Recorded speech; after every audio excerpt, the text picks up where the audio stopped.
Good morning, Your Excellencies, ladies and gentlemen. My name is Rose Chung, the MC of the forum. The Ministry of Foreign Affairs has hosted the Busan Global Partnership Forum for many years to discuss ways to enhance development effectiveness with representatives from governments, multilateral organizations, the private sector, and civil society, especially through the Global Partnership for Effective Development Cooperation, GPEDC. This year's event comprises of 6 sessions over the course of 2 days under the theme Promoting Development Effectiveness in the Era of COVID-19, Innovative Approaches to Meeting the SDGs. The forum takes place both online and offline and is also being live-streamed, so we welcome participants who have joined us from all around the world. Simultaneous interpretation will be provided in Korean, English, and French. For interpretation, please switch on the receiver at your seat.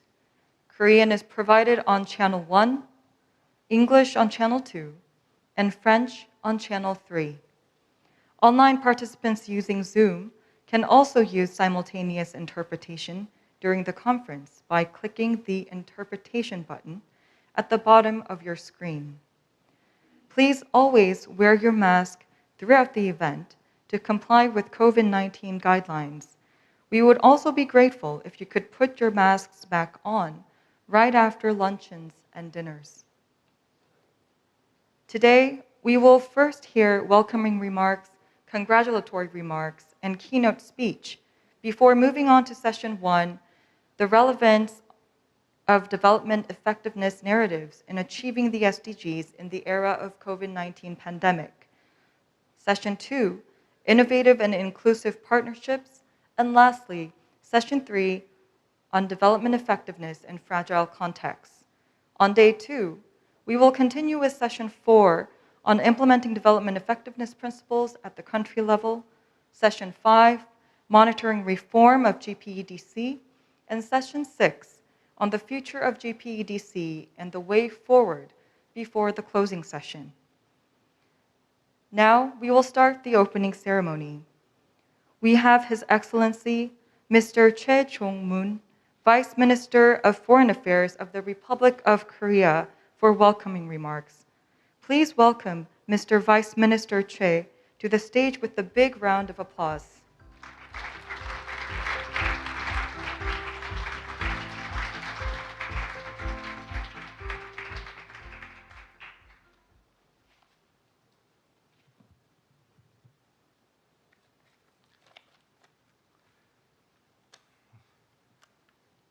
Your Excellency Ban Ki-moon, the 8th UN Secretary General, and distinguished co-chairs of the GPEDC, Excellencies, distinguished guests, ladies and gentlemen. I'm very pleased to be here at the 2021 Busan Global Partnership Forum. A warm welcome to all of you. Marking the 10th anniversary of the first high-level meeting on aid effectiveness held in Busan, we are standing at a truly meaningful juncture, a key stage in our journey towards a precious goal of the realization of sustainable development. Humankind is facing a global pandemic of unprecedented scale. In tandem with the climate crisis, COVID-19 is actually threatening to unravel much of the hard-won development gains. To reach the SDGs by 2030, business as usual is no longer an option. The only way we stand a chance is to leverage all available resources, in particular private financing, and while also dramatically enhancing the effectiveness of development cooperation. It is in this context that the Busan principles are still relevant. We must be better at delivering development cooperation which is country-driven, which is result-oriented, which is transparent and accountable, and which is firmly grounded in inclusive partnerships. In fact, these principles should be fully embraced as norms, not as voluntary options. This critical in having a real impact on people's lives. Indeed, Korea fully understands the importance of the Busan principles. We know their value from our own experience. It was the unique PPP, public-private partnerships, which emphasis on results combined with the fact that people are firmly in the driver's seat, that paved the way for rapid economic growth and democratization. It was key in actually realizing what is so eagerly aspired for. And I hope we can keep in mind two issues in particular in our deliberations today and tomorrow. The first is updating our narratives on development effectiveness. The challenges we face today are multidimensional. Pandemics, climate change, which are ever evolving. The impact they have on partner countries is devastating. Given this, the narratives on development effectiveness need to be continuously updated to meet today's needs. A modernized narrative, for instance, can serve as a guide for partners. It can better enable them to support countries in fragile contexts. Countries in which state authorities may not have the capacity to provide basic services.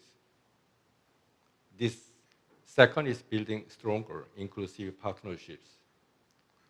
New development actors, including non-dark donors, a new generation of social entrepreneurs and philanthropists, are showing unprecedented interest in working towards the SDGs. A whole range of actors are working together, pushing for innovative initiatives, and they are delivering remarkable results on the ground. We look forward to hearing some from them today.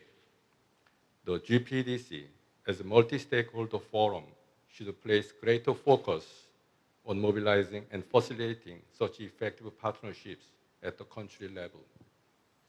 We are looking forward to the Summit on Development Effectiveness to be hosted by Switzerland next year. And we trust that the discussions over the next 2 days will prove to be meaningful input for that. Let us make of this crisis a time of opportunity, a time to generate political momentum. A political momentum to reinvigorate the development effectiveness agenda.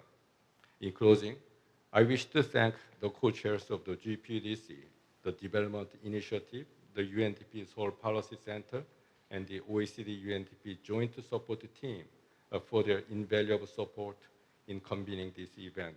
Thank you.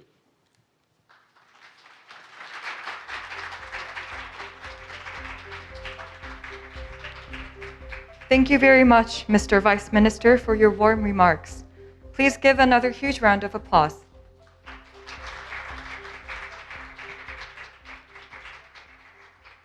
Next up, we have congratulatory remarks.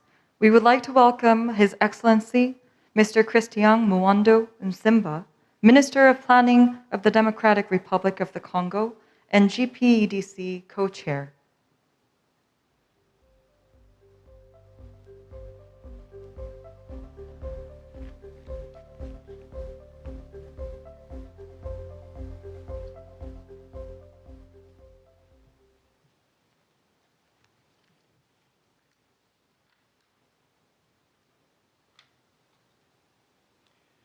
Excellences, Monsieur les ministres, Messieurs les co-présidents, Excellencies, Ministers, dear co-chairs, Mr. Honorary Secretary General of the United Nations, ladies and gentlemen, distinguished participants in your respective titles and qualities. It is a great honor for me to participate in this Busan 2021 Global Partnership Forum here in South Korea, where it all started. So I thank the Republic of South Korea for this invitation and extend my cordial and fraternal greetings to the entire organizing team. This meeting constitutes a melting pot for exchanges and sharing of experiences on ways of improvement in the field of the effectiveness of development cooperation. As a reminder, the fourth high-level forum on aid effectiveness aimed to review progress on the application of the principles of the Paris Declaration and identify how to maintain the relevance of aid effectiveness in a constantly changing development context. It thus endorsed the adoption of the Busan Partnership as a result of collaboration between partner countries, development partner countries, emerging economies, providers of a South-South and a triangular cooperation, and civil society. On this 10th anniversary of the Busan Global Partnership, and on the eve of the next high-level meeting scheduled in Geneva, where I hope my dear friend and co-chair Mr. Thomas Gass will give us a warm welcome, we can consider this meeting as a culminating phase in the perspective of preparing the next steps toward this summit on the effectiveness of development cooperation. Therefore, allow me to express my deep gratitude for all the efforts made by the Republic of Korea to support the discussions around development effectiveness. These efforts are more appreciated in the current economic context, still marked by the COVID-19 pandemic, which has created unprecedented challenges for the international community. This new situation has prompted many countries and development agencies to make budgetary adjustments and revisions of priorities. You will therefore agree with me that the relevance of questioning the practices of efficiency in this new context is no longer to be demonstrated. Excellencies, Mr. Secretary General, ladies and gentlemen, this forum thus offers us a real opportunity to develop a better understanding of what we have done and can do to promote good practices in terms of the effectiveness of development cooperation in our countries and in the partnership frameworks that we are establishing. In view of the planned sessions, it is to be hoped that the main results of the exchanges will contribute, on the one hand, to strengthening the implementation of the principles of effectiveness of development cooperation and efforts to achieve the goals of sustainable development, and on the other hand, to generate a favorable response to all stakeholders around the world. I therefore hope that the conclusions of this forum will make it possible to formulate recommendations for the next summit. Long live the global partnership. Long live South-South cooperation. Long live the Democratic Republic of Congo. Thank you.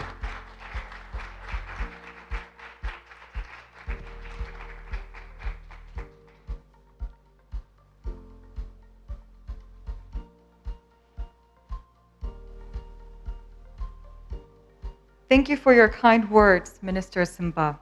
Now, we would like to invite Mr. Vitalis Meja, Executive Director of Reality of Aid Africa and GPEDC Non-Executive Co-Chair to the stage. Please come forward, Mr. Meja. Thank you.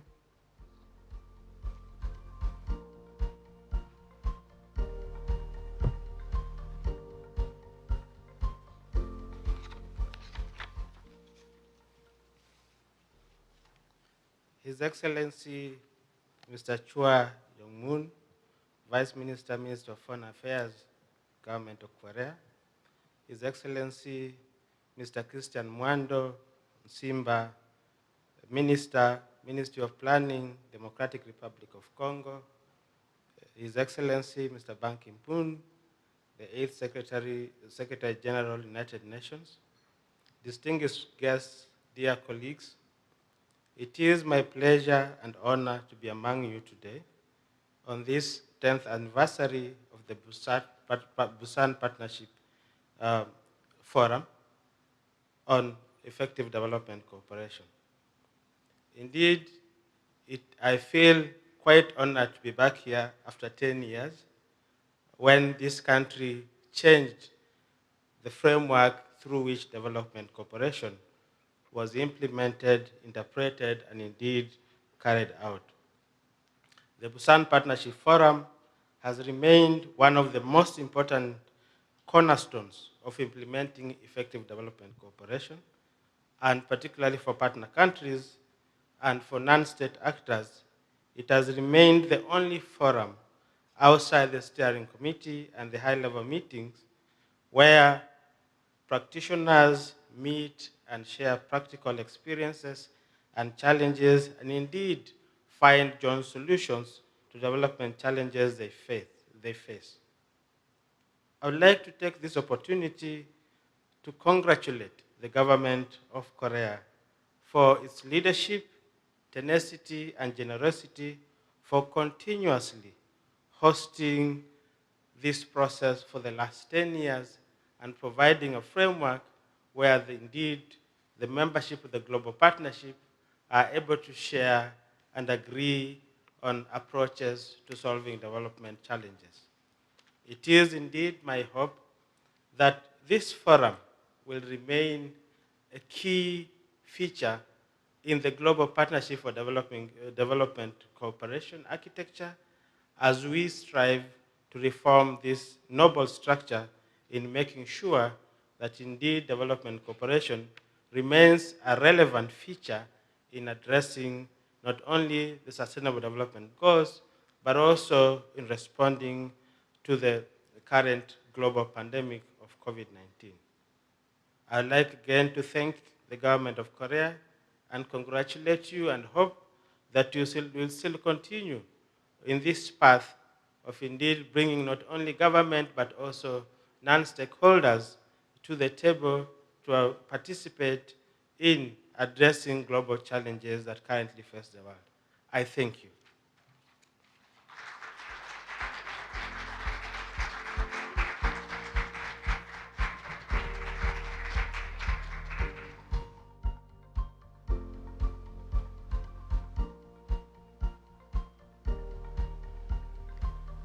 Thank you very much, Mr. Meja. Next is the keynote speech.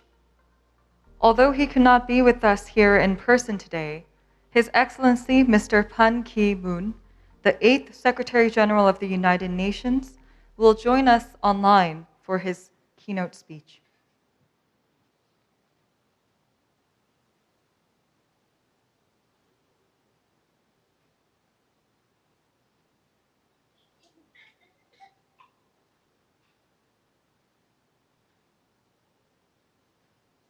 Thank you for your warm introduction. Honorable Vice Foreign Minister Choi Jong-moon of the Republic of Korea, and Excellency Minister Christian Umangbo Naimba of the Democratic Republic of Congo, and Excellencies, distinguished delegates, ladies and gentlemen. It is my great pleasure to speak with you today. My special appreciation goes to the Ministry of Foreign Affairs for inviting me to this meaningful event.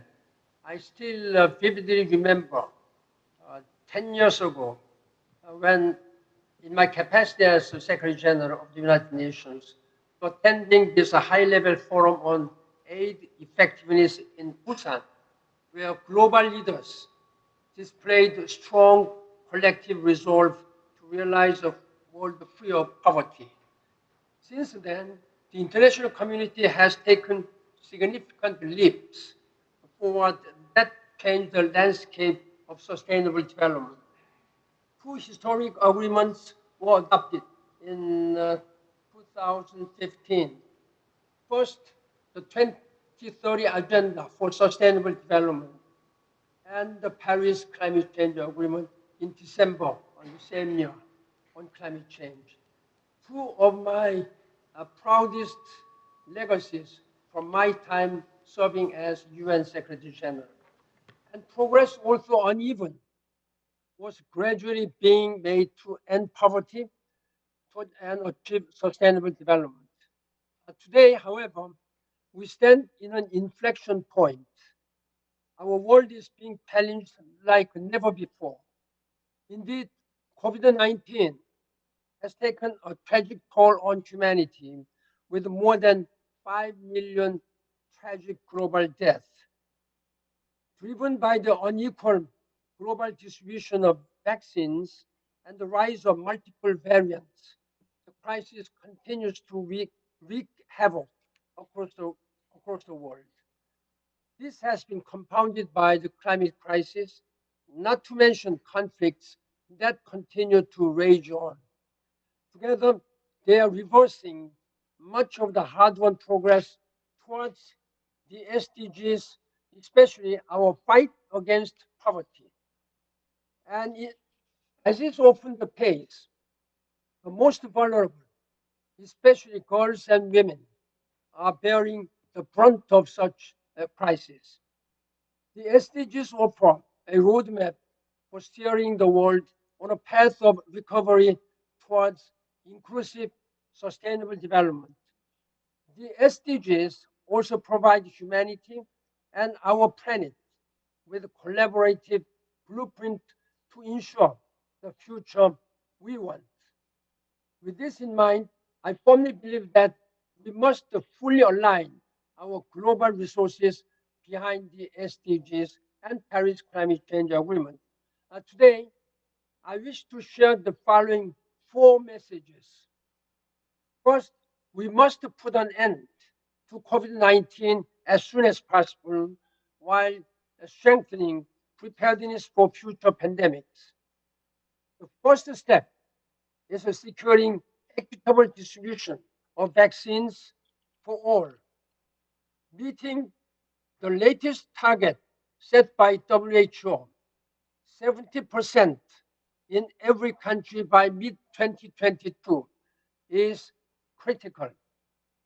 A global commitment to the COVAX facility remain inadequate. This may only deepen the trust deficit between developed and developing countries. In fact, COVID-19 could just be a taste of things to come. Left unchecked, future pandemics are likely to emerge more frequently with far more devastating consequences. The COVID-19 pandemic also exposed significant shortcomings in our global health system. And to build resilience against the future crisis, reforms must be urgently undertaken to strengthen global governance based on the lessons learned from past pandemics. To this end, leaders should expediently act on the recommendations of the Independent Panel for Preparedness and Response, IPPPR, to establish mechanisms such as the Global Health Threats Council at the highest level. Secondly, there is an urgent need for more ambitious climate action. It is becoming increasingly clear that climate change poses an existential threat to humanity and the planet. The UN Secretary General, Antonio Guterres, has correctly forewarned that, I quote, climate crisis is a code red for humanity, unquote. COP26, concluded a few days ago in Glasgow, United Kingdom, has given a renewed sense of optimism that we may be able to contain global warming. While I'm cautiously encouraged by new and ambitious climate pledges toward carbon neutrality 2050, we must ensure that all stakeholders live up to their promises. Scaling up technological innovation in clean and renewable energy is also critical. Innovation may be the only way to reduce net greenhouse gas emissions in a dramatically meaningful way we rapidly scale. Together with other members of the elders, a group of independent global leaders, former presidents, and Nobel Peace laureates, I have also been calling for a just transition for those most affected by climate change, but have done the least to cause it. It is imperative that developed countries act on their pledge to provide at least $100 billion every year to vulnerable countries. This was the promise made in 2009 during COP15 in Copenhagen. 11 years have already passed, but nothing has been done except just that $80 billion or something like this. The COP26 has not been able to firmly agree on the way forward. I expect that next COP meeting in Egypt will just formalize the good path how to distribute and how to provide $100 billion annually to developing countries, small island developing countries. Third, building inclusive, resilient societies must lie at the heart of global recovery efforts. Both the pandemic and climate change have amplified existing inequalities in our systems. As such, we must ensure that the vulnerable, in particular, are not left further behind. This issue remains especially dear to my heart. While serving as a Secretary of the United Nations, my motto was to be the voice of the voiceless, investing in access to decent jobs, quality education, and enhanced social protection for the vulnerable people is paramount moving forward. This entails a great investment at the local levels where vulnerable communities can take a lead in decisions that affect them. Lastly, but not least, the financing needs of developing countries to facilitate their recoveries from COVID-19 and help them achieve the SDGs must be met. Many developing countries now face rising debts and stretched national budgets due to falling tax revenues and declining aid flows. Predictable, predictable levels of ODA, official development assistance, therefore remain critical. I encourage and even I urge all OECD countries to fulfill their aid commitments. There are only 6 countries among OECD countries who have committed 0.7% of their GDP as recommended by the United Nations. I urge the rich countries to do their own role as soon as possible. At the same time, the immediate liquidity needs and debt vulnerabilities should be addressed. In this connection, I welcome the latest steps taken by the G20 and IMF to do so, including the issuance of a new round of special drawing rights. But this is not enough. More needs to be done. Private finance must also be part of the solution. In addition to public sources, we must better leverage private resources and encourage long-term investment. Excellencies, ladies and gentlemen, let me conclude. The Busan Development Principles hold particular resonance in this moment of crisis. For development cooperation to deliver results and reach those most in need, aid should be flexible, accountable, and country driven. And this must be done through stronger, inclusive partnership. Global partnership is the key to address all these issues. In fact, galvanizing all stakeholders, especially the private sector, around the shared vision of a better future is the most significant outcome of the Agenda 2030 for SDGs. Today, many actors with the financing, powerful new science and technologies and knowledge have taken the SDGs to heart. This is fundamentally changing the development landscape. Indeed, the world already has the resources to achieve Agenda 2030. The question is how to better mobilize and coordinate such resources to reach those most in need.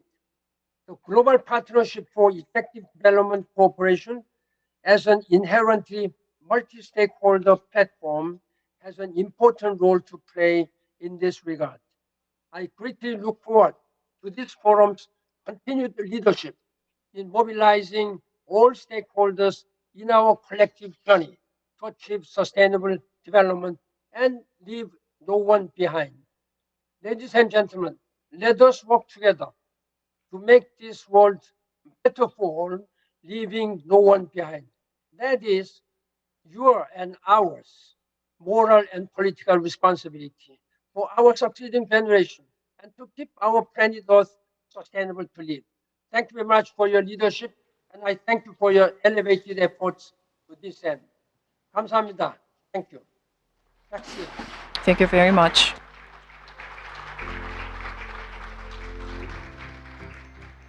Thank you, Your Excellency Mr. Pan Ki-moon, for your insightful speech. Now we will have a short 5-minute break. Session 1 will begin at 8:40, so please be seated before Session 1 begins.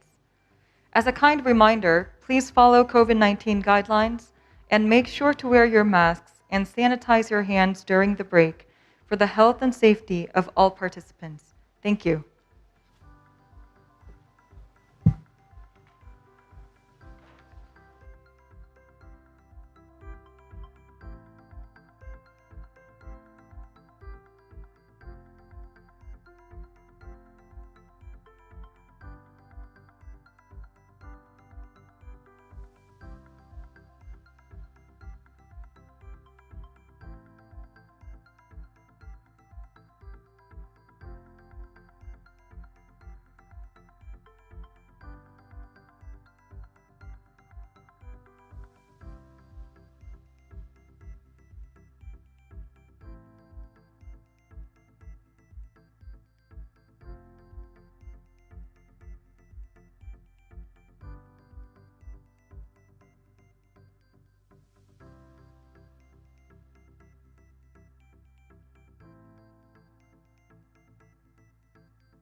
We will now begin session 1 of our forum.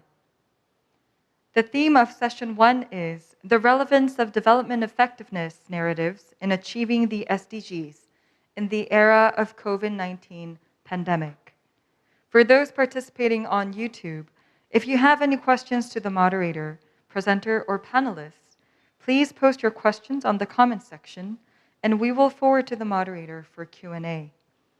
First, I will introduce the moderator for session 1, Ms. Golden Turkos-Koslet, Deputy Assistant Administrator and Deputy Director of the Bureau of External Relations and Advocacy of UNDP. She will be joining us online. Please give her a big round of applause.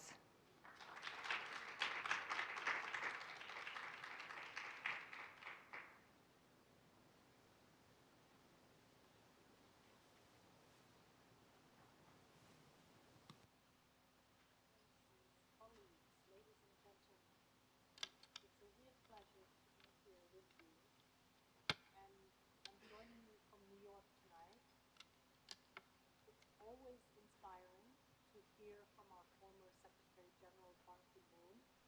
So I very much enjoyed listening to his keynote address. Let me also start by welcoming you to the Busan Global Partnership Forum, which is taking place 10 years since the Busan Partnership Agreement was endorsed by over 160 countries and dozens of international and civil society organizations. The agreement built on the successes of the prior decade of the Aid Effectiveness Agenda, as most of you know and known as the 2005 Paris Declaration, to adopt and broaden the 4 effectiveness principles, namely country ownership, inclusive partnerships, a focus on results, mutual accountability, and transparency. These principles have become, to many of us, second nature, intuitive guides on how we work and partner together for sustainable development and the Agenda 2030. But implementation has not always been easy. Adapting the principles to country context and building trust to work within them is at the heart of my organization's work at the country level and our involvement and support to the global partnership. The challenge 10 years on is the need to continue to explain this value and relevance to partners and convince others that the 2030 Agenda is a global partnership working towards transforming our world for people, prosperity, and planet. The pandemic has been a wake-up call as to how important these issues and principles are to our development efforts. The impact in terms of ODA has been real.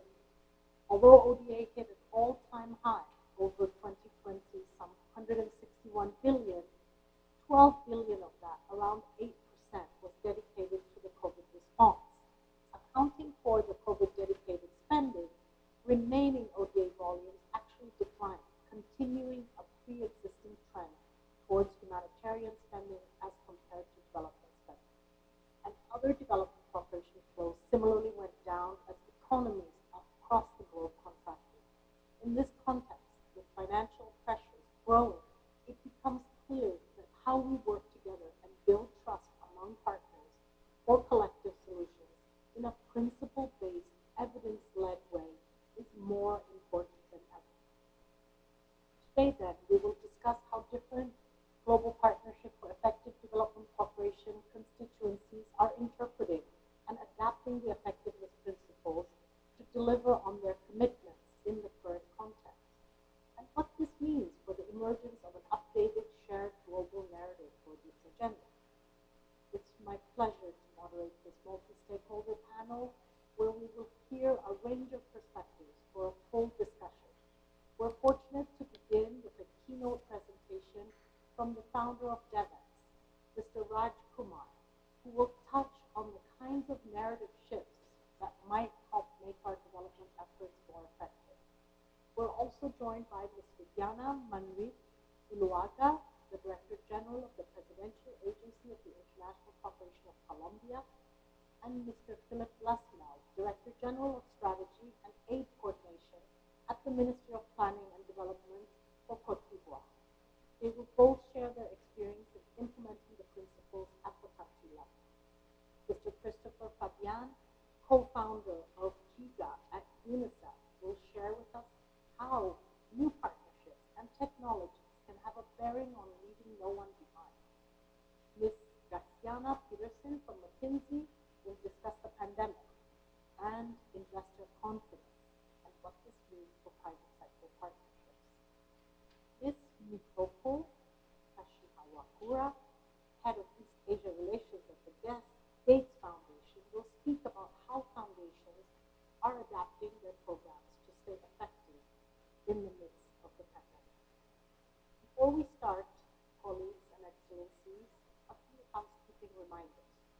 For those that wish to take the floor during the Q&A session, please familiarize yourself with the raise hand function.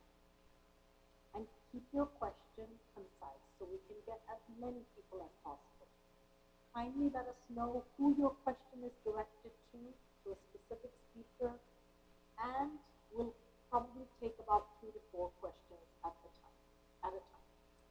Now, for our keynote presentation, Mr. Raj Kumar, joining us remotely, is the founding president and editor-in-chief of DEVEX, the media platform for the global development community, a social enterprise dedicated to ensuring global development efforts do more good for more people. DEVEX was born in 2000 when Raj was a graduate student at the Harvard Kennedy School. Raj is also the author of the book, The Business of Changing the World, about the ideas, people, and technology disrupting the aid industry. Mr. Kumar, we look forward to hear from you, and I'm very happy to give you the floor. Ms. Turkos Koslet, I'm really sorry, but could you increase your volume, your mic volume? I'm sorry if you didn't hear me earlier very well. Can you hear me now? Yeah, we can hear you, but could you increase it a bit? Of course. How's that?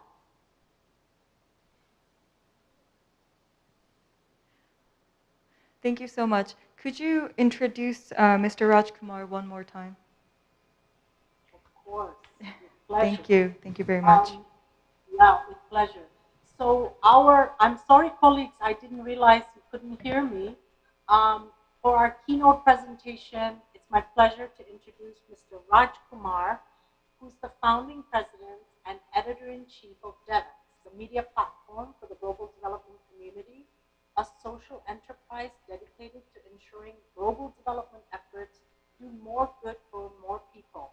DEVEX was born in 2000 when Raj was a graduate student at the Harvard Kennedy School. Raj is also the author of the book, The Business of Changing the World, about the ideas, people, and technology disrupting the aid industry. Mr. Kumar, we look forward to hear from you, and I'm very happy to give you the floor.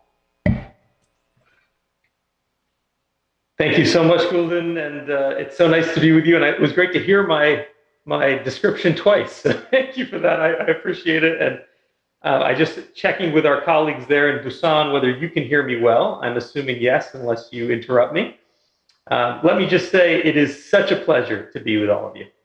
I was actually in Busan 10 years ago when this important moment happened, and so it brings back great memories for me to get to spend some time with all of you, at least virtually. I truly wish I was there again, as I remember very fondly the late night discussions, the political hand-wringing, people really pushing each other, including people like Secretary of State Hillary Clinton at the time, for countries to step up and do something differently. And the argument that was made at the time, which I think is so important and still resonates today, is that things are changing. The world is changing. It's changing quickly. And we in the global development community need to change too.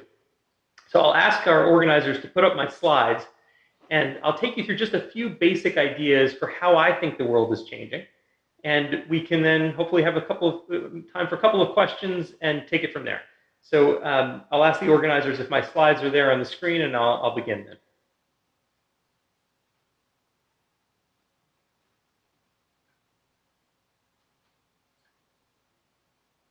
Okay, I see some slides, so I think they're there. We can begin with the very first one, if that's okay.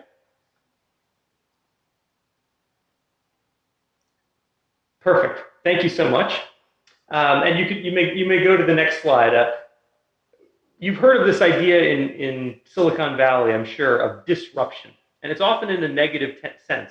But this idea of businesses or industries being disrupted, being changed, sometimes fundamentally from new technologies. We can go to the next slide, please. We're very used to hearing about this when it comes to information technology, things like an iPad, our phones, of course, electric vehicles. The newspaper industry, the media industry that I'm in has been fundamentally changed by new technologies. We're very used to talking about this in our everyday lives, but not so much when it comes to our own work in global development and development cooperation. You may go to the next slide. But I'm here to argue to all of you today that actually there is a disruption happening within our own sector. And we saw the seeds of it when we were in Busan a decade ago, but they are very apparent now. And there are three key ways that I see, at least, the global development sector being disrupted. And these are very important as we think about the narrative today around development cooperation. These ideas are three. The first is from monopoly to open competition. So this was a sector that was long dominated by just a few governments.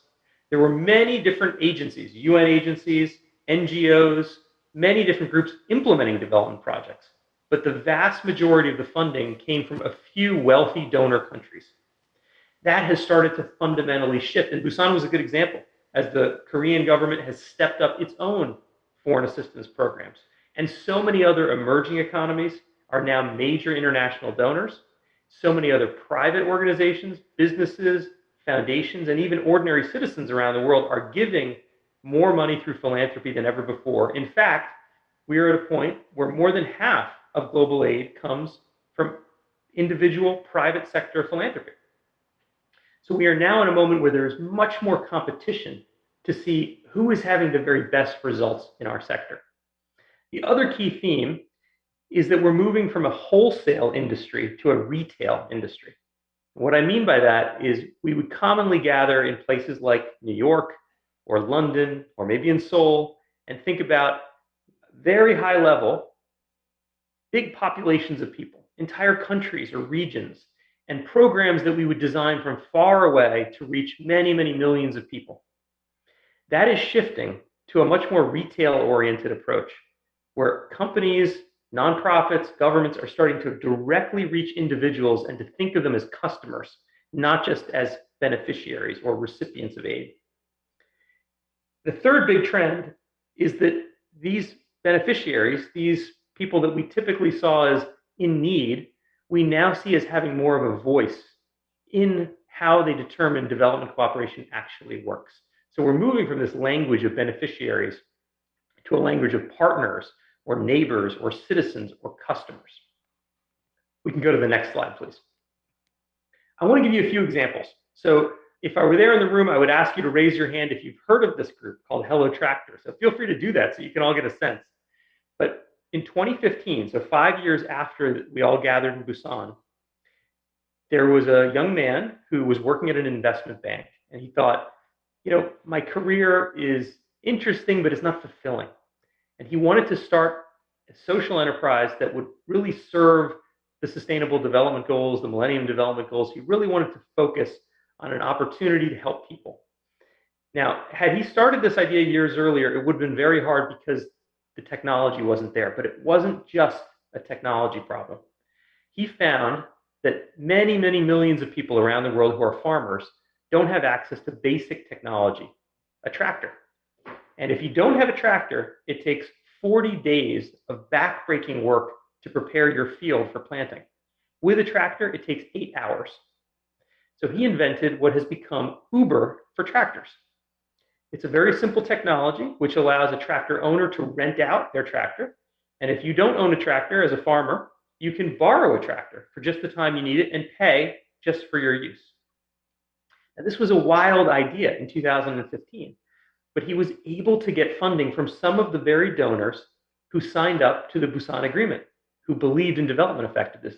Many of them had created programs for small-scale tiered funding for startup innovations just like this one. And after receiving a few rounds of this early grant funding, Hello Tractor was able to scale. Today, 75% of all of the new tractors in Nigeria use Hello Tractor technology. And this social enterprise is in 17 markets across the continent of Africa and expanding very fast. Next slide, please. What was so innovative about Hello Tractor was seeing farmers as customers, not just as people in need. And similarly, a couple of researchers in Kenya looked at the fact that the leading cause of death for young people in many countries in sub-Saharan Africa is road accidents, road safety.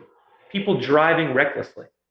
And they thought maybe there's a simple solution to this. And they started a campaign putting stickers inside buses and posters on the highway called Zusha, which means speak up in Kiswahili.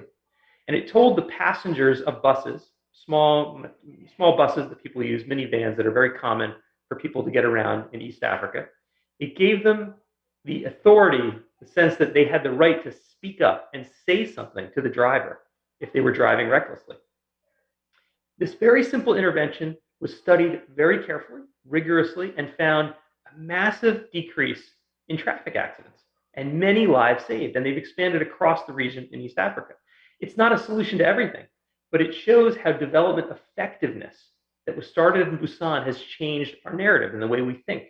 The goal was not just to do a program because there was a need, but to study the effectiveness of that program and to find a way of working that would be highly cost effective. In this case, leveraging the insights of behavioral science. Next slide, please. And we are all familiar with the rapid rise of cash transfers. Across organizations, including Gulden's at UNDP, there are many programs that have found it is much more effective to simply get money in the hands of people, refugees, for example, who can use that funding to buy exactly what they need. None of this would have been possible if it weren't for the idea of development effectiveness, that it's not enough to simply spend money through foreign assistance programs. We have to measure the results and find what works best. And next slide, please. And this is my last slide. And it simply says that our industry, the development cooperation sector, was for so long governed by the idea of good intentions. And I think 10 years ago in Busan, what clearly the world put forward was the idea that good intentions are important, but they're not enough. As a sector, development cooperation needs to focus on good results. And that is what the agreement in Busan has come to. And that is what I think is driving a driving ethos today in the development sector. So that's the end of my slides and the end of my presentation. And I would love to hear a few questions if we have time for them.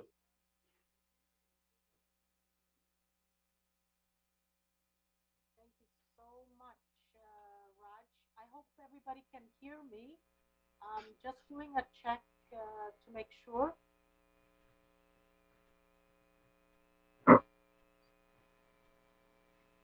Okay, good.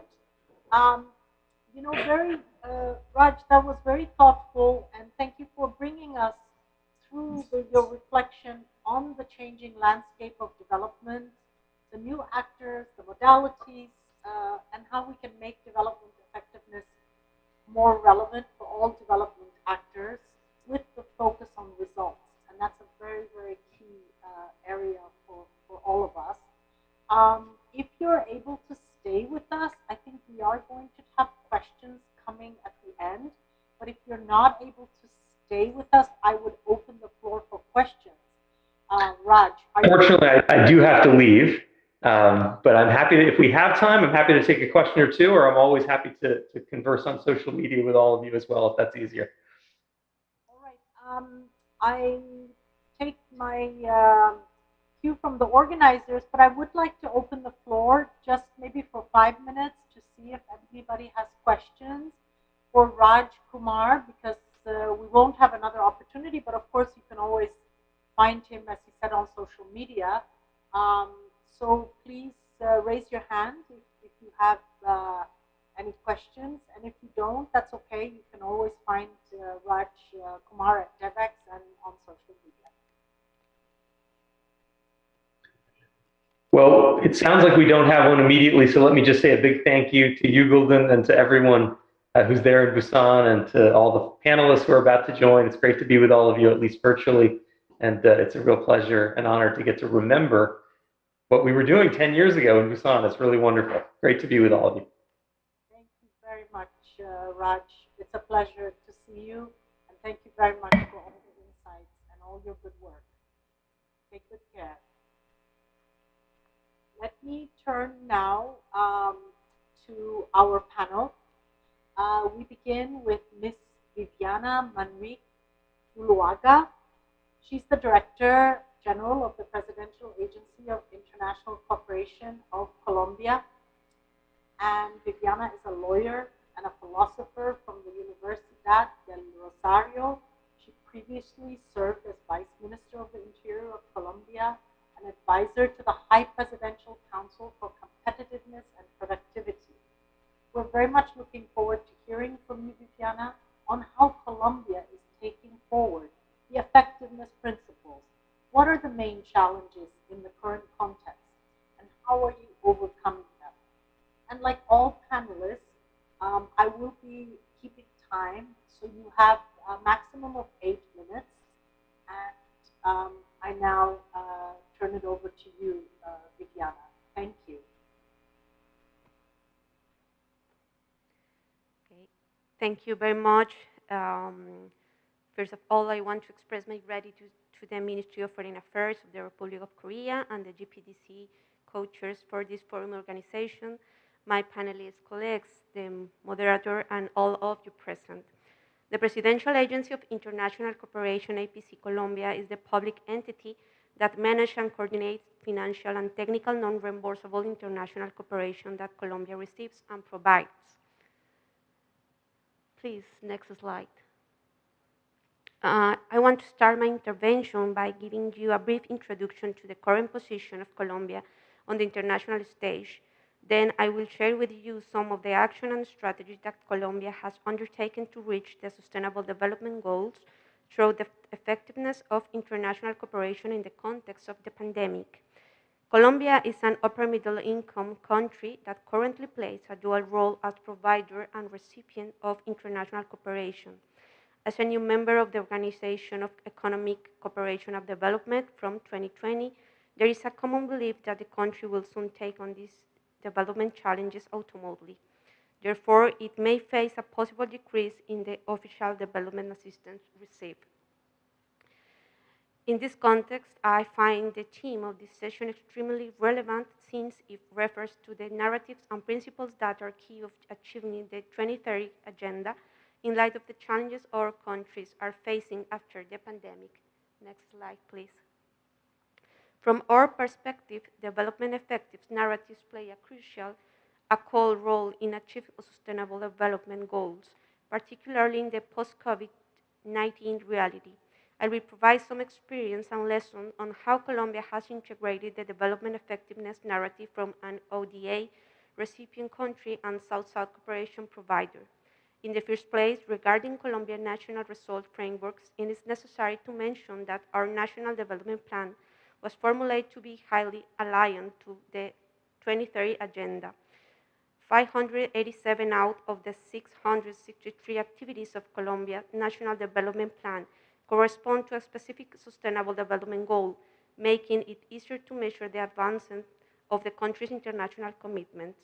Furthermore, Colombia has established a complementary framework, the National Strategy of International Cooperation, which defines 5 priority areas to guide the international non-reimbursable cooperation that the country receives. And in this point, I want to emphasize that its strategy's cross-cutting vision is that our development will only be possible with the convergence and synergies among multiple actors, national, regional, and local governments, cooperation agencies, private enterprise, philanthropy, and academia. Please, next slide. In the second place, I want to elaborate on the country ownership principle. Since 2020, Colombia government has established more than 10 cooperation strategy with bilateral ODA partners, with time frames ranging between 2 to 5 years. On the same basis, we set the United Nations Sustainable Development Cooperation Framework 2020-2023, the United Nations COVID-19 Socioeconomic Response Plan for Colombia 2020, the Humanitarian Response Plan, and the Regional Migration Response Plan. Those strategy plans and frameworks include the priorities defined by the Colombia government in terms of COVID-19 pandemic response, mid-term socioeconomic recovery, and long-term national development goals. Next slide, please. Another principle I want to talk about is transparency and mutual accountability. All the data of the ODA received by Colombia is collected, systematized, and published in our International Cooperation Information System, CICLOP. This information is the primary source to create annual international cooperation analysis, publication used by embassies, cooperation agencies, and multilateral actors as a tool in their cooperation decision-making process. Furthermore, APC Colombia produced a special report focused only on financial and technical non-reimbursable cooperation directed to mitigate the effects of the COVID-19 pandemic. Next slide, please. Regarding the principle of country ownership, all of the South-South cooperation work we do at APC Colombia is aligned with the development plans of implementing partners and response to their explicit needs and requirements, which we make sure to confirm as our operating procedure for bilateral and triangular projects. In 2020 and 2022, we've carried out our 100 bilateral and triangular South-South cooperation projects with partners around the world. We managed to migrate most of them to virtual methodologies and successfully complete them on time. Regarding the principle of inclusive partnerships, we have partnered with regional organizations and organized multi-stakeholders events. We partnered with ProSur, we partnered with Proyecto Mesoamerica and Central America. We designed a series of webinars in 2020 to showcase best practices development in Colombia. We dedicate our 2020 and 2021 events for International South-South Cooperation Day to exploring innovative approaches of international cooperation with participants from Africa, Asia, Latin America, and the Caribbean. We partner with the COVID-19 vaccine advanced market commitment out of solidarity of the people from the Global South. We also work with the Pan American Health Organization to support vaccination efforts in the Caribbean and indigenous populations of the Andean countries. Next slide, please.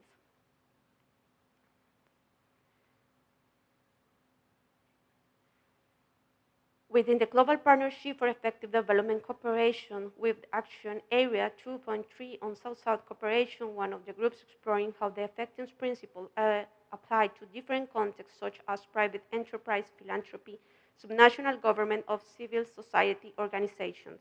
As a leaders of the South-South Cooperation exercise for 2020-2022, we are developing and piloting a group of indicators to monitor how South-South cooperation adapts to the effectiveness principle. This is interesting and highly innovative work which we are developing with partners in Bangladesh, Cape Verde, El Salvador, Indonesia, Kenya, Mexico, and Rwanda.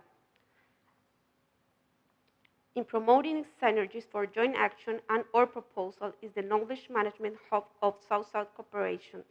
This is a strategy bet for strengthening capacities between Global South countries, which has 3 work streams: a South-South Cooperation Campus, a collaborative space, a community of practice of South-South and triangular cooperation. Next slide, please. To conclude, the lesson that can be drawn from the experience of Colombia is that development effectiveness is the result of improving interaction with partners. By promoting inclusive partnership based on clear needs and coordinate via joint and transparent mechanisms, we can increase the quality, quantity, and reach of our work. The first year of the pandemic put all of our countries in an equal position. We discovered that containing the spread of the virus was less about financial resources and more about having ideas, sharing knowledge, and building up coordination mechanisms. Those tools allow to channel the cooperation effectively and to handle this unprecedented. Next slide, please. A valuable lesson learned from the experience of Colombia is that a developing country is capable of guiding international cooperation is an emergency to fulfill national priorities. The pandemic taught, as we call CONO, the solidarity of development partners and the flexibility of their ODA contributions if needed. Colombia established transparent and accountable partnerships with allies that enable us to respond to challenges of the pandemic to build back better. The second year of the pandemic has seen widening gaps between countries and within regions. Economies are coming back with new challenges in the social, environmental, and economic dimensions, which represent a regression in the achievement of the CDGs. The international commitment of the 2030 agenda are not only depend on more financial resources, they also need new ideas, more efficient tools, and better trust between partners. The post-pandemic year completes us to multiply our efforts and impact by working jointly with all the development actors, promoting the effectiveness agenda and enhancing the implementation of the effectiveness principles. I am sure this exchange improves the quality of our dialogue and will give us a basis to the following steps to be taken. Thank you.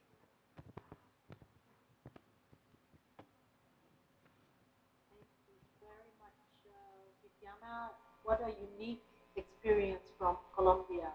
Uh, very much clear as an ODA recipient and also a provider of South-South cooperation. Your focus on alignment, transparency, and just focusing on communication, improving the interaction with national leadership is really inspiring to hear. Thank you so much. I now would like to turn to our colleague, Mr. Philippe Lasmel. He's the Director General of Strategy and Aid Coordination at the Ministry of Planning and Development in Cote d'Ivoire. Philippe has spent the last several years working on interministerial coordination issues, as well as forging collaborations between the government and development partners.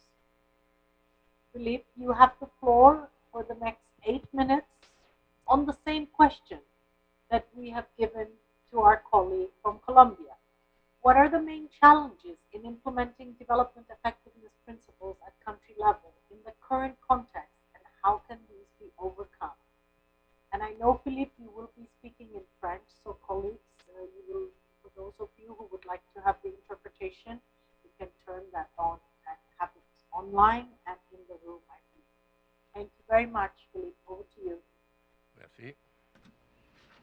Permettez-moi, avant d'entamer ma présentation, de remercier au nom de Madame la ministre du Plan de développement de la Côte d'Ivoire, le partenariat mondial, notamment son comité de direction et son secrétariat Let conjoint me, first of all, begin by et les autorités remarquing my citoyennes pour gratitude l'invitation qui a to été the adressée. Minister of the Nous Ministry of considérons Planning cela and comme un Development honneur of et Cote d'Ivoire, and also to our hosts at the Republic of Korea for organizing this event and inviting us. This is a great honor for me. And for Cote d'Ivoire, in terms of our cooperation, I think that this is a very important forum indeed. May I see the next slide, please? I do believe that the moderator asked me a question, and the question was what kind of challenges we are facing right now, especially in light of the COVID-19 context. What are some of the challenges in implementing the development cooperation principles? I am showing you the outline of my presentation. And if you can keep clicking, we will get to the next portion of my slide. To begin with, in terms of my presentation, I would like to say that currently at Cote d'Ivoire, in terms of development effectiveness, I would like to touch upon the government's efforts to achieve that and some of the major challenges that we are seeing in implementing development cooperation principles. And then I would like to follow that up by talking about what are the actions that we are taking in terms of implementing these principles for development cooperation. And I would also like to provide an outlook both in the short to mid-term, what kind of priority challenges that we have going forward.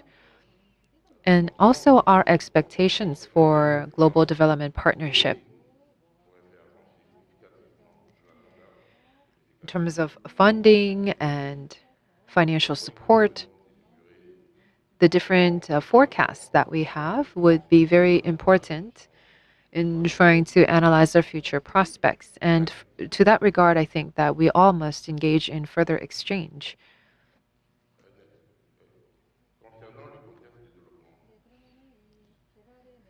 So, I would like to first of all talk about the current situation when it comes to development or the development context. If we look at the HDI index, as represented here, the HDI index has continued to show an upward climb.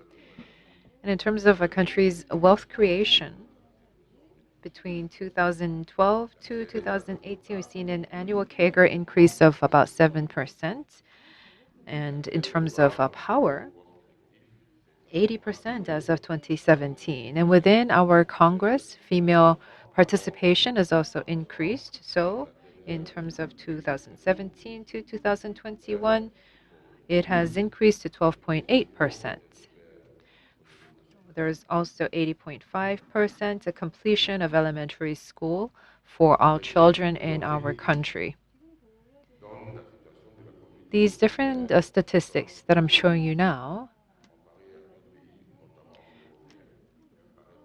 have gone through some of a crisis situation because of COVID-19. So, for example, in terms of welfare, we can say that we've seen a widespread negative impact because of COVID-19, but also we've seen similar negative impacts on economic indicators and on achievement levels of the SDGs.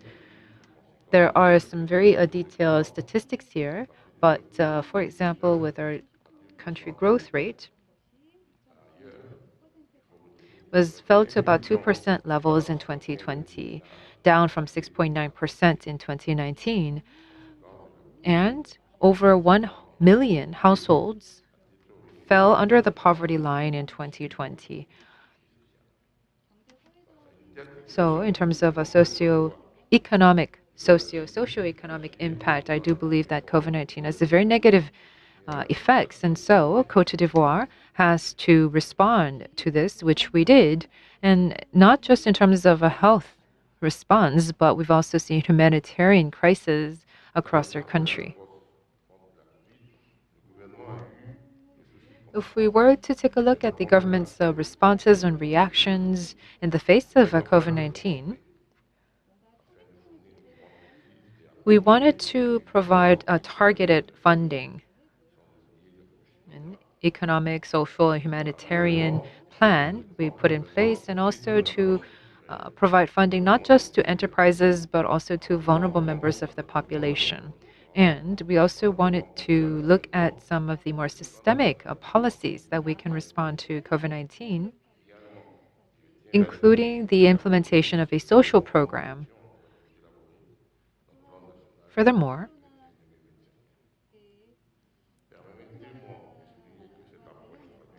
regarding COVID-19, we've also instituted a national development plan for 2021 to 2025. And here we've included provisions regarding COVID-19 and the implementation of SDGs.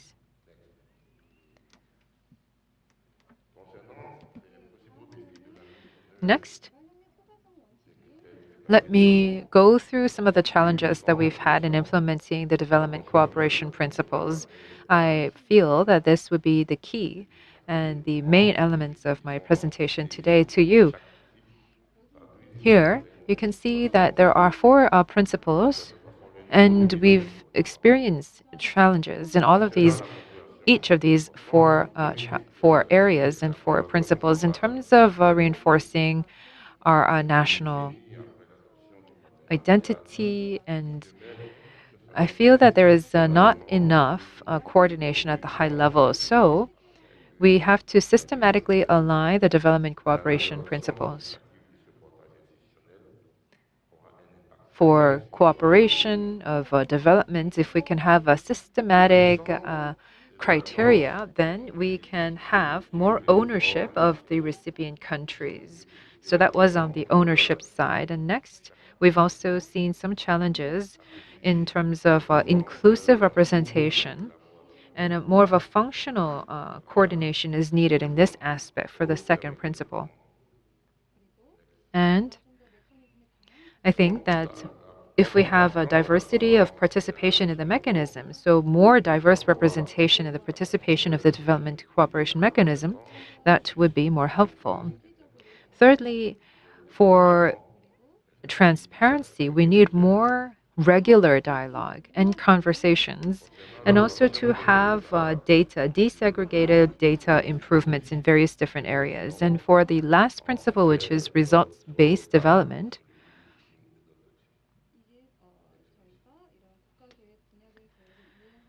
we have to implement these different sectoral plans and also do a regular review of the implementation results of these different plans.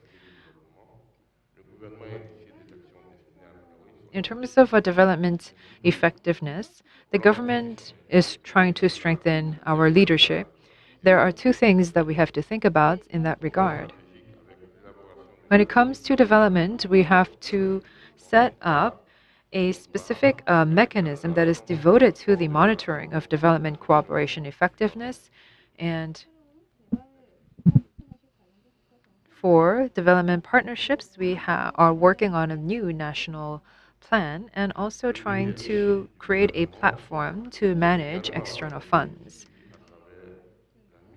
What I can tell you when it comes to the government's leadership is that, nationally speaking, we have to implement an action dialogue for global partnership. I did mention the four principles earlier for development cooperation, but and this global partnership would be implementing these principles. And I think that one of the actions required is to do a regular review of the results. And again, as I mentioned, we need to have participation from many different kinds of stakeholders.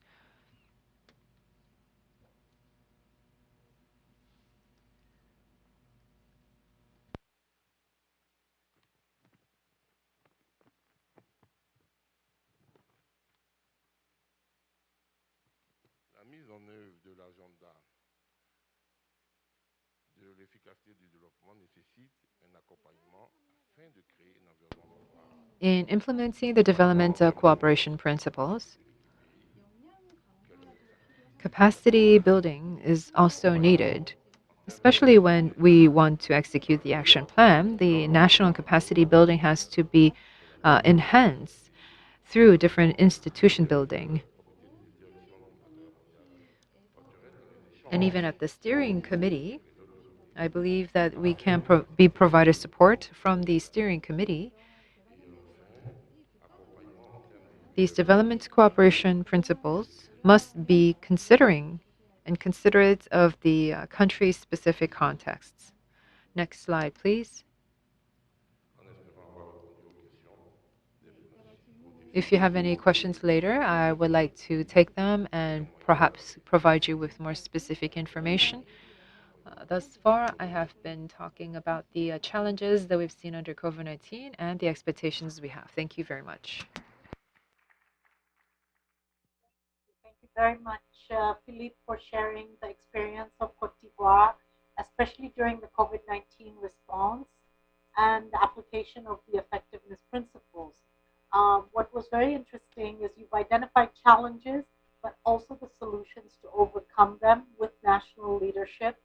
So thank you, and also to Viviana for these invaluable insights from the country level. I think in both of these cases, we've seen how national leadership has really found a way to use the principles to what works best in the context that you're operating in. So, merci beaucoup. And I would now like to turn to my colleague from UNICEF, Mr. Chris Fabian. He's joining us also remotely. Chris is a technology executive who co-founded and currently leads GIGA. I hope I'm pronouncing that right. GIGA is a partnership between UNICEF and the ITU that is structuring billions of dollars of private financing to deliver affordable connectivity to every school in the world. That's amazing. He has advised two United Nations Secretary Generals on new technologies and founded UNICEF's Innovation Unit. Chris, I'm very much looking forward to hear from you and your presentation. And could you please tell us what kinds of new inclusive partnerships are required to ensure that no one is left behind?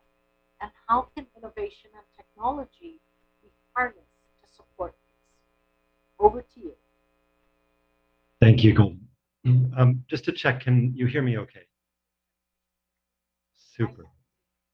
So it's really a pleasure to be here this morning for me this evening, and to talk a little bit about technology and some of the technology partnerships we have in this very ambitious initiative called GIGA, or JIGA, we don't really mind how it's pronounced, working to connect every school in the world. And I guess, Golden, I just wanted to tell, to set a little bit of context before I hop into it. We heard already from the former Secretary General, from Raj, about some of the problems that we're facing And we know that these problems predominantly and most affect children and the world's most vulnerable children. We know that today there's 60 million or more children displaced by violence and war. We know that the pandemic has pushed more than 150 million people into extreme poverty, and children bear the brunt of that. And we know that specifically 3.5 billion, maybe 3.6 billion people don't have access to the internet. These are big numbers. They're almost too big to mean anything. And if we look forward, it doesn't get much better. If we look at 2050, we see that the recent WEF report says that there's going to be more plastic in the ocean than fish, if there are any fish left at all. More people will be displaced. There'll be less water available. And as we know, we see around us every day, the epidemic era has already begun. And I think that many of these issues are beyond the capacity of our system to solve or respond to. Our systems were built long ago in different eras. We're built to handle one shock at a time, maybe two, but we can't handle these multiple overlapping crises. We can't work well in a world where issues of sovereignty and data sovereignty and monetary digitalization and digital identity are changing in days rather than decades. And so we're really a bit at a loss. And I'll come to the project GIGA that I'm co-leading in a sort of roundabout way, but many people say that education is a fundamental problem to solve or a solution to many of these problems. And we often hear, at least in UNICEF, we say often that these problems have to be solved by the next generation, the young people who are yet to come or who are in school now. But I guess my question for everybody is, what happens if half of those young people or more don't have access to the internet, to connectivity? And so I wanted to present a little bit of a debate statement to maybe kick off some of these discussions today and over the next day and forward, which is that I believe, and we've been talking a lot about it recently, that there's one goal missing. And if you look, if everybody has the SDG pin, you notice that there's a circle in the middle of it, a hole in the middle of your pin. And I would say that that hole, that missing circle, is connectivity, is true universal connectivity, connectivity that can build a world of opportunity and choice. And partially because it's built, looks like a circle, but also because it's fundamental to the other SDGs. We can't achieve all of the other goals without connectivity. We certainly can't achieve them fully or equitably. And you'll see behind me a map of Brazil. And Viviana, I'm sorry, I should have asked them to pull a map of Colombia, but we've been so pleased by the work that we're doing in partnership with your government as well. And what you see on this map are dots. Each dot is a school. The green schools are schools that are well connected. These are schools that have good internet. We can do this call. They can listen into this conference, or probably they're more interested in talking to each other than listening to old people like me. But you can suddenly have education and access to opportunity. The red dots are schools that aren't connected at all. There's no internet connectivity. And there you can see a lack of ability to have opportunity and choice in the future. And so when we started GIGA, the question was really, can we make sure that all the dots in this map turn green? And we thought that's a pretty easy way to start. And I'll get now to the question of why partnerships are so vital. Golden, the GIGA project is a partnership between UNICEF and ITU. And we thought going into it that between the world's leading children's organization and the world's leading telecom regulator, we would have all the information we needed to find all the schools, figure out where they are, and provide them with connectivity. It turns out nobody in the world knows how many schools there are. There's no count of every school. It's somewhere between 6 million, 5 million, 7 million. Nobody knows. And certainly we don't know where they are. Interestingly, when we started working with the government of Colombia several years ago, Viviana, we were so excited that with the data scientists in Bogota and with teams that you must be more familiar with than I am, we were able to map and identify from satellite imagery 7,000 schools in Colombia and in the south and some areas in the east that weren't on national registers. They're schools that were often the poorest schools. They were schools that were left out for many reasons. But suddenly, because we have access to new types of satellite imagery, to new types of artificial intelligence to find a school, and the hint, if anybody wants to find schools, look for the football pitch. That's where kids play. Look for the queue of kids in the morning walking to school, or the queue of kids walking. Those are things you can see from the satellite. And we're able to locate these schools. But we never had a map before. And now we've just mapped 1 million schools and their connectivity for many of them in real time. That happened last month. And really, if you don't know where these problems are, you can't fix them. And when I showed this to the director of PAHO at the time in Colombia, she said to me, she's like, Chris, be very careful. This isn't just a map of schools. And it's not just education. What you see here is where a disease will travel. This was actually in the Zika pandemic. She said, if you look at the red schools, those are the paths that a disease will follow. Those are areas where it's less easy to get information, where there's more poverty. And it's not only what UNICEF always thinks. She said it's about education. She said this is a fundamental question of how connected communities are. We radically need to change how we partner in order to do and achieve goals like Giga's goal to connect every school in the world. We already have partners who've joined us, like Ericsson, who are helping to create open data sets, public access data sets, like Dubai Cares, who's helping to connect schools. We've connected 3,000 schools in the last 12 months. 3,000 schools may sound like a small number, but it's 800,000 students that now have access to connectivity in Kenya, Rwanda, Sierra Leone. And we've just been joined by the Elon Musk Foundation. Elon has offered to send us all to space. He hasn't actually done that. We've been joined by the Elon Musk Foundation, who's very keen to use technology that they have also to create this open map of connectivity and to figure out how to use distributed ledger technology, blockchain, and other innovations to make payments happen in a more clear and transparent manner. And these are capacities we don't have in the UN. We don't have the ability to think this way. And we have to make these platforms that are open, that are fast, that are revolutionary, and that are honestly a little bit scary if we're going to move the needle on some of those big issues that I talked about before. I'd say, Golden, just to conclude, that we really need 3 or 4 things, and that's why I'm so pleased to be here virtually today, in order to make this initiative move more quickly. One is that we're looking for governments, and thank you so much to the Ministry of Foreign Affairs for inviting me. You've been a great partner of UNICEF's for many, many decades, and I think that we see even more potential in terms of infrastructure and connectivity. But we need governments to help us make data sources available, open, and public. If everybody's working in their own silo, in their own pools, we can't fix global problems, and the world doesn't work that way anymore. Second, we're hoping to have more governments join the 19 countries that are already connecting their schools with Giga. So we're looking for countries that want to make school connectivity an urgent issue, that believe that school connectivity leads to community connectivity, and that will work with us as Rwanda, Sierra Leone, Kenya, Kazakhstan, and Colombia are doing, to figure out what business models you can create around schools to make a whole community help to pay for these connectivity options. And finally, we were very pleased that this September, our executive director launched the call for a Giga connectivity bond. This is an instrument that we would look at like the Gavi and IFM model, which would be a bond backed by donor commitments, a commitment-backed bond for last-mile infrastructure and connectivity for public internet architecture for schools and for other resources around them. It would be a bond that's backed by commitment from AA and AAA rated sovereigns, governments that would have that long-term vision, who are able to say that if we don't solve SDG 0, we don't solve the rest of them. And we have both a delightful roadshow, which we can share with anybody who's interested, but also we have many conversations happening now with governments around the world, looking for that anchor donor, for the first backer for a connectivity bond, also working very closely with UNDP on some of these issues, Golden, as you would imagine. And so really with those 3 pieces, with the need for data, the need for action contracting, and the help to launch this connectivity bond, hopefully sometime early next year, we believe that we're on the way to our goal of connecting every school in the world, and actually, first of all, finding out how many of them there are to even begin with. Thank you so much for having me. Wow, you have blown us away. Chris, that's very inspiring, really, really amazing. I had heard of this initiative, but I did not know how vast, how innovative, and how you're using technology to support, our collective development efforts. We look forward to hear more about the bond in the months to come, and thank you so much. I would now like to invite our next speaker, Miss Graciana Peterson. She's currently a partner at the global consulting firm McKinsey & Seoul. Graciana has worked in North America, Europe, Africa, and Asia, and combines her work and her professional passion for advanced industries and private equity. So, Graciana, from your perspective, please share with us what are some of the longer-term impacts of COVID-19 on investor confidence?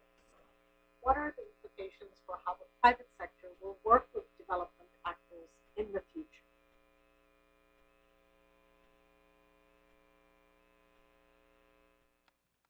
So first of all, 안녕하십니까, 여러분. And hello, everyone. Thank you so much for having the opportunity to be here and contributing to this very important topic of development effectiveness.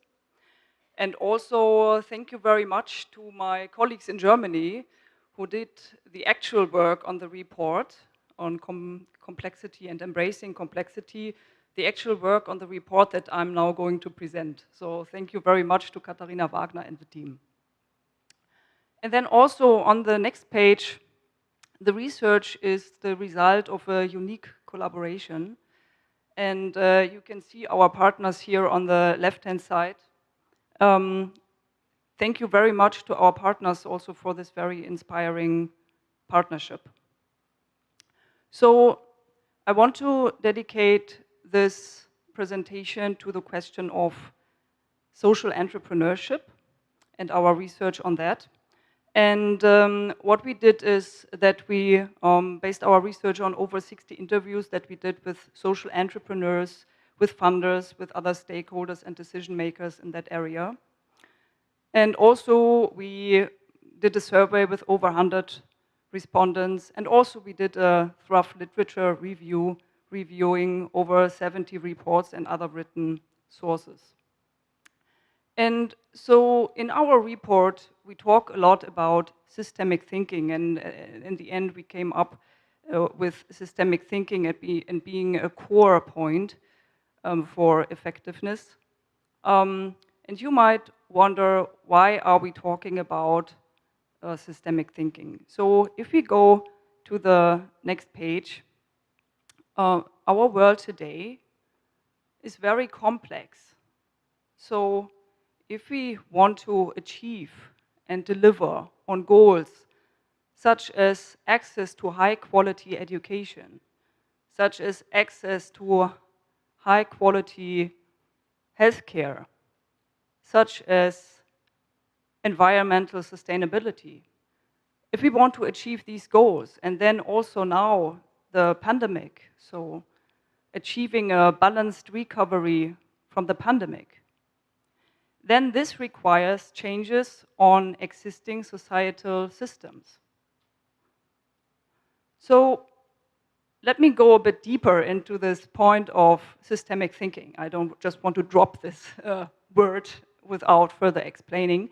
And I would like to share with you the definition that we used in our report, which I personally find very beautiful and very helpful. So this is the definition. So systemic change is to addressing the root causes rather than the symptoms, by altering, shifting, and transforming the structures, the customs, the mindsets, the power dynamics, and the rules through collaborating with a diverse set of actors with the intent of achieving lasting improvements on societal issues on a local, on a national, and a global scale. So this seems to be like a very complex endeavor and a very complex definition. But here comes the good news. So we found in our research that there is huge potential in social entrepreneurs. There's huge potential in social entrepreneurs who embrace this systemic thinking and systemic change. And so in our research, so these social entrepreneurs, they can be the R&D lab for society. They usually have a very people-centric, a very participative way of approaching and solving problems. They also can help to work on improving policies, on improving power dynamics, on improving mindsets or social norms. And also, they can be true social innovators.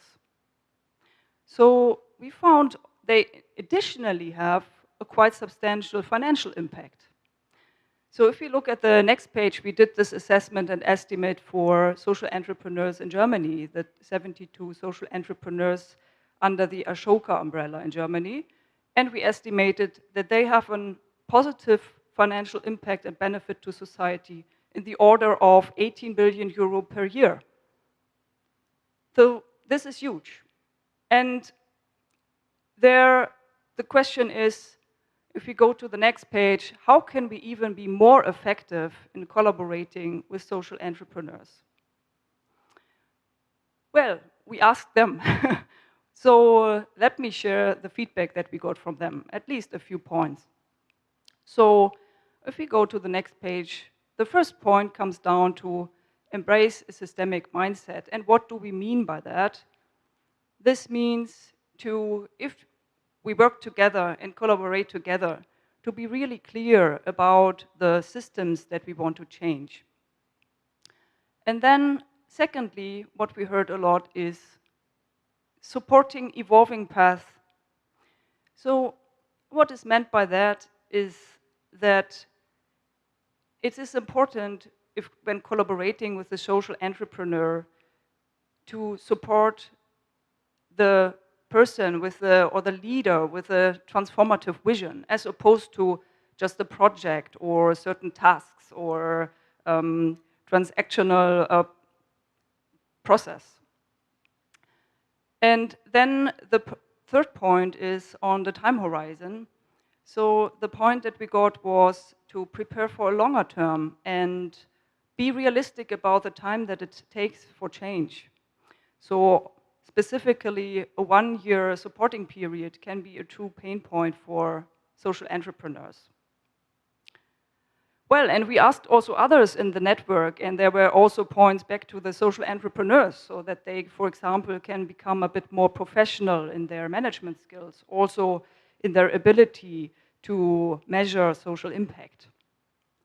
And on the other hand, you can say supporting them in capability building and acquiring these capabilities, and also acknowledging that they might need some management skills can be truly helpful for them. So on the next page, these are just a very few ideas, and there are much more in our 3 reports with specific examples and details. These 3 reports have already been published, and the 4th will be published soon. And let me just summarize the 2 key takeaways. The first one is, when reviewing the activities, it might be helpful to embrace a systemic thinking mindset. And then the second one, there is huge potential in social entrepreneurs. They can be true allies for governments in achieving structural and societal improvements. Thank you very much. 감사합니다.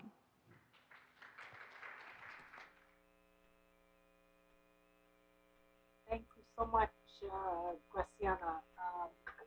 I think this presentation and your findings really resonate with some of the thinking we've been doing at UNDP and the development system on the complexity and embracing complexity in development work, but also looking at systemic thinking and to really bring about transformative change.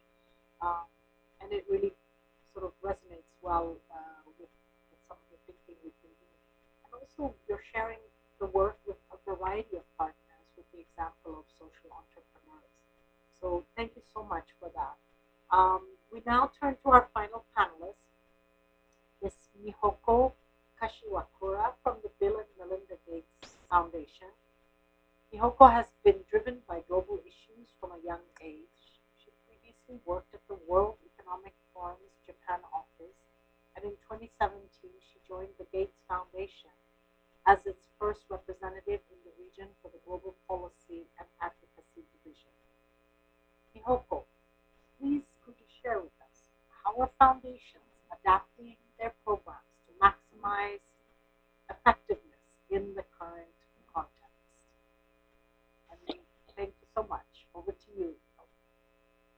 Thank you so much, Golden. And I would like to first thank the Ministry of Foreign Affairs for this opportunity to join this very special event.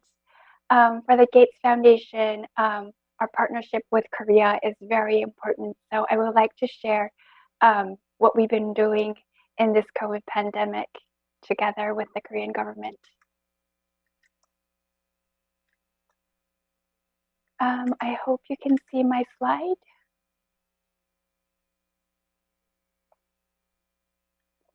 Okay, so this is our belief: all lives have equal value, and at the foundation, this is the world that we are aiming to create with all our important partners. So for today, I would like to briefly introduce about the Gates Foundation and then share some of our focus during this COVID pandemic, which includes the ACT Accelerator, CEPI, Gavi, and then quickly share some of the key guidance of how we're preparing for the next pandemic. So quickly, just about the Bill and Melinda Gates Foundation. We were founded in 2000 by our co-chairs Bill Gates and Melinda French Gates. And until recently, Warren Buffett was our trustee as well. We operate in over 100 countries with an annual budget size of about $4 to $5 billion. And this is a quick glance of our organization. We have 6 core divisions: Global Health Team, Global Development Team, Global Growth and Opportunity, Global Policy and Advocacy, where the work of our partnership with Korea sits in, and then the Gender Equality and US Program Team. And I would just like to share that the Global Health Team and Global Development Team has about 2/3 of our budget. And I would like to just share one example of our partnership with Korea. We have established together something called the Right Fund, which is Korea's first public-private partnership, which funds global health R&D. We find a lot of important work and innovation happening in the private sector of Korea. So this is an initiative and fund that's been funded half by the government and the foundation and some of the Korean pharmaceutical industry as well. So this is just one example of our partnership, but I would like to now dive into what we've been focusing during our pandemic right now. The foundation has been extremely concerned about the very unequal distribution, the vaccine inequity we're facing in the world today. As of May 2021 this year, only 0.3% of the vaccines were in low-income countries. As of today, only 0.5% of low-income countries' population has been vaccinated 1 dose. If you look at this map, many countries in Africa will only be receiving full vaccination after 2023, which continues to be a great concern for us.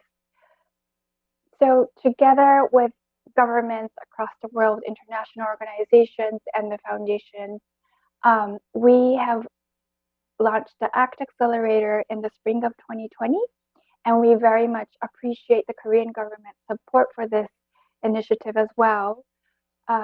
So the ACT Accelerator is the only global initiative that aims to have equitable access for all countries to access vaccines, therapeutics, and diagnostics.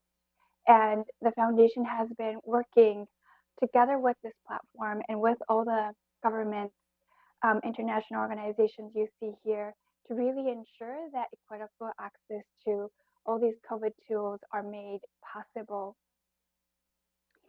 And especially for the vaccine pillar, COVAX is the world's only framework that allows equitable distribution for all population across the world. So we find succeeding in ensuring that COVAX is successful is our top priority at the moment. It has both low, middle income countries as well as high income countries. And there's over 190 countries and regions that has joined COVAX. We've been working very closely with the Korean government to overcome this COVID response. Bill Gates had a call early last year in April, and we discussed about how it's important to ensure access for vaccines across the world. Our president, Trevor Mundell, had a great call with Mr. Yoon Gon-yeon from the National Assembly. And this year, we've been working with our partners to have academic seminars, National Assembly seminars, and we're really recognizing there's a lot of important decision makers who are very committed to our concern about equitable access to these COVID tools. We really want to thank the Korean government's generosity for co-investing in our important partners. The foundation has also been working very closely with Gavi, the Global Fund, CEPI, who are very much the key pillars of the ACT Accelerator and others organizations as well. And the Korean government has been very kind, making a very historical pledge of $200 million to the COVAX AMC, which funds vaccines for low-income countries and the population there. Korea has also been a very important partner for the Global Fund and made a very generous pledge of up to 25 million for the period of 2020 to 2022, and we will have a replenishment coming up for the Global Fund next year. And also, CEPI, our important partner for vaccine R&D, has been recognizing the rich private sector that Korea has, and CEPI has been investing in SK Bio's COVID-19 vaccine, the GBP501, and we are very much looking forward to how this succeeds and really aligning and ensuring that the Korean government's plan and vision to become a global vaccine hub, we really want to support that initiative, and we hope to work together with CEPI, with the Korean government, to make sure that Korea becomes a very successful global distributor because of its rich private sector's technology.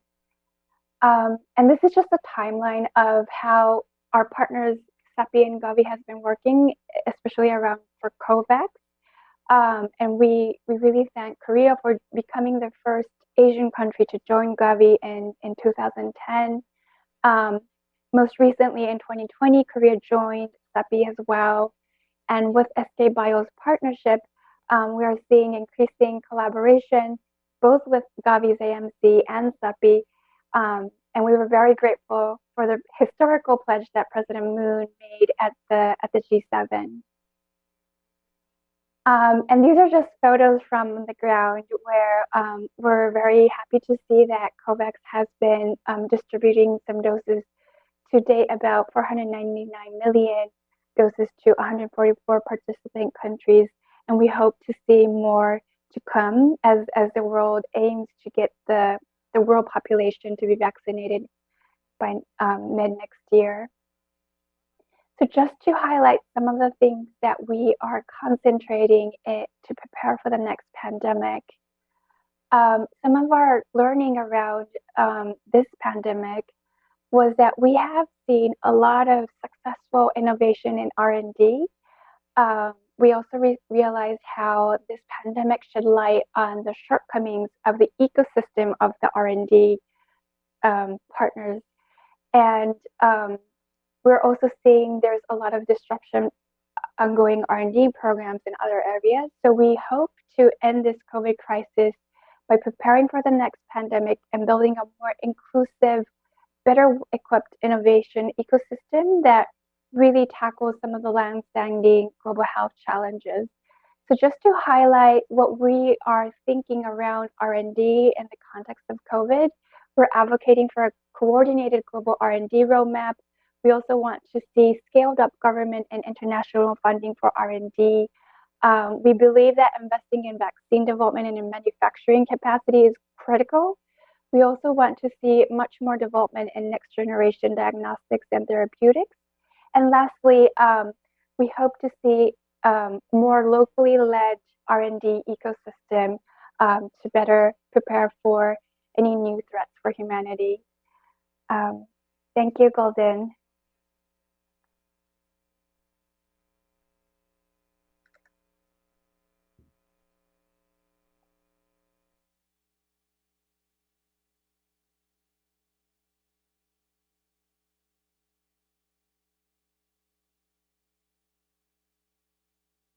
Very closely on television at the country level and the partnership with WHO and UN and national governments is really inspiring. So a lot of appreciation to you and the AIDS Foundation. We're now colleagues at the end of our panel discussion. We have 10 minutes left, maximum 10 minutes left. And I'd like to open the floor to questions that you might have for our panelists. If you do have questions, please try to keep it concise so we can get as many people as possible, and that you direct your question to a speaker. And I'll take 3 or 4 questions at a time. And of course, I'll take my cue from the organizers in Seoul if there's questions also that are from the floor and not online. So I'm just waiting to see if there's any sign of anybody both from the floor or online that would like to come in to make a question to one of our panelists. Now's your chance.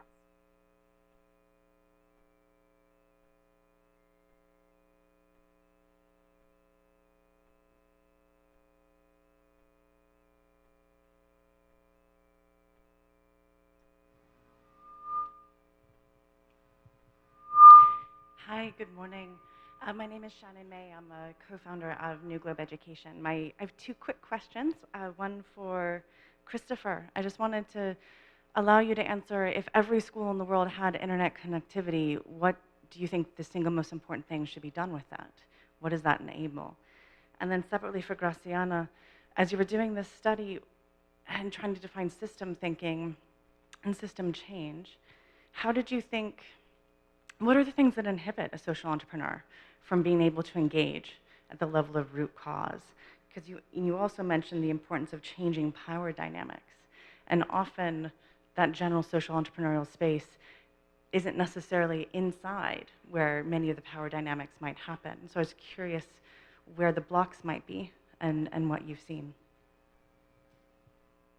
Thank you very much. Excellent questions. Let's take a couple more, and then I'll turn it over to Chris and Graciana. Any other questions online or from the floor?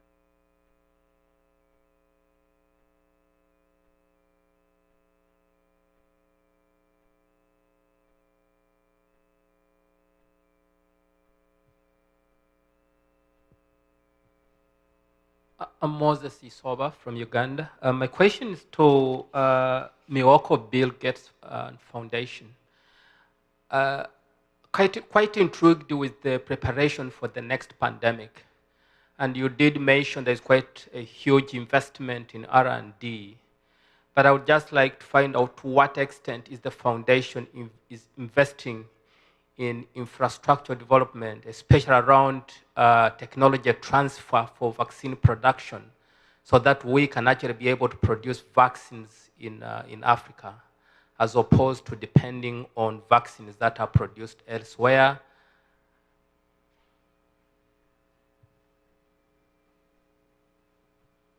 Thank you very much. Another excellent question. I'll take one more question. And good to see questions from the floor. I don't see any online, and colleagues that are helping me have not shared any. But no questions online. So any others from the floor?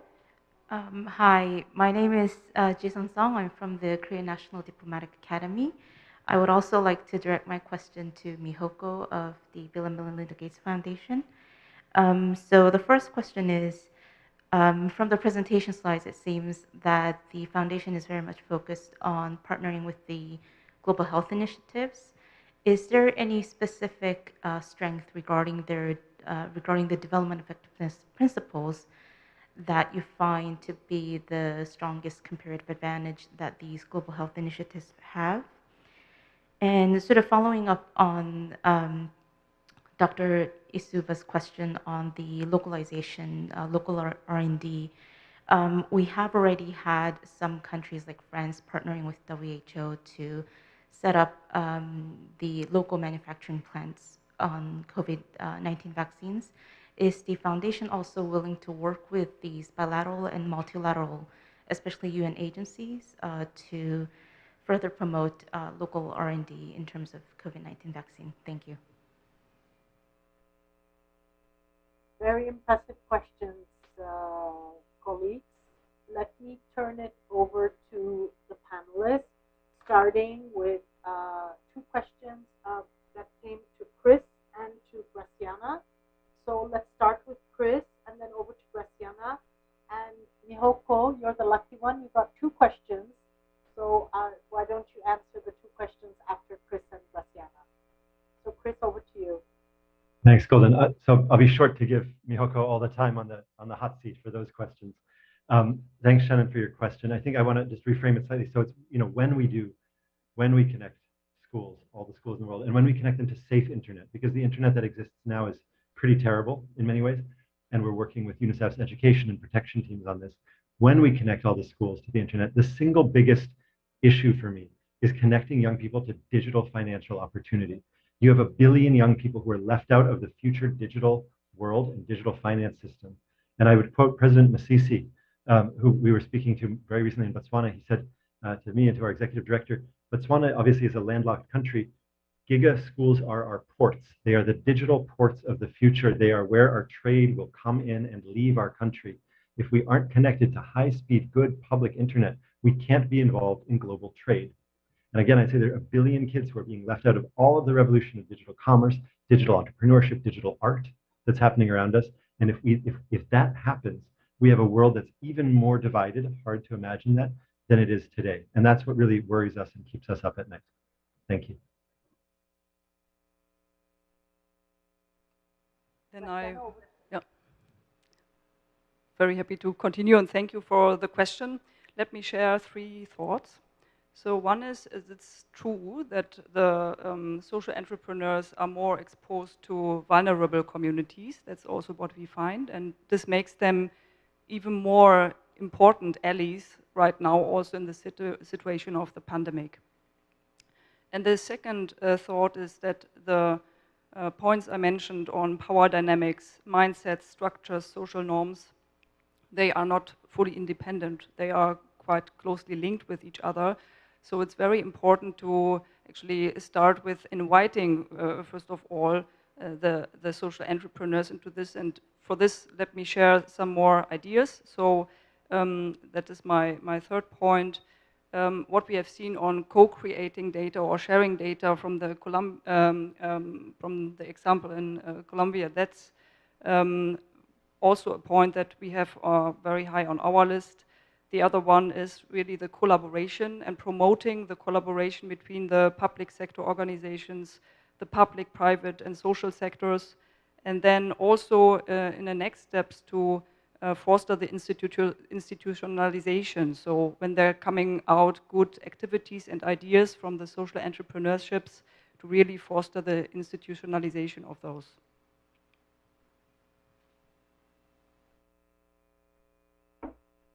Thank you so much, Graciana. I think Mihoko, over to you.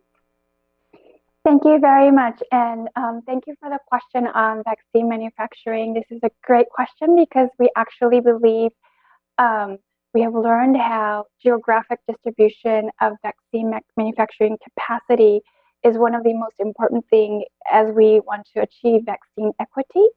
So I'm sorry I didn't share that in my slide in my presentation earlier, but the foundation has been placing really expanding vaccine manufacturers in Africa, in some of the low middle income countries as one of our top priorities in this COVID pandemic.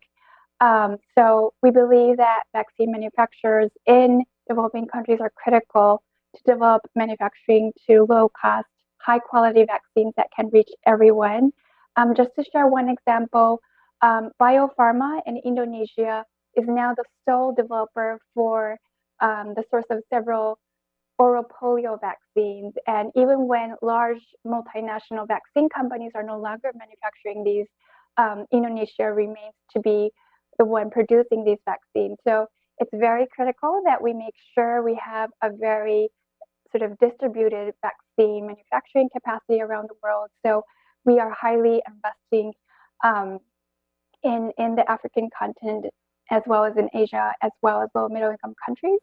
And so to date, we have supported about up to $1 billion to 19 manufacturing capacity across 11 countries. And we brought about 17 vaccines to market. So thank you for highlighting this. It's a great question. And thank you, Jason, for your question on development effectiveness. We find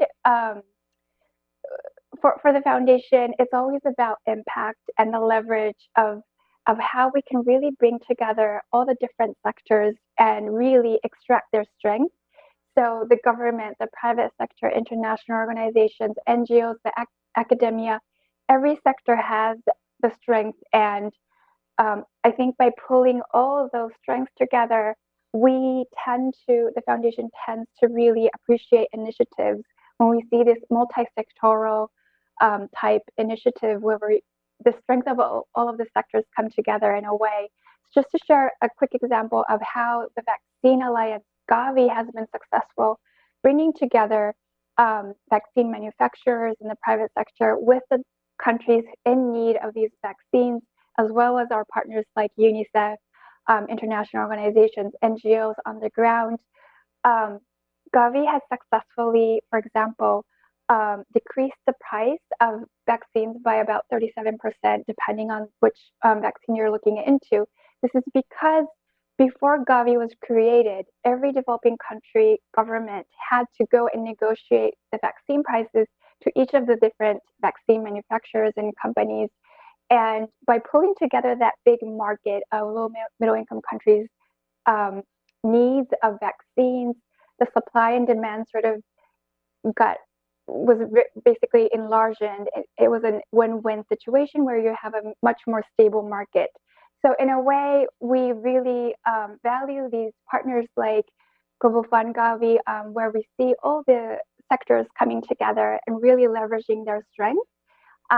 So when it comes to development effectiveness, we think that strategic partnerships like these initiatives are quite critical for our work.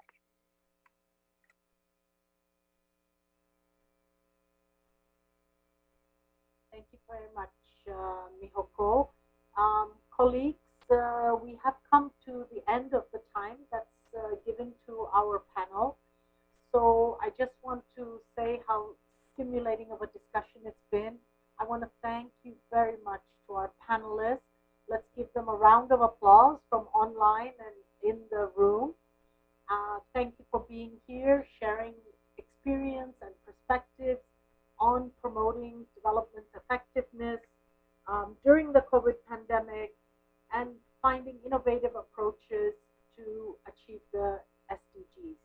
I could not possibly do justice to the breadth of the interventions. Colombia and the Ivory Coast, your examples of national efforts and the challenges and solutions you put forward, and UNICEF and private sector partners shared how they've been adapting and using different tools to drive our collective development efforts through this pandemic and into recovery. I want to end by really appreciating and thanking our host, the Ministry of Foreign Affairs of the Republic of Korea. Your leadership in the effectiveness agenda matters, and thank you so much for bringing us together at the 10-year anniversary of the Busan Partnership for Effective Development. Thank you once again, colleagues online and in the room, for joining us. It's been a pleasure to moderate and be here with you, and thanks also to our participants around the world and in person. And have a nice evening from New York. All the best.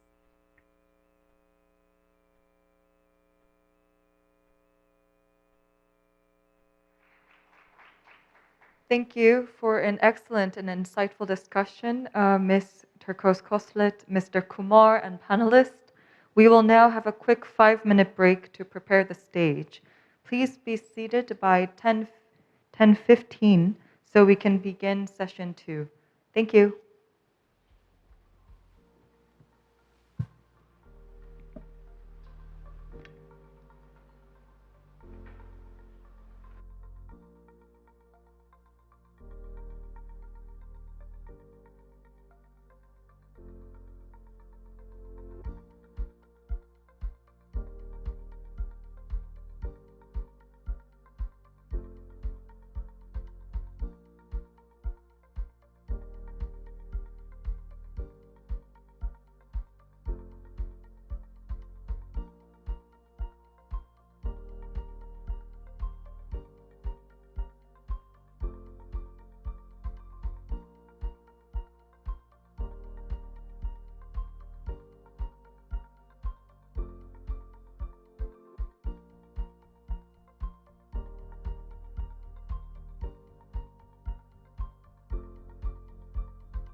Ladies and gentlemen, we will begin session 2 very shortly.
Session 2 of our forum will now begin. Session 2 will take place under the theme of Innovative and Inclusive Partnerships. Your questions on the YouTube comment section will be delivered to the moderator for Q&A. Now, I will introduce the moderator for Session 2, Mr. Vitalis Meja, Executive Director of Reality of Aid Africa and GPEDC Non-Executive Co-Chair. Please give him a big round of applause.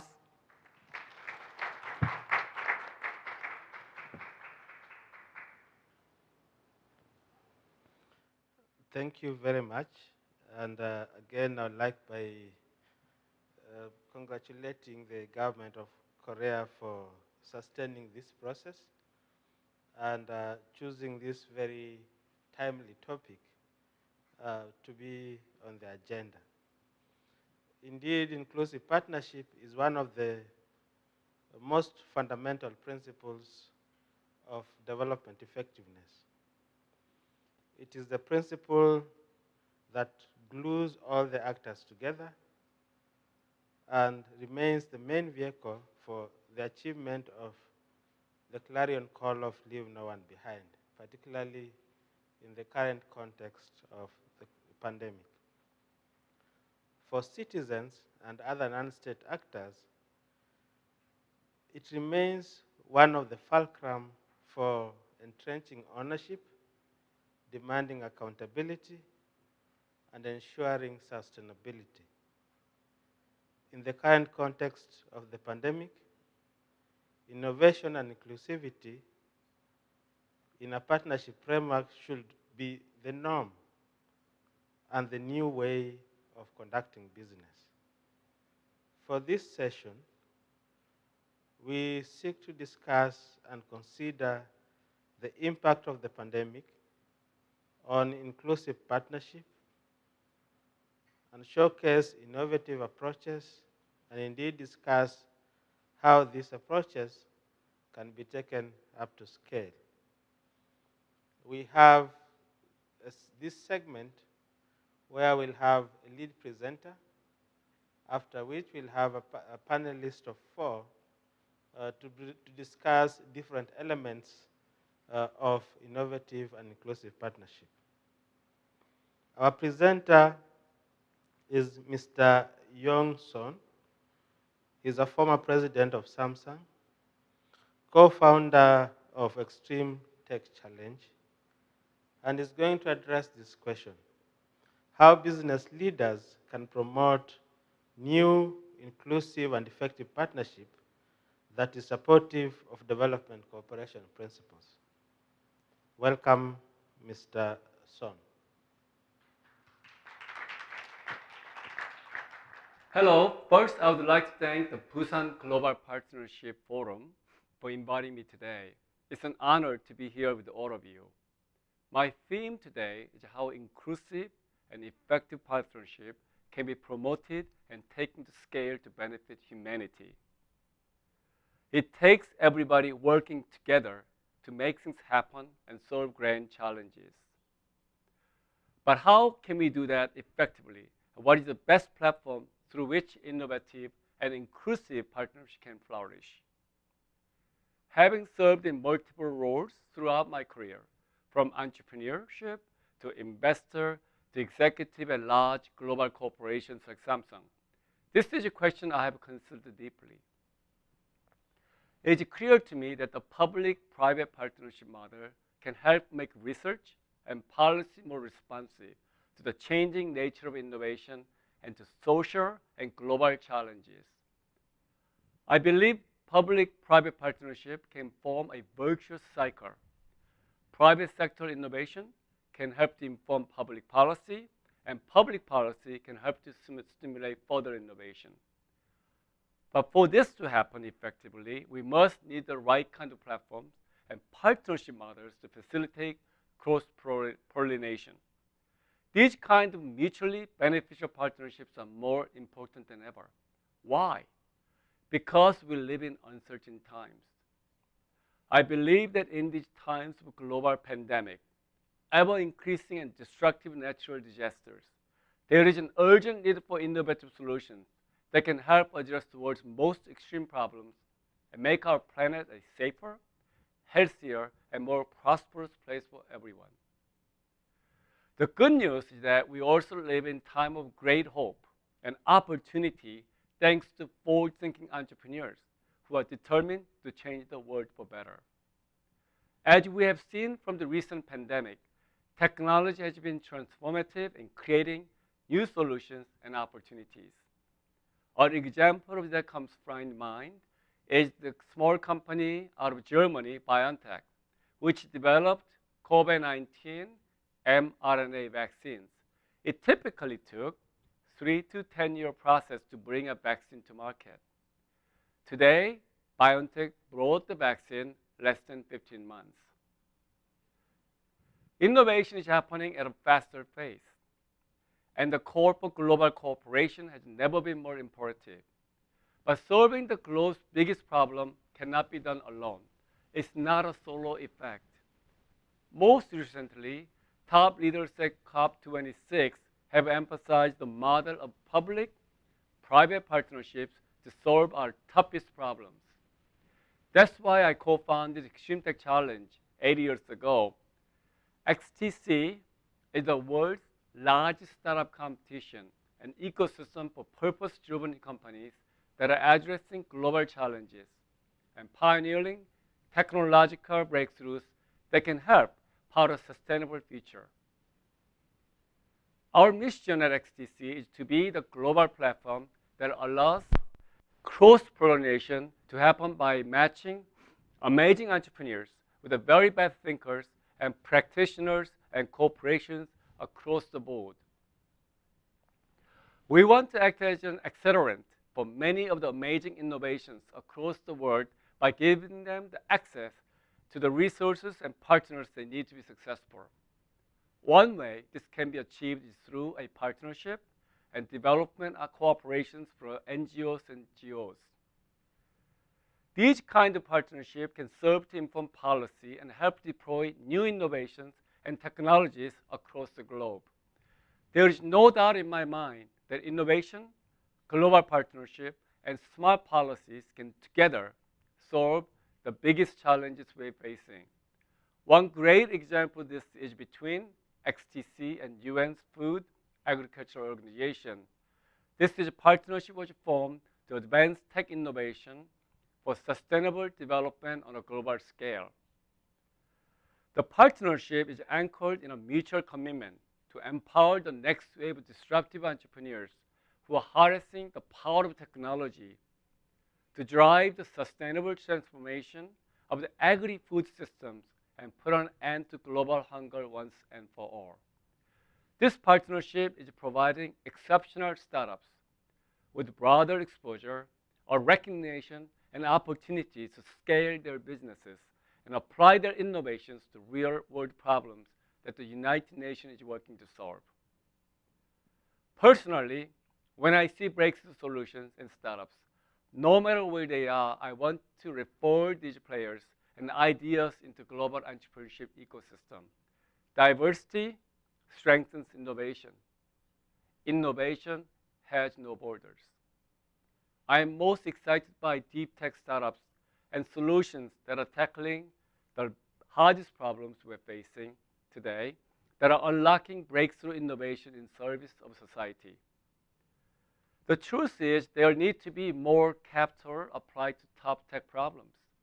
Let's face it, there is enough money chasing the next social media app, and not enough money going to disruptive startups that can address the world's most pressing problems and have meaningful impact on our planet.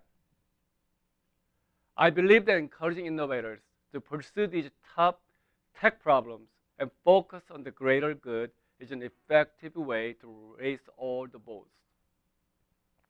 And this is why I found the new venture capital fund, World Catalyst Ventures. What makes us unique is our laser focus on deep technology. Over the last 2 decades, there has been a steady flight of capital away from deep tech, those sciences, tech that helped us to build a world we are living in today.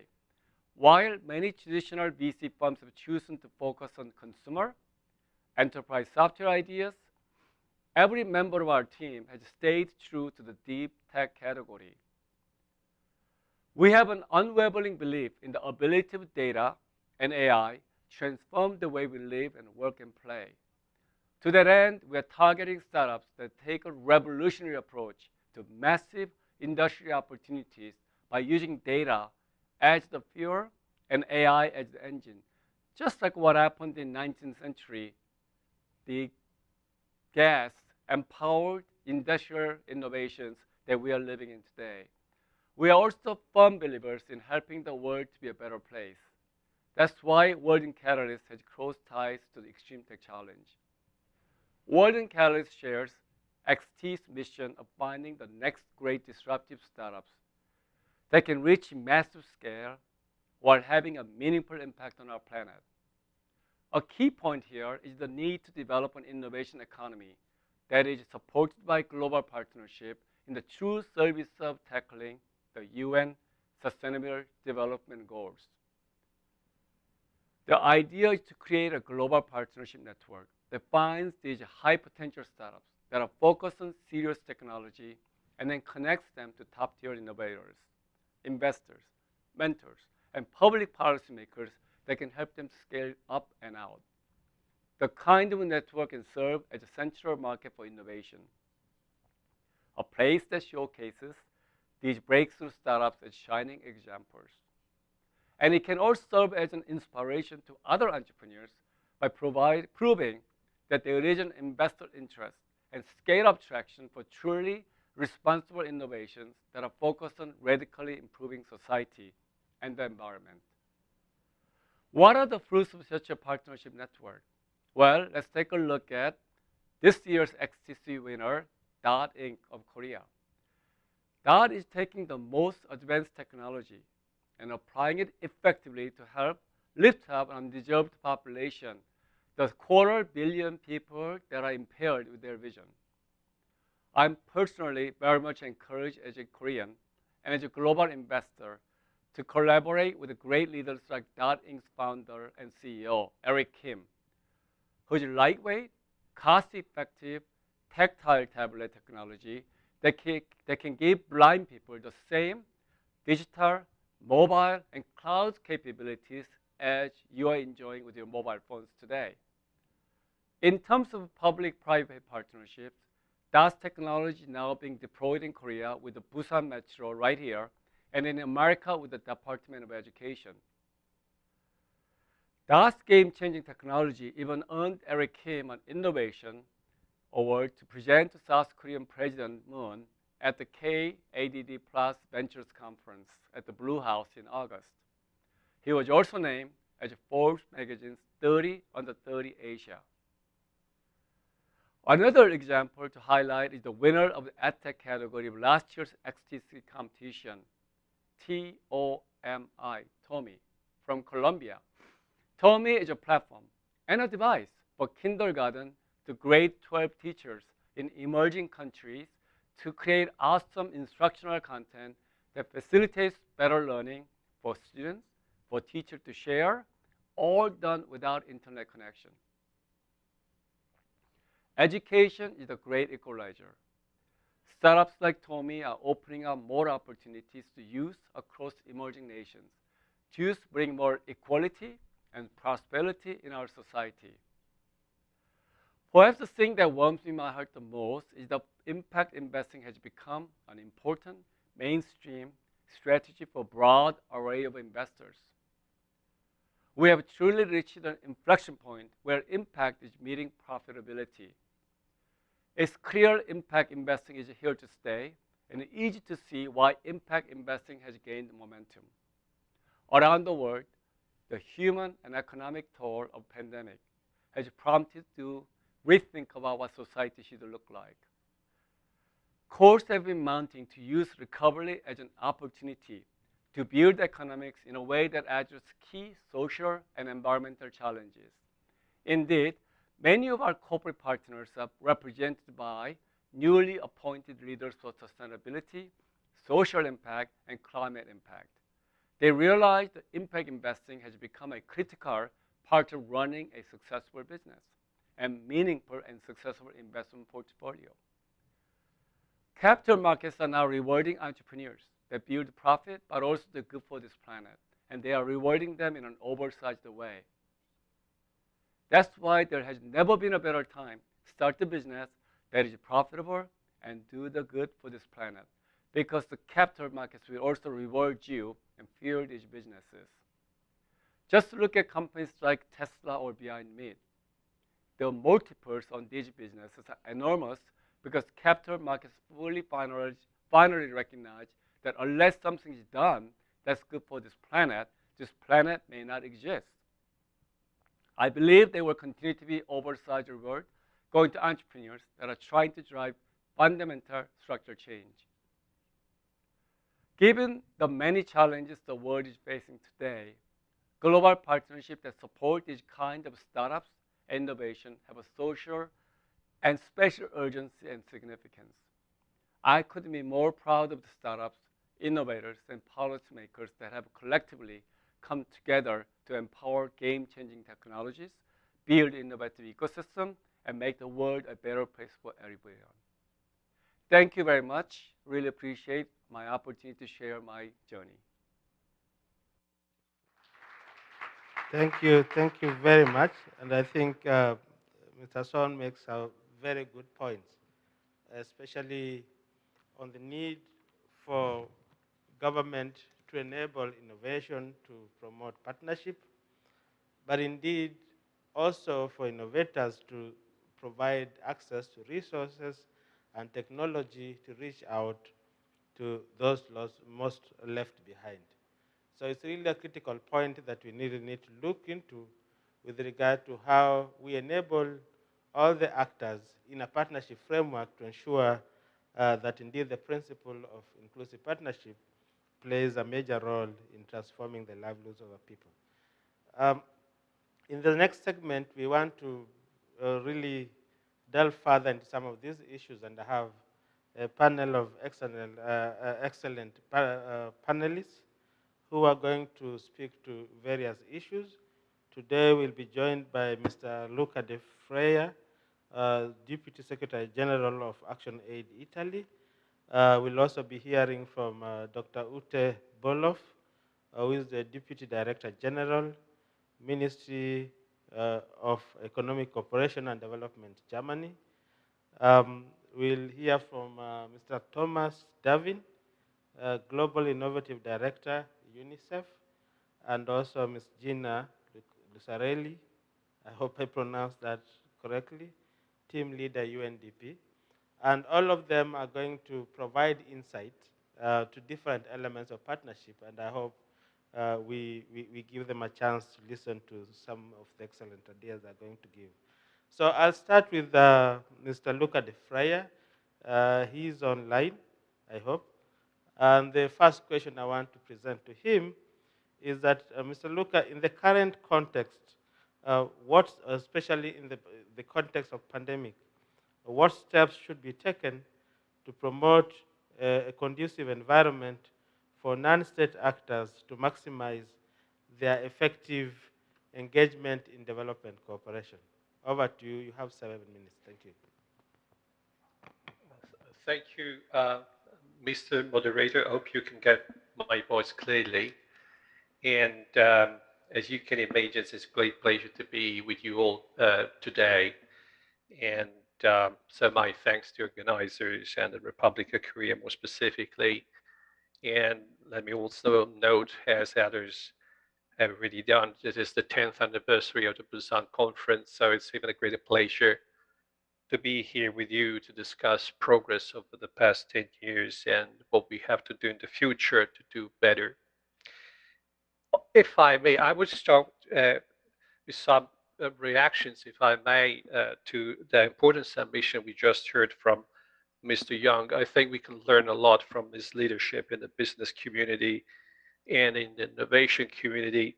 And I noted down just a few points when he was providing his submission. Specifically 2 points. Obviously, it's so important to hear about innovation. It's so important to hear about platforms for innovation. And I do believe, for instance, that research should be seen clearly framed as an international public good, and that under certain specific circumstances, really innovation research in particular should be strongly supported through development cooperation. There are discussions in this regard when it comes to metrics, for instance, and within these discussions, we clearly pointed out that one of the prerequisites, for instance, is free access to research findings. And I really would like to highlight this element, free access to research findings for those research programs to be supported through development cooperation. The other quick point I would like to make about what I heard from Mr. Young is about his reference at some point to something I noted down as mutual benefits. I think this is one of the essence of what we have to talk about in this session, partnerships. Partnerships should be based on these mutual benefits. And let me be clear on this, not mutual interests. I think it was a great improvement when we moved from the notion of interest, including the element of power relationship, to the element of benefits. And I think benefits, or the idea that we have shared benefits, mutual benefits, is also the essence of the 2030 agenda that really speaks to that, with the principle of universality, for instance. But let me go straight to the main topic for our conversation, the impact of the COVID-19 pandemic. And today I have the pleasure to bring the perspective of my CSO colleagues from the CPD platform. And with the CPD platform, that is the CSO platform for effective development cooperation, that is a member, founding member, I would say, that the GPDC in many ways. Well, we came together from the very beginning of this crisis in March last year, and we put together a conceptual framework really to review and assess the importance of the effectiveness principles and the response to the pandemic. Very, I would say, very much in sync with the GPDC statement on the effectiveness and pandemic that was then published in May in the same year. And we went through the different principles of the effectiveness agenda. And here I would just like to focus on a couple elements which are relevant to the issue of partnerships, in my view. The importance of alignment. So it's extremely important that even the response to a crisis such as the COVID-19 pandemic is aligned with the standing development plans of partner countries. Because we're actually concerned about the risk of the scarce ODA being diverted from the standing challenges to address the pandemic. So the importance of alignment is as a principle that can safeguard standing plans to address standing challenges addressing the new challenges coming from the pandemic. And the other important element that we addressed through the review of the principles in light of the pandemic is about the importance of the notion of ownership and democratic ownership. Why so?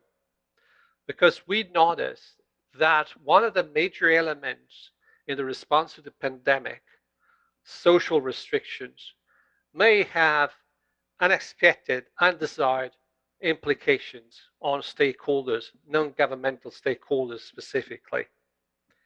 And you know the concerns that we have about the shrinking CSO space, but I think this concern is much broader than the CSO community, and it's more about the non-executive actors in general. And we noticed in our review of the impacts of COVID-19 that this risk is real, along with another risk that we noticed, the growing role of security forces, military forces, and the response to the COVID-19. According to our language, we refer to the militarization of the response to the pandemic in many instances. So you asking, moderator, about the initiatives to be taken to improve on partnerships in the given context. So do a quick response, making sure that the basics are in place, such as alignment and such as democratic ownership, to make sure that all actors, for instance, are involved in the plans to respond to the pandemic. Let me go back quickly to one of the major points also introduced by the presenter, which is about innovation. And this is similar to other points I heard in the previous sessions about the importance of connectivity. I think this was coming specifically from the colleague from UNICEF. And what we noted throughout the pandemic crisis, is that connectivity played a fundamental role and the capacity of individuals, communities to adjust to the pandemic situation. And as it's quite obvious now to reflect, to observe that those on the right side of the digital divide were in a better position to react to the pandemic crisis, to the social restrictions that were necessary in response to the pandemic. So I would like to highlight that, as many have argued in the past, that the pandemic has accelerated certain trends, that has further highlighted certain inequalities. The pandemic is not an equalizer, rather the opposite, is possibly further highlighting inequalities. And one of these inequality is connectivity.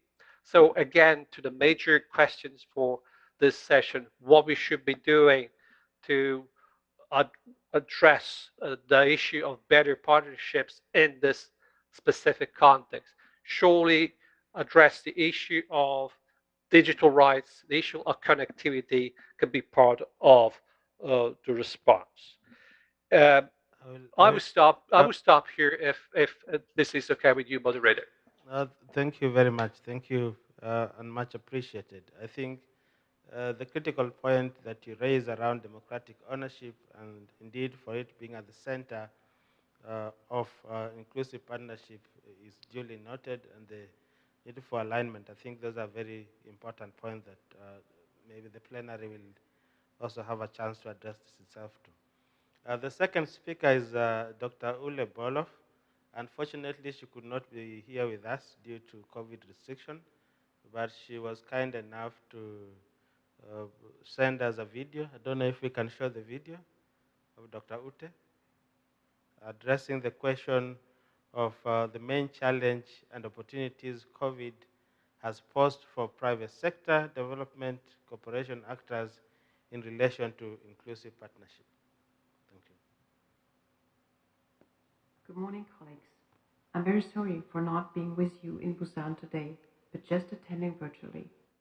The Busan Partnership Forum is an important conference, 10 years after the Busan Partnership Agreement and the establishment of the GPDC. It's a great opportunity to take stock and reflect.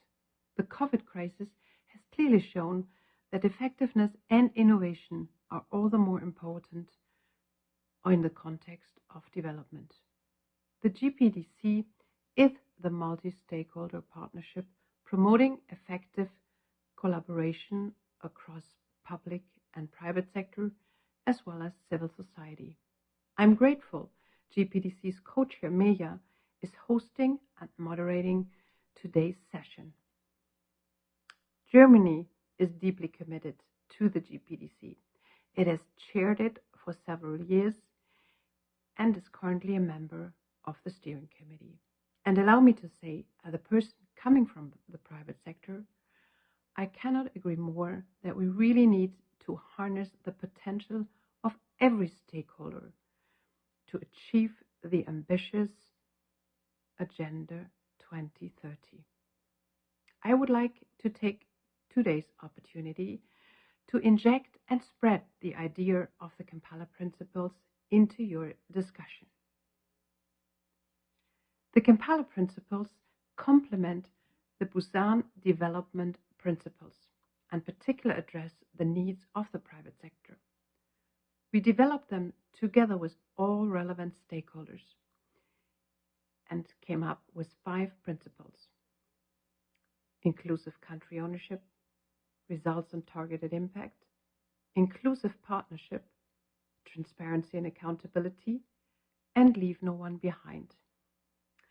Allow me to showcase you one example that fits this very perfectly.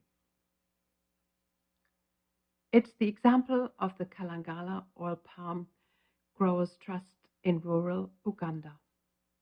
With the assistance of IFAD, the government of Uganda helped smallholder farmers to organize themselves in cooperatives that provide training, access to funding, and markets for the product. While this partnership was already a success, it needed scale to provide a real impact in the livelihood of the community. The German Ministry of Development helped in identifying the need of the community and supported by introducing a rural sourcing management solution developed in partnership with the private sector company SAP. Launched in 2017, the rural sourcing management solution integrates smallholder farmers in agricultural value chains by digitally connecting them to buyers. The technology has been used by producers of cashew, cocoa, maize, and palm oil across Africa.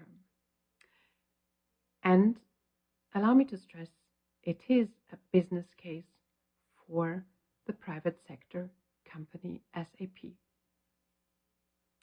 You can see and find many more examples that we have collected together with members from the private sector, donors, and the civil society on the website effectivecooperation.org.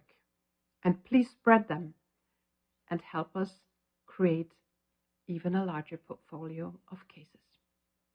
Allow me to add a few more words on the multilateral and bilateral cooperation of my development ministry. We are proud to support UNDP Accelerator Labs, and I'm glad Gino is here today and will tell us more in a minute. Germany is a key donor with 50 million euros And it's great to see the success to enable innovation by scaling grassroots initiatives.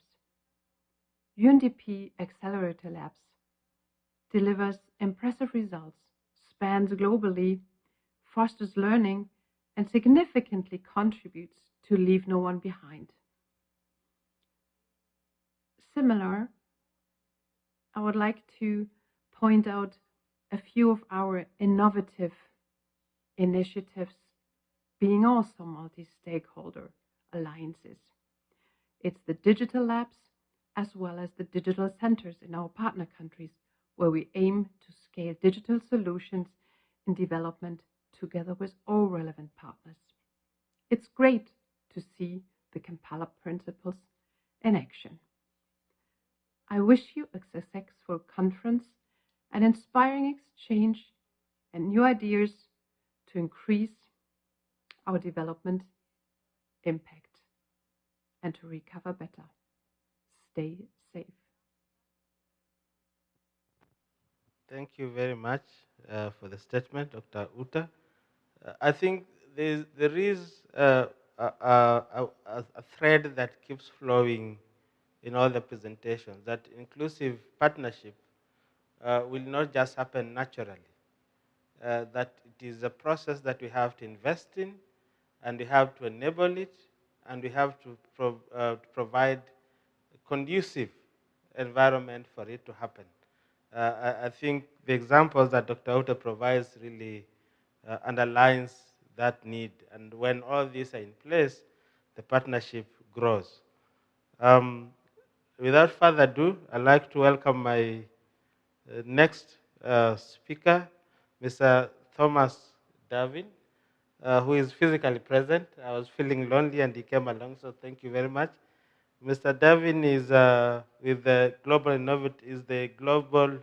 Innovative Director, UNICEF, and is going to address the question, how can innovative approaches, partnership, and technologies contribute to improved effectiveness and results from development cooperation? Welcome, Mr. Davin. Thank you very much. And wonderful to be here. And I want to start by first a small correction. I'm the Global Innovation Director. I'm not sure whether I'm innovative. I guess it's implied or assumed, but let's see if I do justice to that title. Wonderful to be here, and wonderful to be here in person. I want to really thank the government of Korea for having me and having us all. It is an important anniversary, these 10 years, and it is a great time to really reflect on where do we want to take that Busan principles and partnership. How do we shape the next 10 years? What have we learned over the last 10 years, and what have we learned particularly from such crises as the COVID pandemic and climate change, and how is this affecting the way we work together? And can we maybe even be more effective in various ways? As you probably have guessed, I'm working in innovation, so I'm a glass half full kind of person. So we could look at COVID as a major crisis, and it has had a terrible human cost and economic cost, and these are not finished, unfortunately. The same could be said to the climate change. It's already impacting the world in ways that I think a few of us fully understand.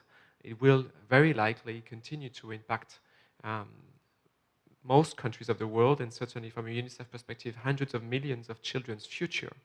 And yet, when we look at both from a UNICEF perspective, and I would argue maybe in the framework of Busan as well, those crises are also pulling people together in ways that we seldom have seen before. And John was talking about this in terms of the development of a vaccine. As we all know, these normally take 10 years. We've done it in less than a year and a half. We are looking into, GIGA is one initiative that is under the Office of Innovation, and it's been able to map 1 million schools in less than a year to understand how do we reach children better, to resolve the learning crisis that the world is up against. We have seen people coming together from the civil society, from pure individual, private sector, in building all kinds of results against the COVID crisis in ways that nobody had imagined. We've seen new patents coming out across the world. We've seen new masks being created out of tissue in a number of countries in the world where masks were not available. We've seen so much innovation coming up, and as a result, we've seen progress, or at least protection against and mitigation against both climate change and COVID. And the threat for me is a number of points that I wanted to come together and present to you. The first one is the clarity of the problem. And John made mention to that. When we talk about innovation, we always say, what problems are we trying to resolve? And of course, when we talk about COVID, when we talk about climate change, the problems are fairly stark. They are forcing us to the clarity of thought. When we come to development effectiveness, the same should be true. We should be clear about what is the problem that we are trying to resolve, what is the issue that we want to really invest our energies around. And that will lead to a number of people becoming really energized around finding a range of solutions against that. And again, some of these solution finders may be children, they may be young people, they may be coming from various angles of society that we had not anticipated, just by virtue of the participation and the buying of that ownership of let us solve this together.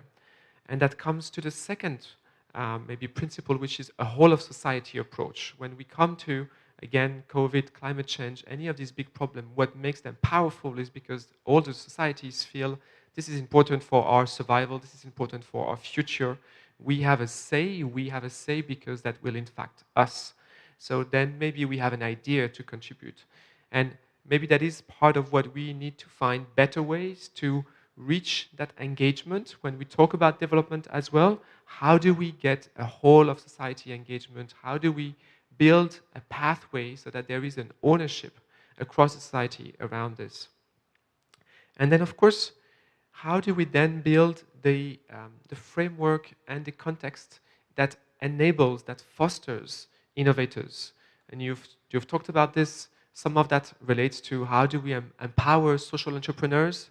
Some of that comes to how do we maybe work a lot more, and this is certainly a minor obsession of mine, how do we work maybe more effectively in bringing, I would say, the financial industry in support to revenue-making projects that make sense from a social impact perspective.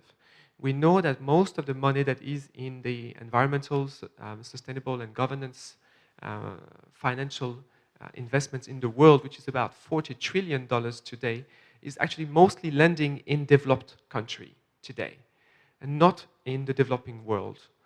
How do we build a process? How do we build a pathway that there is a pipeline of credible projects that is enabled for these investors who are very keen to actually have a social impact with their money and have a revenue from that social impact? How do we enable that connection? How do we build that bridge?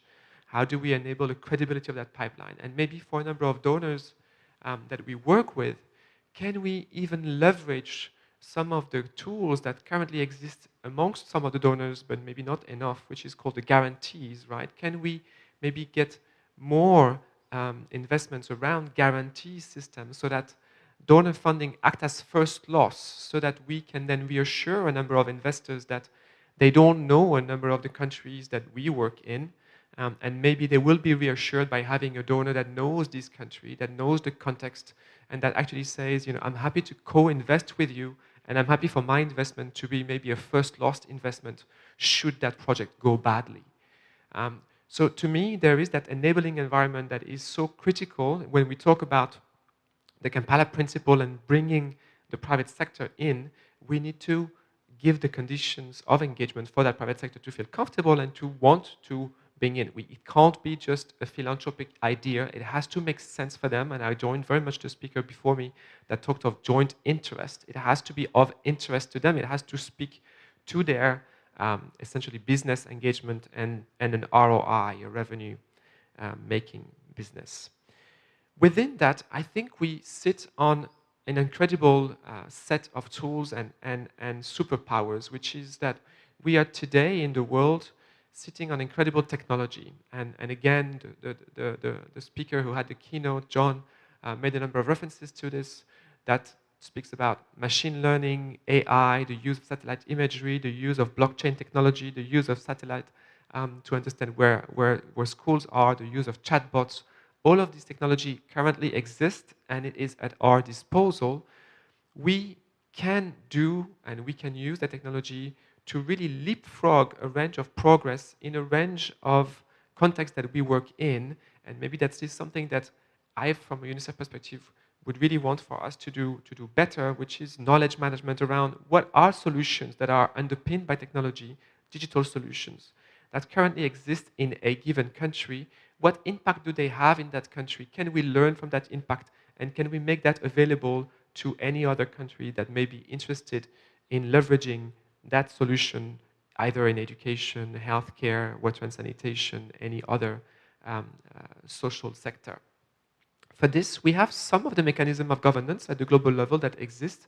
There is a new alliance, which is called the Digital Public Good Alliance, which aims to do exactly that. It essentially focuses on what are solutions that exist in any given sector that are impactful, that are open source, so that any partner can make use of these solutions, and that are credible. And those are vetted and then put in a DPG, essentially the website, that enable anybody to have access. We've done a lot of work around, and we've heard a lot of examples of innovations, many of which were underpinned by tech. We, from a UNICEF perspective, believe that in a number of ways that can become a great equalizer. And it doesn't need necessarily connectivity. We've heard of some examples where tech is used in contexts that connectivity is not required, or at least not required permanently. And so we shouldn't look at connectivity as a sine qua non. We should look at it as an enabler and again, an empowerment engagement. We very much stand, of course, with the GIGA initiative, and we hope that that will be a success because there will be an incredible tool to leverage a learning outcome progress. But it doesn't need to be a permanent requirement for tech to be impactful and to leapfrog progress. We are seeing a number of new solutions that are bringing all of these partners together, from civil society to government to intergovernmental organization and NGOs when we talk about any kind of sectors. And so to me, I think we are on the edge of a new revolution in how we come together. But we have to be intentional and systematic around querying, do these initiatives make sense to all partners? Do we have that buy-in? Does that bring the interest from all and not just assume or make it, I would say, a peer pressure or a sense of name and shame? So that is something that we are, I think, as an industry, as a development non-profit industry, I think still struggling somewhat. We are kind of too often telling private sector, well, you must engage because it is also your responsibility. And I think we have a responsibility actually to shift our lens and to understand how do we make it work for everyone, in the same way that when we connect with the people we work with, we want their voices and we want their ideas to benefit the process, and we should be very much intentional with the private sector partners in the same way. Let me pause here, and I look forward to engaging, hopefully, with the audience. Thank you so much for having me. Thank you very much. And I think you make very good points. And I think one of the things maybe we will need to address as a plenary is the question of mutual interest or stakeholder interest in the partnership, and how we address those interests in a manner that is mobilizing or strengthening partnerships. And also, I think trying to address the question that Luca also raised on the issue of mutual benefit. How do we harmonize interests and benefits in a mutual way, but in a manner that glues all the stakeholders or interested parties on this agenda, and we move as a group. But that's something we can consider after the next speaker, Ms. Gina Lucarelli. I hope I'm pronouncing her name correctly. She's the team leader, UNDP Accelerator Lab. And the question we are posing to her is how can new and exciting inclusive partnerships be developed under COVID-19, and how can this be shared and promoted? Let me just repeat that again. How can new and exciting inclusive partnerships developed under COVID-19 be shared and promoted? Over to you, Ms. Gina, and thank you for joining us. Thank you so much, Executive Director Meja. It's lovely to be with you virtually, even in this space, and greetings to all of you in Seoul. I do have some slides. Can we pull those up behind me? Is that possible?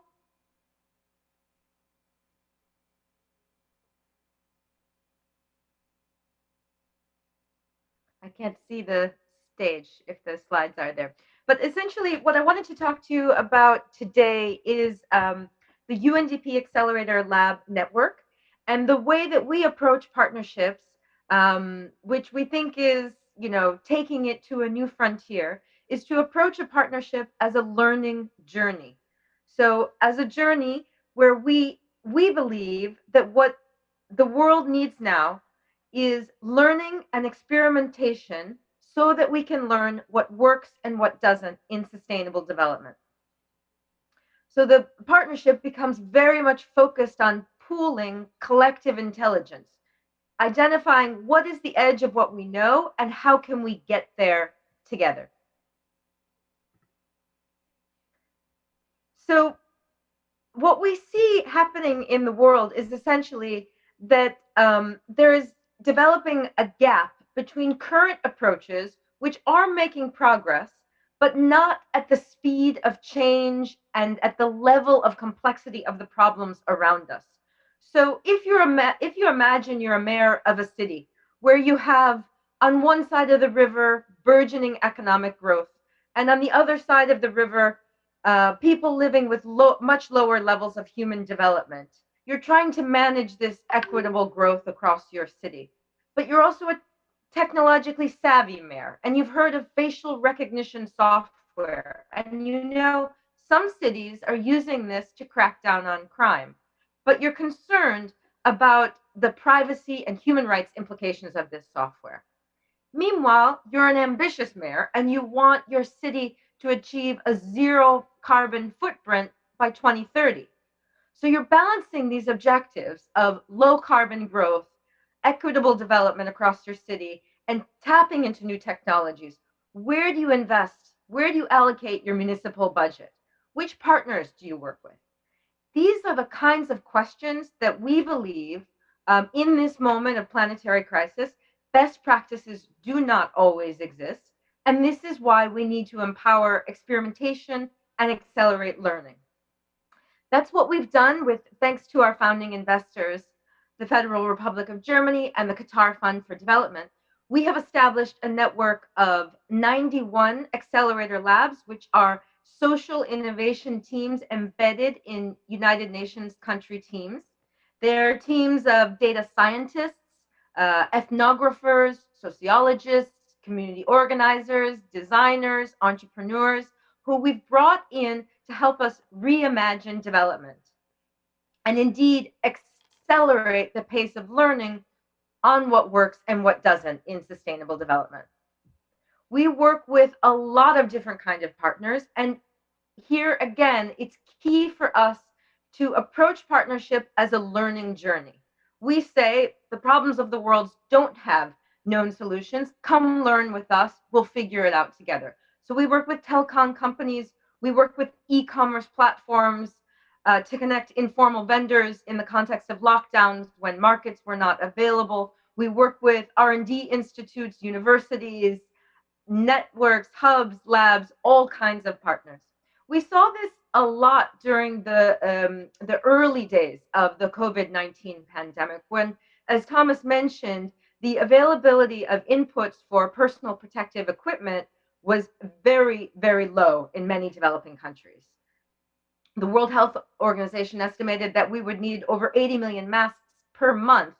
And when borders were closed and supply chains shut down, our labs jumped into action to bring together the maker communities, so the people who have 3D printers and the artisanal associations, or those who had access to bio alternatives to ethanol.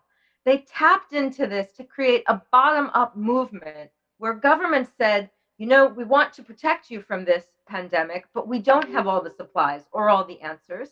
And so come do this with us constructively. In Togo, UNDP and the lab team there were able to work with the University of Lomé and the Artisans Association to create 1 million masks so that 1 out of every 8 Togolese had access to personal protective equipment in the early days of the pandemic, and actually at a much lower cost, at 65% less of the cost that it would have been to import these. So this is why we would like to make what we call collective intelligence the norm in development moving forward.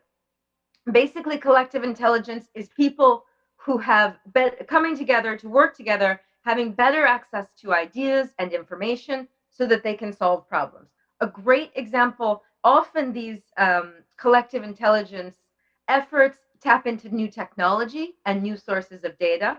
One great example is from the city of Seoul that you're in. In 2014, they were one of the early adopters of collective intelligence. The city did not have a nighttime bus route. And so in order to determine where to allocate scarce resources, the municipality looked at mobile phone activity from midnight to 5 a.m. And this is where they, based on mobile phone data and the call networks, this is where they put the nighttime bus route. This is a great example of collective intelligence because it taps into a new source of data, a source of real-time data that helps them allocate scarce resources. Within our own lab network, we use collective intelligence in many different ways. Our team in Argentina has used very low-cost sensors that they put on bicycles to drive around Buenos Aires and to understand how much air pollution is in the air. In Tanzania, they have worked on using what's called crowd mapping to map informal settlements and understand where the waste management problem, where is waste produced, how is it collected. This enabled them, they use satellite data and crowd mapping. This enabled them to map 20,000 data points that were then handed over to the sanitation department in Mombasa, which is the second largest city in Tanzania. The municipality is now using these maps to allocate services and planning for similar mapping exercises, and importantly, budgeting for similar crowd mapping exercises in the future. In Ukraine, our team, the UNDP lab, worked on the issue of open burning. So every year about this time of year and in the spring, people burn agricultural waste. It creates a lot of pollution, a lot of health impacts, a lot of economic loss, but there's no way to see where it's all happening. So the lab team worked with partners there to use satellite data and to bring together 200 communities to understand what's driving this open burning. Not just where is it happening, but what's driving it. And indeed, what are the alternative solutions? So they were able for the first time to see where the pollution was coming from and to tap into solutions such as composting and map hundreds of composting sites around Ukraine as an alternative to burning agricultural waste. So this is why we would like to partner with all of you to make tapping into bottom-up collective intelligence the norm in sustainable development. We think this is a new form of partnership because it's very much about defining what is the edge of what we know about sustainable development and how do we learn together to find the answers. We'd like to invite you to help us work on this so that we can do 3 things. So that we can use collective intelligence for sustainable development to fill gaps in sustainable development goal data. We know that many of the sustainable development indicators do not have data or do not have comparable indicators. And as we see in the case in Argentina, it's possible to fill these data gaps with new sources of data, technology, digital exhaust, mobile phone data, satellite data, etc. We'd also like to work with all of you to help us diversify how we see solutions. Thomas mentioned mapping the digital solutions that are out there. We work on mapping grassroots innovations. So all forms of innovations, herbal pesticides, herbal solutions that keep tomatoes for 30 days, soap that has a toy inside it so that children are eager to wash their hands and get to the toy. All of these solutions we know are around us, and there's so much intelligence that we can tap into if we can just learn to see it and learn to see it as innovation. And finally, we'd like to work with you to tap into collective brain power as the new normal. These crowdsourcing, new data source activities, moving towards real-time data, they are happening, but they are not yet happening at scale. And we would like to work with all of you to make sure that does happen at scale so that we can become as smart as the ambitious call of the Sustainable Development Goals, and with some luck, still achieve them by 2030. Thank you so much for this opportunity to share this with you. Thank you very much, Gina. And indeed, you brought out very key points that I think others had not brought forth, especially the importance of the labs in not only seeking solutions but also providing an avenue to bring people together to mobilize stakeholders around the effectiveness agenda, which I think is very key. And I'm going to do something a bit unusual because we've heard from different stakeholders. And I don't know if there are government officials here before we go back to to questions. Your experiences with the question of partnership, inclusive partnership in the context of COVID. I don't know if you want to share, one of you would like to share the experiences, and then maybe we just go back quickly to the to question and answer. Is there anybody who would like to share?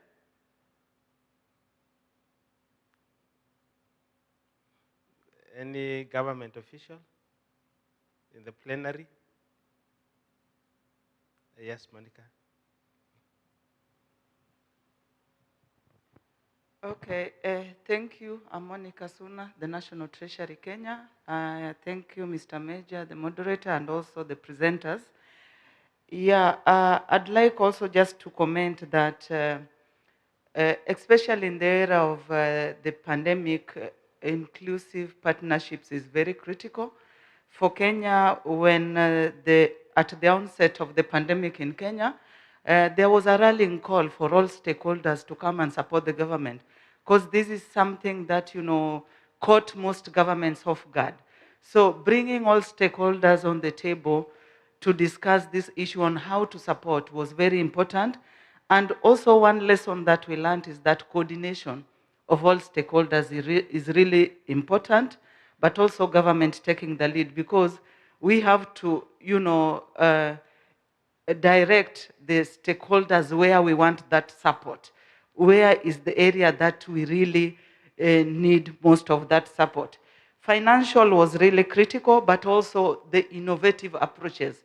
For example, at that time, most governments, for example, Kenya, we could not produce masks, we could not produce protective gear, but government providing that enabling environment in terms of, waiving some of the taxes on production of these items made it cheaper for entrepreneurs to come in and support. And in the long run, masks, protective gear became at least affordable for the common man, because like masks were out of the reach at the onset.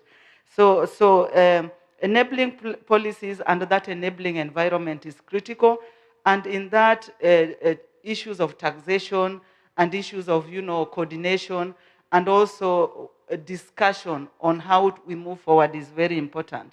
So I would just say that more of public-private partnerships going forward is critical in realizing the SDGs and also in terms of fighting the pandemic and also any other future emergencies that may occur. Thank you. Thank you very much, Monica.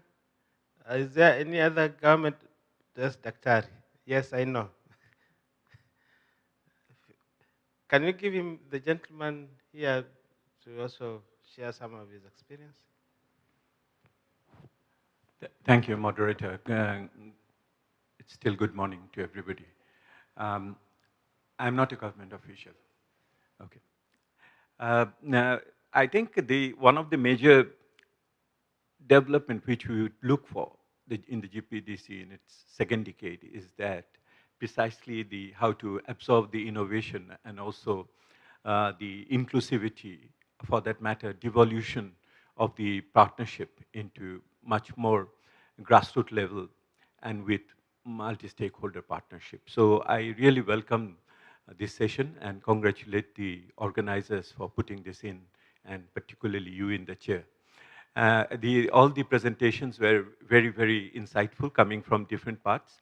But I just speak on the last one of the intervention from the team leader of the Accelerator Lab, UNDP, Madam Gina Lucarelli. She mentioned various interventions which are being experimented with across the world. And since she didn't mention anything from my part of the world, I thought I will just jump in and add some of our own experiences. Our think tank and our citizens platform for SDGs are working with the Accelerator Lab in UNDP Dhaka, Bangladesh. The issue which we picked up is informality, the informal sector. Why this sector? Because 85% of the enterprises in our country are informal. I think that's true for most of the countries, in developing countries in the world. The COVID impact really exposed the structural vulnerability of this sector to its extreme. Even the government could not reach out to these sectors with support stimulus packages because of lack of organization and also data absence for that matter. And also, it is also important for us because the youth employment is very high in this sector. So if you want to approach the youth unemployment issue, you cannot ignore the informal sector. And last but not the least, we also see not so decent job in these areas. So for SDG 8, for SDG 16, SDG 17, all these things will come together in this particular area. The particular issue which we are attending to are essentially two. Since this sector is not registered anywhere, and so they are not enabled to receive government support. So how do you bring them under, enable them to receive government support, whatever that may be, by creating a creative regulatory framework, but not scaring them and not making them victim of the tax people? And that's one major issue. The second issue is that these workers who are there are without any social protection. So how do you really bring in social protection into a sector, whatever that may be, whether it's an appointment letter or any other social benefit, which even the government may give, without really scaring away the employers from employing more people or others in that way? So that's the whole thing. So this is an innovative partnership between the think tanks, the private sector, and also, for that matter, the government policymakers in that way. This is actually one of the interesting things which we are doing, which can be scaled up, which can be also adapted in other contexts. And the only thing we usually do not understand fully, why this program is called Accelerator Lab. That is, you know, the nomenclature is something which really makes us very, very curious. But I do congratulate for looking into these new forms of partnership and bringing them to the grassroots and linking them to the big issue of GPDC. Thank you very much for the time. Thank you very much, Dr. Pachari. Yes.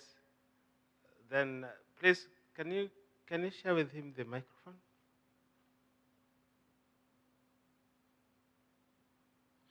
Don't worry, the panelists will get back to you. We just want to collect more ideas that we want to burden you with them. So don't worry, we are coming back to you. Thank you. Yes. Thank you. I also need to start with the caveat that I'm not from government. And quite very interesting session here on innovative and inclusive partnership. And without any doubt, if we are going to enhance the efficacy and the efficiency of development assistance, then the more reason that we need to relook at partnership. As I was listening to the different inputs, we're looking at 10 years of Busan, and then already 6 years of the SDGs have gone, and we're left with only 9 years. And then I'm just wondering whether it's time for us perhaps to do a bit of an audit. When we talk about digital innovation and digital acceleration, are we overrating this? Especially in the case of Africa, where we have a limited smartphone density or smartphone per capita, and also with many people not connected to the national backbone infrastructure. But at the same time, we are talking about innovation.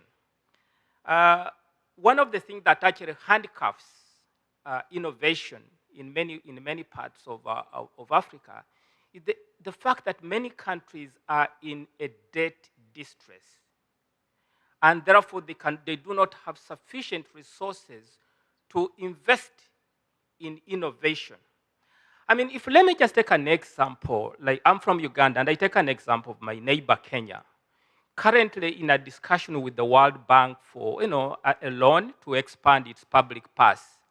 And the World Bank is saying, one, you need to cut down on the number of public universities and campuses. And yet, we all know that the public universities and campuses are the labs for innovation. They are the Silicon Valleys. But if this is being set up as a condition to be able for this country to access a loan, that means in a way we are handcuffing innovation.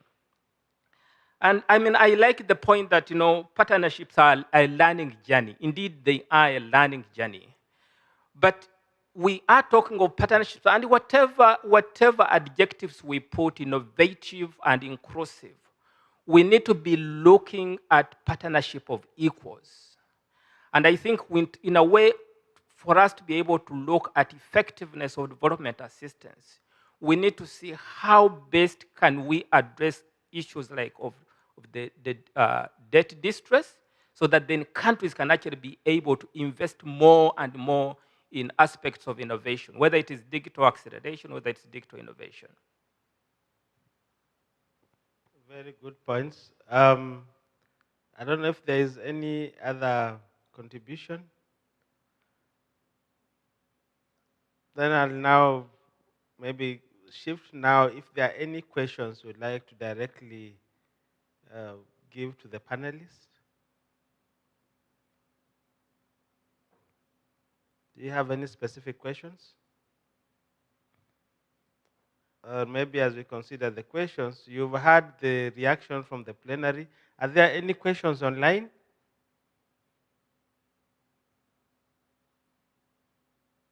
Okay, I'm told there are no questions online. You've had reactions from the plenary. Maybe we can start with you, Gina, because the issue of innovation and lab have come up very frequently. Maybe you want to react to some of the issues that have been raised and the challenges that have been raised, please. Go ahead. Thank you, Mr. Minister. Maybe I would like to come in on this question of informality, and thank you, Mr. Pachari, for raising that. We have found, so the way the UNDP Accelerator Labs work it's a very, I would say it's a decentralized operation, except for that it never was centralized. So the labs work on what problems they and their partners see fit at country level. And this changes every 3 months or so. So it's extremely, it's a distributed network. It's a bottom-up network. What we found over the course of the last year or so is that it was almost as if all roads lead to informality. So we'd have some labs working on waste management, like in Tanzania, and when they map the waste management system, they see that a good portion of waste is being collected and value is being created from waste by the informal sector. And this started happening across multiple countries, where we started to say, maybe the informal economy is playing a great role in the circular economy. Maybe this is happening.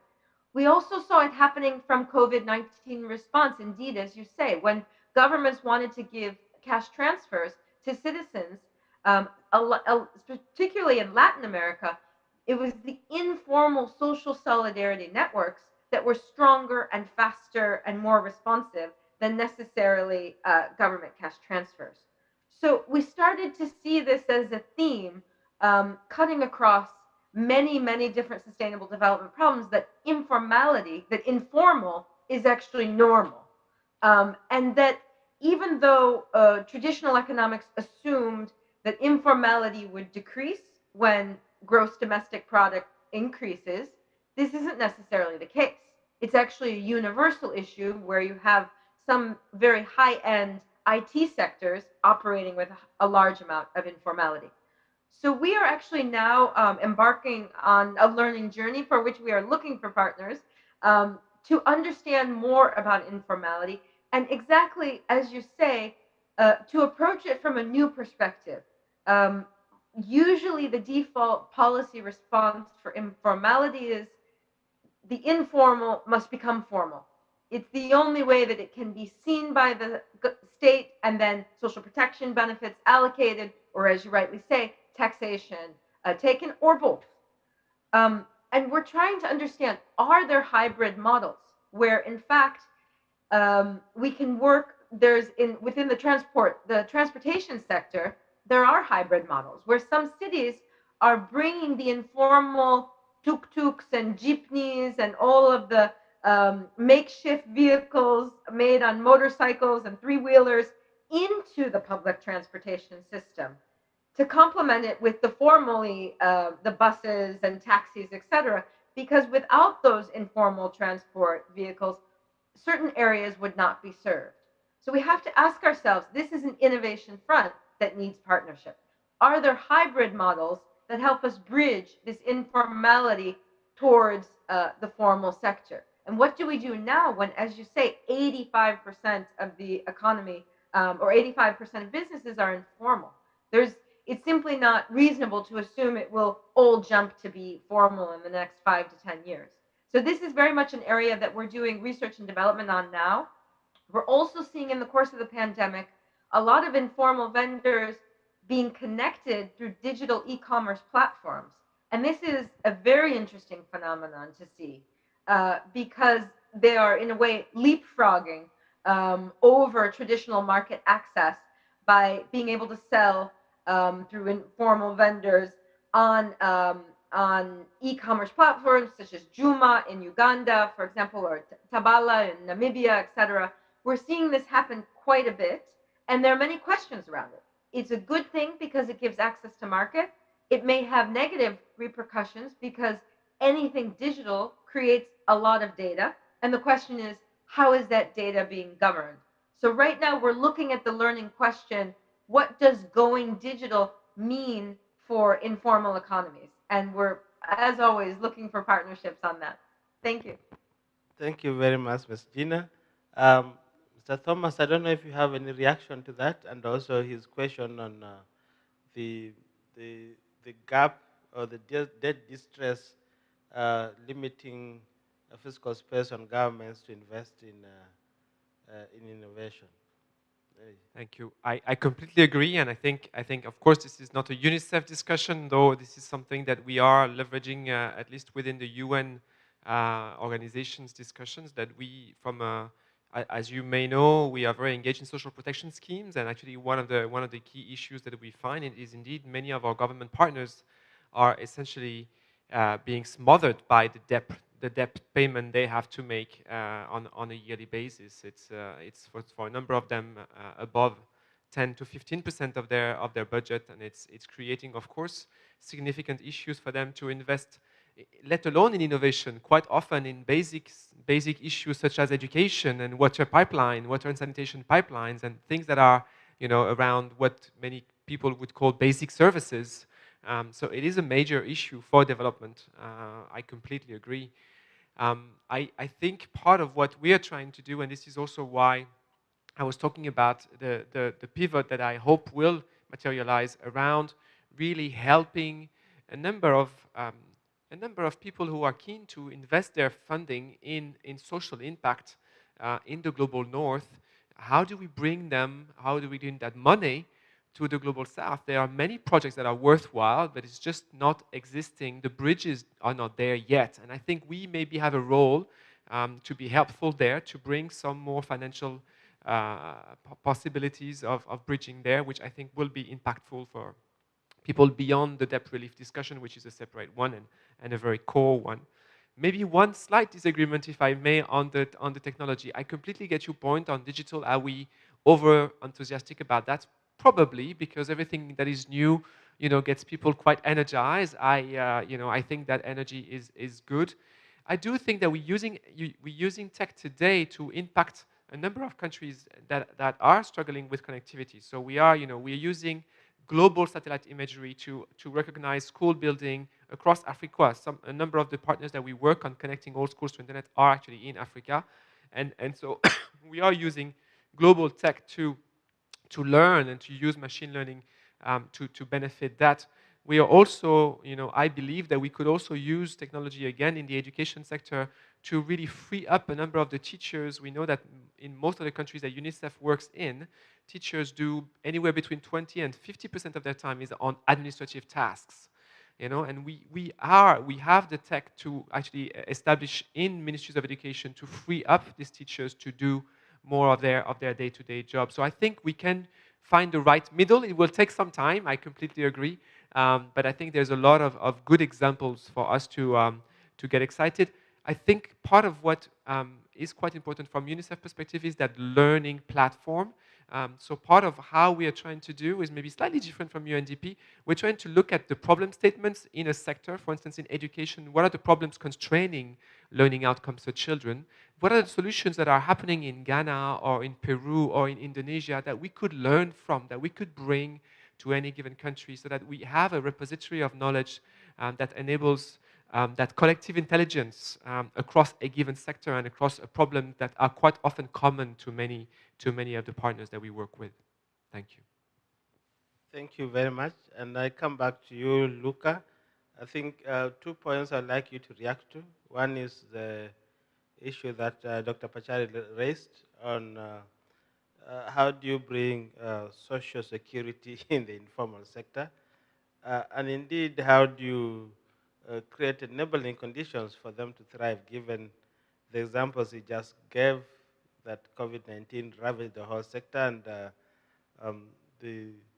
like somebody said, the only way to deal with them has been to formalize them. Do you see a way of enabling them to thrive? And lastly, is the question that Mr. Thomas raised on the issue of mutual interest, stakeholder interest, and mutual benefit. Do you see a compromise there, or it's one over the other? Because, like you said, the thing with the global partnership is we are all in it, and we have to find a way to coexist. So, in the context of strengthening the partnership and benefiting from the innovation that comes out of it, how best can this be worked out to ensure that indeed the enabling environment meets some of those issues that you are raising, but also we are able to address some of the interests that some panelists have raised, but in the debate. Over to you, Luca. Thank you, moderator. I get a sense that these are $1 million questions, so I'm going to do my best to provide some reasonable feedback. Well, I would start by saying that this is a very political conversation in many ways, and I would say politics is the realm of compromise. So I guess that we're going to find a good compromise, bringing together interest in benefit. But if you ask me, I think that given that this conversation is taking place within the framework of development cooperation, I think we should be really clearly guided by 2030 agenda, for instance, the consensus that the international community reached on the development goals that we need to realize in this very short period of time. And within that framework, we should be guided by the notion that international community does share uh, some goals, obviously, targets, and in this regard, the international community shares some mutual benefits. So that's the starting point. But it's understood that if we are, as we would like, to see a greater role for the private sector in this, it's understood that private companies must be managed according to their own principles. And I noted down throughout this conversation that we have to take notice of the different fiduciary responsibilities that the different actors have. It's obvious that we need to acknowledge the specific fiduciary responsibility of the companies. On the other hand, I think on a similar vein, we should be acknowledging the fiduciary responsibilities that non-executive actors, non-market actors have. So we need to strike a compromise within this greater picture of the shared mutual benefit defined within the 2030 agenda. But let me also know that this conversation actually has looked into, has explored a great variety of partnerships. That's my reading of the conversation we just had. And along with that, we have explored a great variety of um, development uh, settings. So this is to say that most of the things we have discussed today do not necessarily fill or fit into the category of development cooperation. Rather, they may fit into the general category of development, economic development, sustainable economic development. I think that we must be um, clear about this kind of um, variety, the different levels of uh, development uh, patterns that we have in mind. And it's important to have this clarity because according to the different development patterns we have in mind, we refer to different kinds of financial flows, different kinds of resources. And so, for instance, talking about financial flows, concessional resources, for instance, apply specifically to developed cooperation.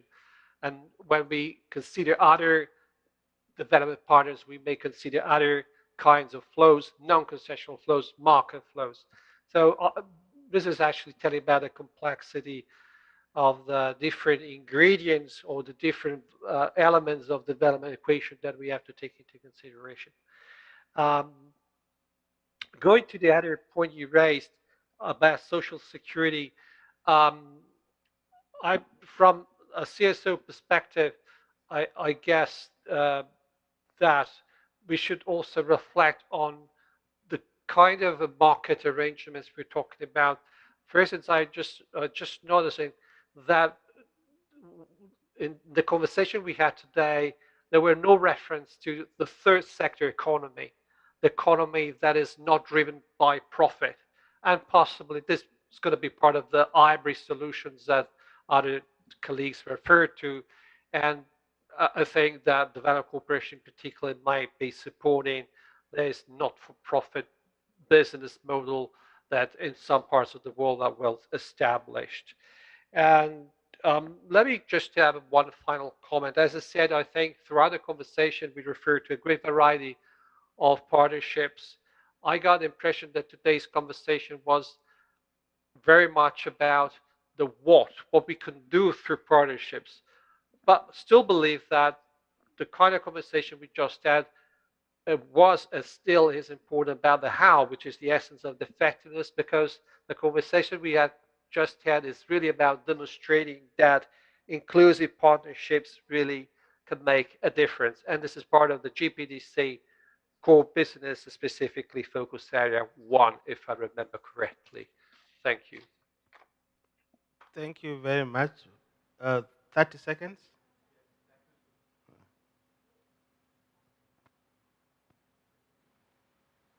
Thank you, Mr. Chair, for recognizing me for the second time. Following what Mr. Luca de Frere said, and I have a question for you as a moderator. not as a moderator, but also as a vice chair of the GPEDC. You see, all these issues which we have just discussed, innovative, inclusive partnerships, and going down to multi-stakeholders and also non-government and everything. My direct question to you as a vice chair and the moderator, do you think the GPEDC in its current form is in a position to accommodate effectively all these partnerships in its framework? Thank you. Thank you very much. I'm the moderator. I'm not supposed to be asked questions. So, no, but on a serious note, I think, first of all, GPDC is a platform that is open to all stakeholders. So it's not about if, it should. That is our model operandi. It is us to find the solutions, and I think the principles themselves enable that. That's why we start with the question of ownership.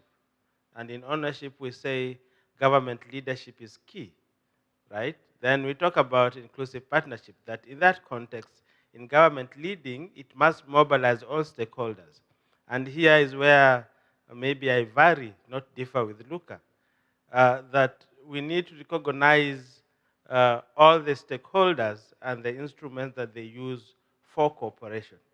And I think the emphasis here is really how do we make sure that all stakeholders in the partnership apply the principles. And I think this is where Dr. Uta was saying, that how do we apply, for example, private sector that is focused on profit, and that is its core interest area. How do we ensure that they apply the Kampala principles in ensuring that the effectiveness principles are applicable and indeed they are achieving development results? I think that is very key for me. So I wouldn't say that, I think just to sum up, I think what is important is indeed the main issues that we've raised, that technology is key going forward, and how we use it to enable partnerships is going to be very important going forward. Second, coordination and leadership by the government is very important. That is particularly important where we direct policies and where we mobilize and generate resources. Third, I think the clarity on issues that we want to resolve. And lastly is all forms of partnerships will require investment and enablement. They will not happen on their own. And in that regard, all of us must really put our hands on the table and say that partnership is the way to go. I thank you very much for your attention, and I give it back to the organizers. Thank you very much.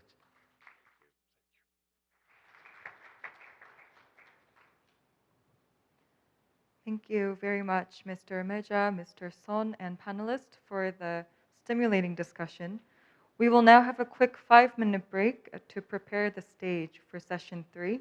Session 3 will begin at 11:55. So most grateful if all participants could be seated by then. Thank you.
Ladies and gentlemen, next is session 3 of our forum.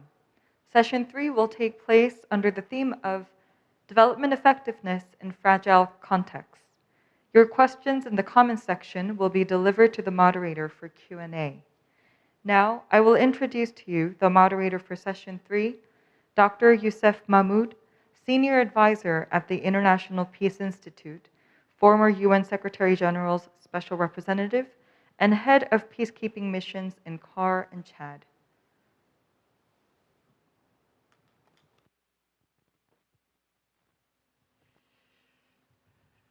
Good morning, good afternoon, everyone. Delighted to be here. There is so much to absorb.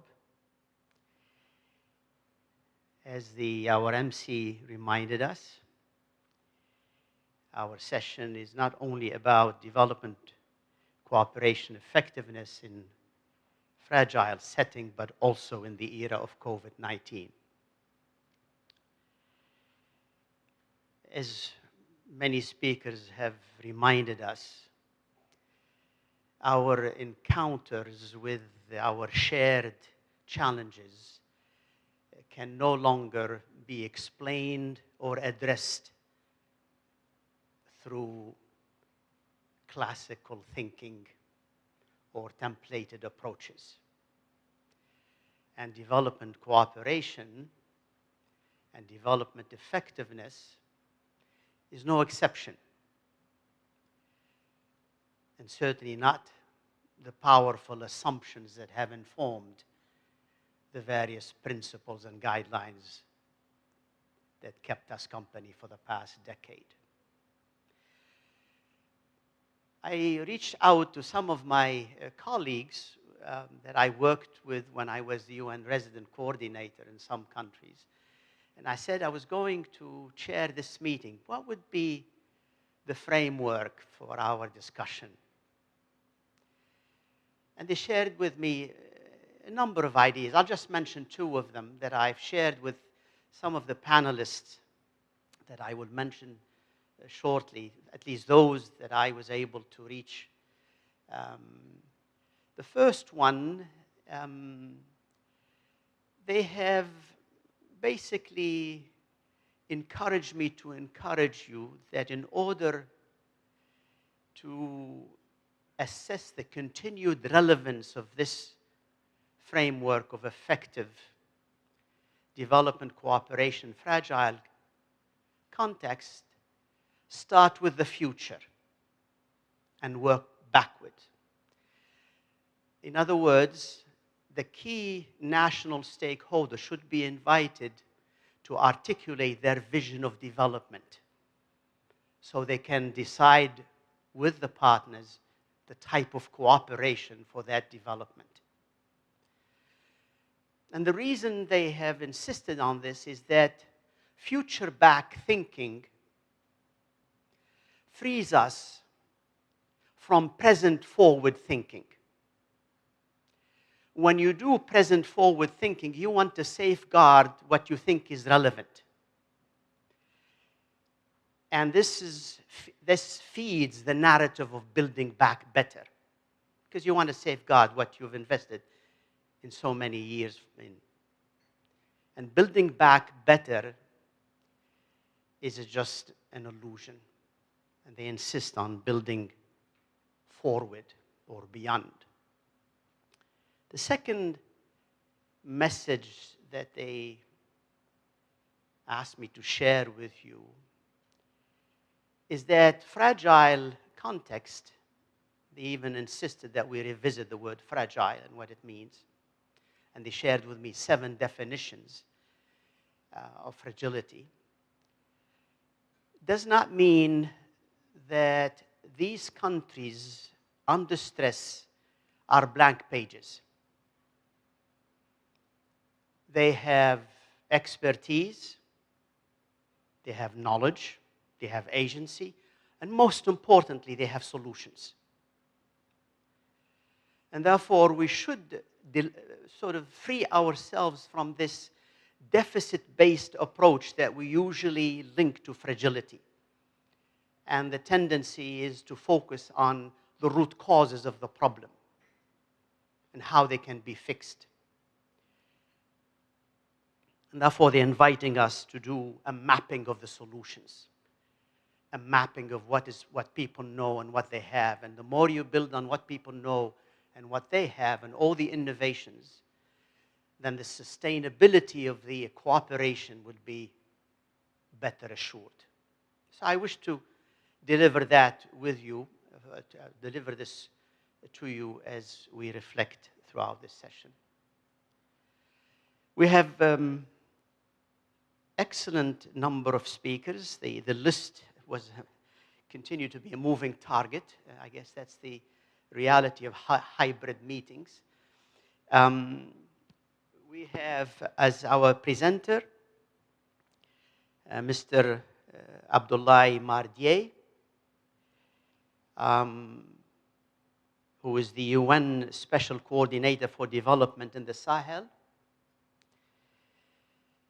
He will be followed by Mr. Robert Foucher, Acting Assistant Secretary for the Bureau of Conflict and Stabilization, U.S. State Department. Following Mr. Foucher, we have Ambassador Seydou Coulibaly, who is the Director of Multilateral Cooperation in Mali. He's an addition to the list because his minister couldn't join us. Following Mr. Coulibaly, en fait, avant que je passe à l'autre présentateur, je souhaiterais passer un message à son Excellence, Monsieur l'ambassadeur Coulibaly, qui, je suis certain qu'il m'écoute. I understand that Ambassador Coulibaly le texte has de votre recently présentation, joined this Excellence. session as an additional speaker. Le texte est vraiment très bien fait, And très bien he has ficelé. sent us a presentation Mais early je dois on, and I dire had the que ça risque opportunity to de vous read prendre the plus que 10 presentation minutes. Donc, je material vous ahead demande of de bien time, and I vouloir felt that it le was raccourcir a et really peut-être vous well-written concentrer presentation, but I think sur there la might be a partie risk of finale it de going votre over texte 10 minutes. relative So I would like to aux, ask the ambassador aux to please recommandations. perhaps keep it So short, after put about 10 minutes, and after maybe Ambassador perhaps focus on the Coulibaly, we have recommendations. Mr. Olivier, Mr. Tom Flahive, or Flahive. I hope he forgives me for massacring his name. The managing partner of Cross Boundary. Followed by Mr. Olivier Lavinal.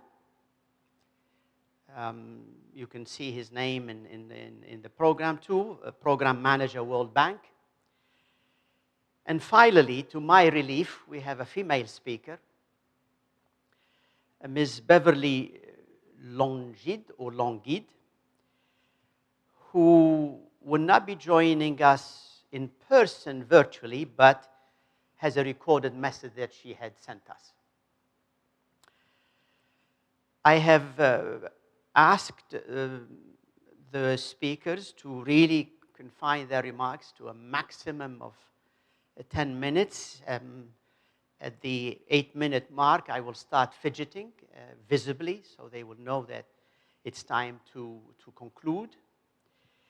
I have prepared some questions myself that I threaten to pose in case the audience does not ask questions. So we'll leave them for last in case we have time. I'll be happy to then ask those questions towards the end.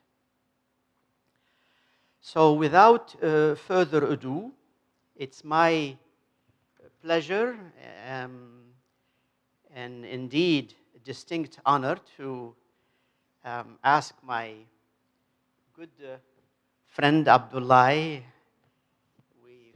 Both of us are future UN ancestors, except they found his services indispensable, so they called him back. So far, I have resisted.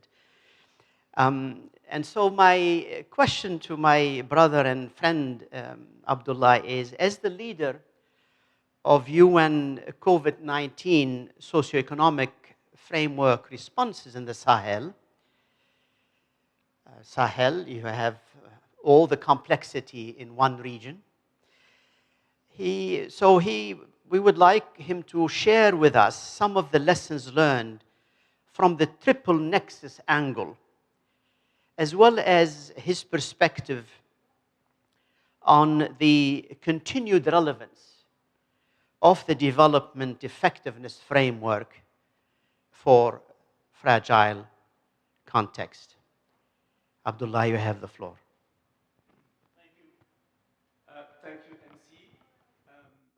Since I am a future ancestor, maybe it doesn't behoove me to make a presentation, but rather put disruptions and provocations on the table. I think that's the role of future ancestors. They have license to do so.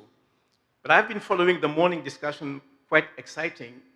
But I think that the ontological question of our debate was posed by our friend of Bangladesh. When he was asking the previous MC, well, all these great ideas that we are putting forward, does it fit Busan? My first provocation is no, it doesn't fit. I even wonder at the end when we land tomorrow, I'll come back to it, if we should move to Busan 2.0 or completely revisit Busan and go to Busan XL. I will say that, that the spirit of Busan is there, but we have to completely reframe that framework. I'll come back to it. It was exciting to listen to SG Ban Ki-moon and other presenters. My pickup here is that we have two systemic risks that is challenging our modus operation in the world now, in terms of development, in terms of development corporations, in terms of development cooperation effectiveness. What are they? Climate change and COVID. And we are learning a lot of lessons from these two disruptions. Climate change is telling us that it's teaching us our inability to cooperate. We are unfit as human beings to cooperate. Remember, we started COP1 in 1995 in Berlin. Last week it was COP26.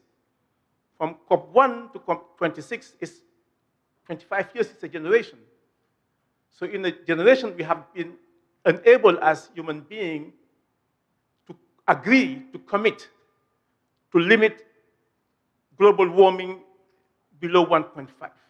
This is very serious. The second disruption systemic that we have is, of course, COVID-19, our topic of today, which has taught us two things. We are bipolar in two dimensions. We are bipolar vis-à-vis our planet. We have crossed 4 of the 9 boundaries, and yet, and Ban Ki-moon used to say it very often, there is no planet B, it's the only planet we have. But by distancing ourselves from our planet, we are bipolar people. Our second dimension of being bipolar is we are bipolar among ourselves, among peoples.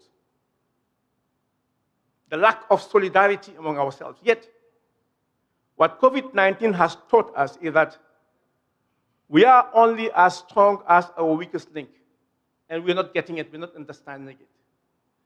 I know that SG Ban Ki-moon and even SG Antonio Guterres, they say that we are in an inflection point. I think they are nice to say that. My contention is that we are at the point of bifurcation. Those of you who has learned the theory of chaos knows that when you bifurcate, it's extremely dangerous. So it's a warning that is being given to us. And I believe that COVID-19 and climate change are not aliens. For me, COVID-19 is just the special envoy of climate change to tell us, hey guys, wake up. And now we are waking up. You refer to my role as a UN leader in designing the socio-economic response framework and overseeing the the implementation when I was in my previous incarnation as UNDP. And I've learned a lot of lessons out of it. I'm not despairing about us human beings. I have reviewed some 130 plus socioeconomic response frameworks, and I see a glimpse of hope in us. When we get our act together, we can really deliver. In fact, I think it is the nexus itself that has been our saving grace in delivering these response frameworks. But we have been, in a way, like Monsieur Jourdain, the guy who was doing prose without knowing it, we have been reinventing the nexus, but keeping the spirit of the nexus. How? You talk about the future and the present. In fact, what I have discovered is that there is no future, there is no present. It's a false dichotomy. When we deal with the COVID, you have to deal with the present and the future. You have to deal with the manifestation and the root causes. You can't just provide PPEs now and then vaccinations and not deal, which is a manifestation, and not deal with the root causes, the weakness of our medical and health institutions. You have to do both. And when I look at the response frameworks of COVID-19 of the 130 plus countries, they are doing both. So there's a false dichotomy of time. Time is one. Especially now that we are in the Anthropocene, in the culture of, or civilization of instantaneity, time is the same. Tomorrow is today. The first lessons that I have learned from looking at the various socioeconomic response frameworks is that singularity doesn't pay off. Singularity of actors. All actors who try to go silo have seen the ineffectiveness of the action, be it the humanitarians, the development, the peace, security, and so on and so forth. We have learned that the notion of having a collective outcome as designed by the nexus is extremely powerful. Whenever we do it, we are extremely strong. The third lessons I have learned when looking at the socioeconomic response framework is the value of holism, being all together. Again, as I said earlier, we are only as strong as our weakest link. And when I look at this response framework, countries that really invest in that, in social protection or in universal basic income, are coping better in dealing with the COVID than others. So in a way, we have been doing the nexus otherwise. Now let me bring the comment on what you said as a matter of disruption. What you said a little bit earlier, MC, that, and you're right, we're not supposed to, we shouldn't be building back better. Building back better is an oxymoron. It doesn't make sense anyway, because we moved from that earlier state because it was unstable. You can't go back to an unstable state. There's danger of going even back worse. I even doubt or revisit the concept of building forward better. I think we have to build otherwise. And I like what our UNDP colleague was telling us about the labs. Mr. Bangladesh, you are right. The notion of accelerated, I don't understand what it is. I'm from UNDP myself. I was part of those who created the labs. In fact, it's the labs. Thinking otherwise. Avoiding to come in the thinking table with ex-ante views. Suspend judgment and let the spirit of the collectiveness give us the solution. And whenever you have done it, and you have listened to a lot of examples here, it is extremely powerful, it is sustainable, and people believe in that. So that's the way, the new way of thinking, for me, is the future of the Busan XXL that I am putting forward. Now, what are the lessons that we learn from the Sahel? And it's very important that we know that we can learn lessons from our own selves. In the Sahel, that I am handling now, just to share with you 3 lessons that can feature the new Busan. Lesson number 1 is that the nexus operates well only where actors intersect. And in the Sahel, where the humanitarian, the development, the political, the security, the human rights intersects are on 3 areas. Area number 1 is prevention, and we have done the matrix. We can discuss it later. Investing collectively in prevention has high returns in all areas. The second one is on resilience, where all actors see themselves in that portfolio, and together they have greater dent. And third, the area of stabilization. Precisely, stabilization is we're doing it in the Liptako-Gurma area and in the Great Lake Basin. We're not going back to the old situation, which was a disaster. We have to build back, build forward, build otherwise with the people, not the scheme that we had earlier. In most of these areas, by the way, the state was seen as a problem. So bringing back the state, building back, is not the solution. So we have to be inventive, innovative to find the right solution, suspend judgment, and let the people find it. The second lesson I have learned on the Sahel is that we need to pivot from funding to financing. It doesn't make sense with our scheme of funding that we have now. In the Sahel, ODA is only 3% of GDP, even trumped by remittances that are 6 times more than ODA. The fiscal space is narrow. The ratio of the budget over GDP in the Sahel is around 14%, almost the same in all Africa. That's narrow. You can't do the structural transformation with that limited space. Hence, the expansion of financing.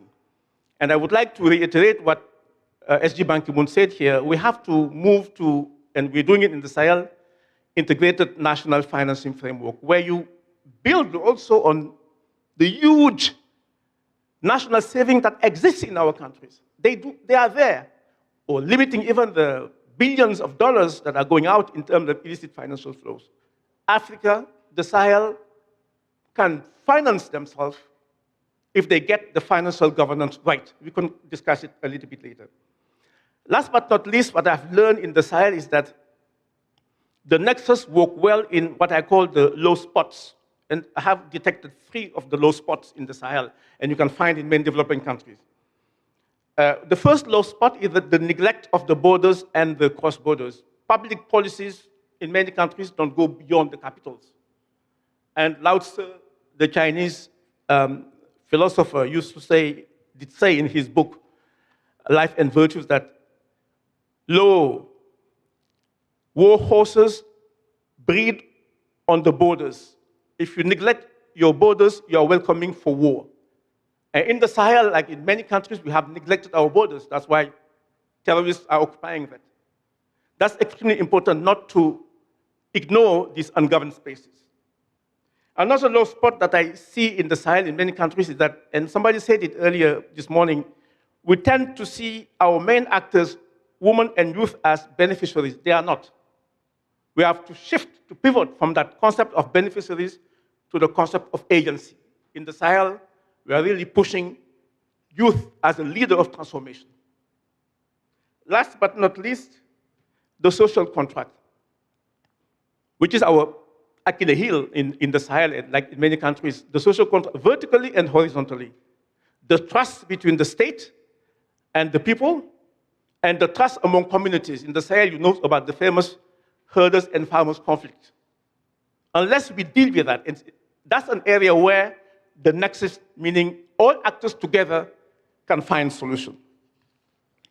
Let me conclude now where I started a little bit by saying that we need another Busan. I think the spirit of the Busan is here. I mean, the nexus spirit is here. But I think we have to, and frankly, I challenge the asymmetry of Busan, the usual way of doing cooperation, like OECD and the others, the block of OECD and the multiplicity of other countries. That cannot work anymore. Our world is circular. It's a word, you said it, it's a word of partnership. And I will submit that what the SG Antonio Guterres put forward, and he called our new compact, our global compact, our new global compact, our common compact, is the way to go. And I would summarize it in 3 or 4 main items. One, We have to build, the new Busan should be based on a new global deal that will help us deal with the global public goods and protect the global commons. I would see my Sahel as a global common. The Sahel doesn't belong to the Sahel, doesn't belong to Africa, it belongs to the world. The implications are beyond the Sahel. So our new deal has to be able to supply those goods and protect our global commons. The second parameter is that that global deal has to be based on, and SG Gutierrez said it, inclusive, networked effectiveness of multilateralism. So in less prosaic terms, what does it mean? We have to boldly say that the way bilateralism is going is the wrong way. This nationalism philosophy that all bilateral donors or partners are putting forward is wrong. We have to go back to the spirit of multilateralism. That is the only way that our collectiveness can survive. The third parameter is, again, the power of solidarity, is where I started. We are as strong as our weakest link. None of us is safe in one spot is not safe. And last but not least is where our colleague of UNDP started, the new way of thinking, the labs. I think we have to suspend judgment. We are all formatted when we come to an issue to come with our blueprint. We are trained in school to have solutions ex ante. And very often, they are wrong solutions, but they are not based on the context. When we listen to the context and we open up, the right solutions will come back. That's why I like the spirit of the lab. MC, those are the few provocations I wanted to put on the table. I'd be happy to now converse when we go to questions and answers. Over to you.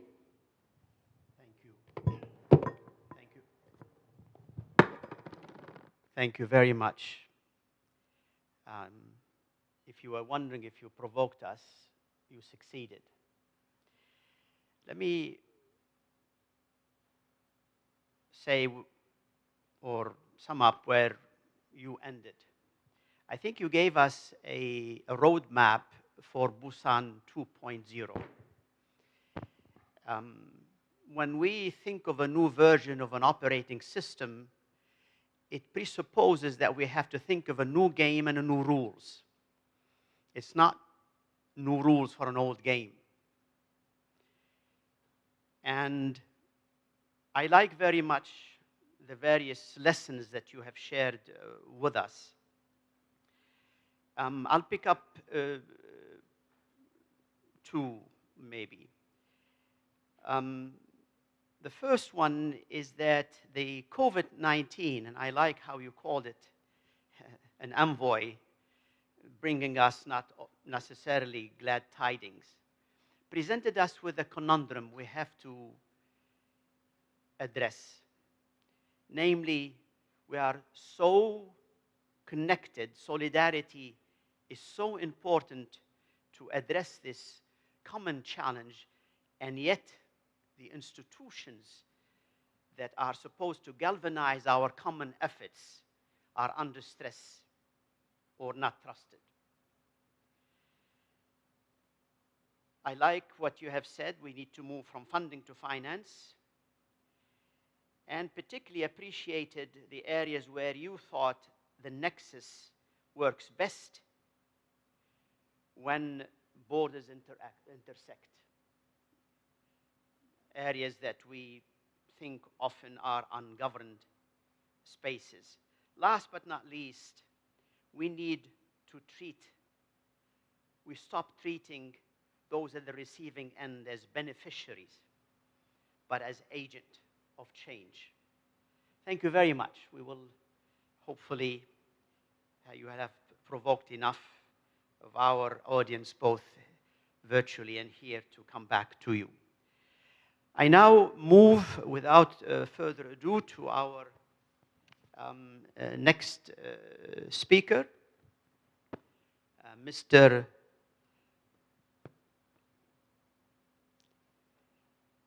Robert Foucher, Acting Assistant Secretary for the Bureau of Conflict and Stabilization Operations in the U.S. Department of State. Mr. Foucher will talk to us about the mission and activities of the Bureau and share with us his perspective about the relevance of his work to development cooperation effectiveness in fragile context. You have the floor, sir.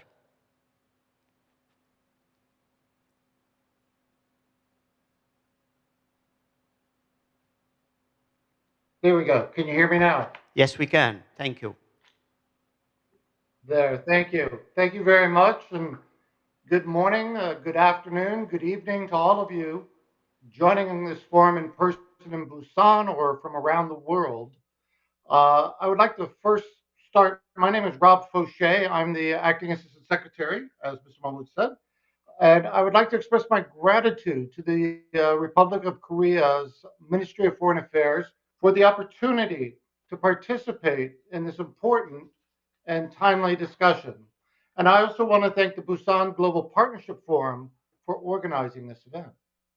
Now, I think it's well known that the United States and the Republic of Korea share an enduring friendship and a long history of cooperation based on mutual trust, common strategic interests, and shared values of democracy, human rights, and the rule of law.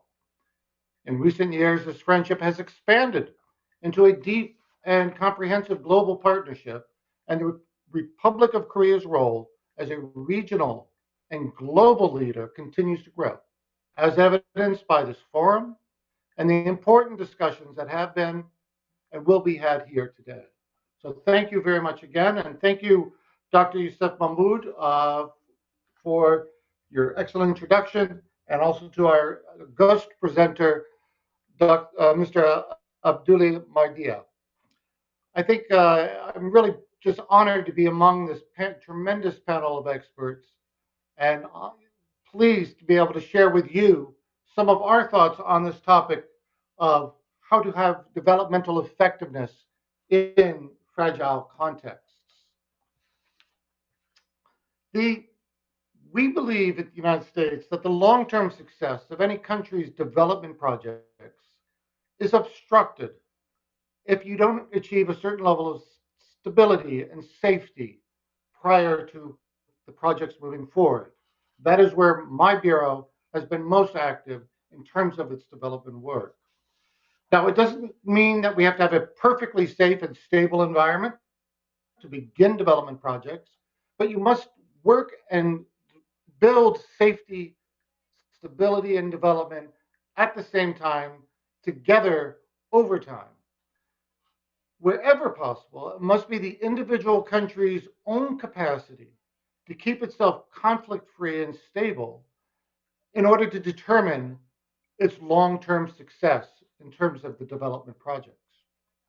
Now, the United States has had a development organization for over 60 years, the U.S. Agency for International Development. As a matter of fact, this is its birthday month. For 60 years ago, it was established. And the United States has pursued many different paths through that agency to help countries work in their fragile contexts.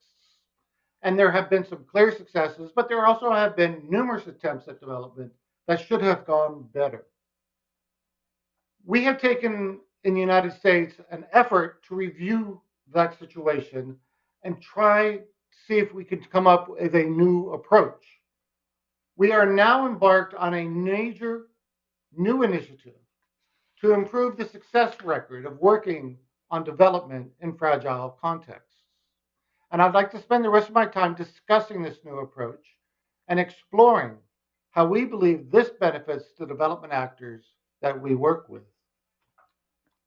Now, as the Acting Assistant Secretary for the Bureau of Conflict and Stabilization Operations, I help guide the policy at the State Department where we interact with the international community to create a more stable and secure world. The work of my Bureau lies at the intersection of development, security, and stabilization, and we partner specifically with the U.S. Agency for International Development and the Department of Defense in the United States to pursue stabilization policy outcomes that will enable development projects to succeed and to thrive. We do this especially within the 3D context, or in a fragile context. And we call this a 3D effort. And these 3D efforts do have a proven track record of approach. We have joined up the efforts of diplomacy, development, and defense as a foundation for working in fragile contexts. And we support these efforts utilizing advanced data technologies coupled with innovative policies and seasoned experts. Now, in 2019, the United States Congress passed and the President signed into law the Global Fragility Act. This law was frankly a response to frustration at failed attempts at stabilization and development in fragile contexts. This law has required the establishment of a new strategy to be applied in at least 5 countries around the world that experience aspects of fragility. Now, this is not meant to produce for the United States a list of the most fragile countries in the world. Indeed, every country in the world experiences aspects of fragility at various times and in various ways. I think you would all agree, even the United States, as recent events have demonstrated, has experienced aspects of fragility. But the Global Fragility Act demands of us that we experiment with new approaches to fragile contexts and that we draw the lessons from those experiments so that we can learn to improve our future development and stabilization projects. Pursuant to the Global Fragility Act, last December, my bureau led the development of the new U.S. strategy to prevent conflict and promote stability, which is available on our website for any who would like to look at it. This strategy conceives of an integrated, evidence-based, prevention-focused, and field-driven approach to address the complex drivers of fragility in order to set the stage for successful development. Under this strategy, the United States will work with a focused set of at least 5 priority resilience countries or regions who will be our partners in a process at a fundamental level. We will work together to develop 10-year plans to implement the strategy in each of these countries. And our Congress has authorized $200 million a year for these efforts. The strategy requires the United States and its partner countries to pursue partnership at all levels, recognizing that ultimately no U.S. or international engagement will be successful without the buy-in and mutual ownership of trusted regional, national, and local partners. In fact, the local actors will be our primary partners in the country and in the regional planning and implementation process. The implementation of the strategy will seek to reinforce and not replace national and local systems, which is a key aspect. The strategy will also reform the United States government's foreign policy structures and processes to better align them with these efforts. It will transform the way the United States government agencies do business by better integrating their learning and planning and allowing for greater flexibility and adaptability based on local context, and improving interagency links and coordination to multiply the force of each other's work. By these methods, we hope to transcend typical bureaucratic division by working towards collective outcomes based on comparative advantage and over multi-year timelines. Now, finally, the strategy will better anticipate crisis by implementing integrated policy responses in a cohesive manner across multiple priority areas that more rapidly respond to emerging trends and challenges.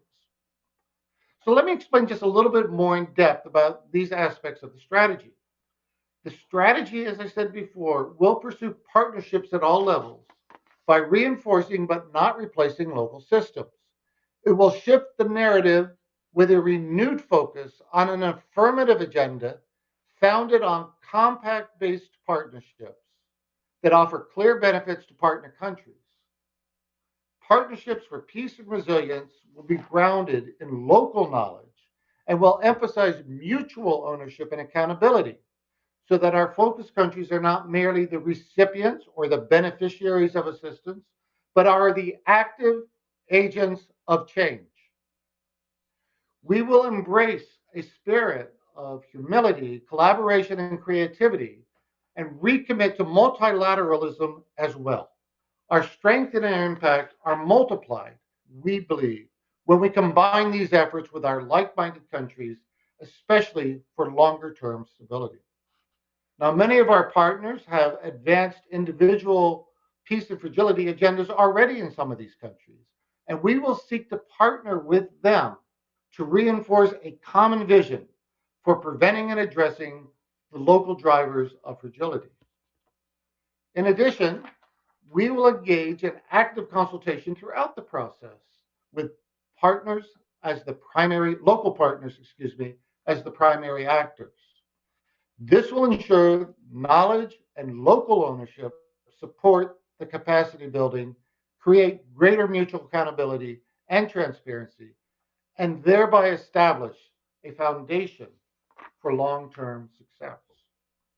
Now, we will engage not only with national level ministries and other governmental institutions of partner countries, but also with subnational and local authorities, with civil society organizations, with businesses and communities.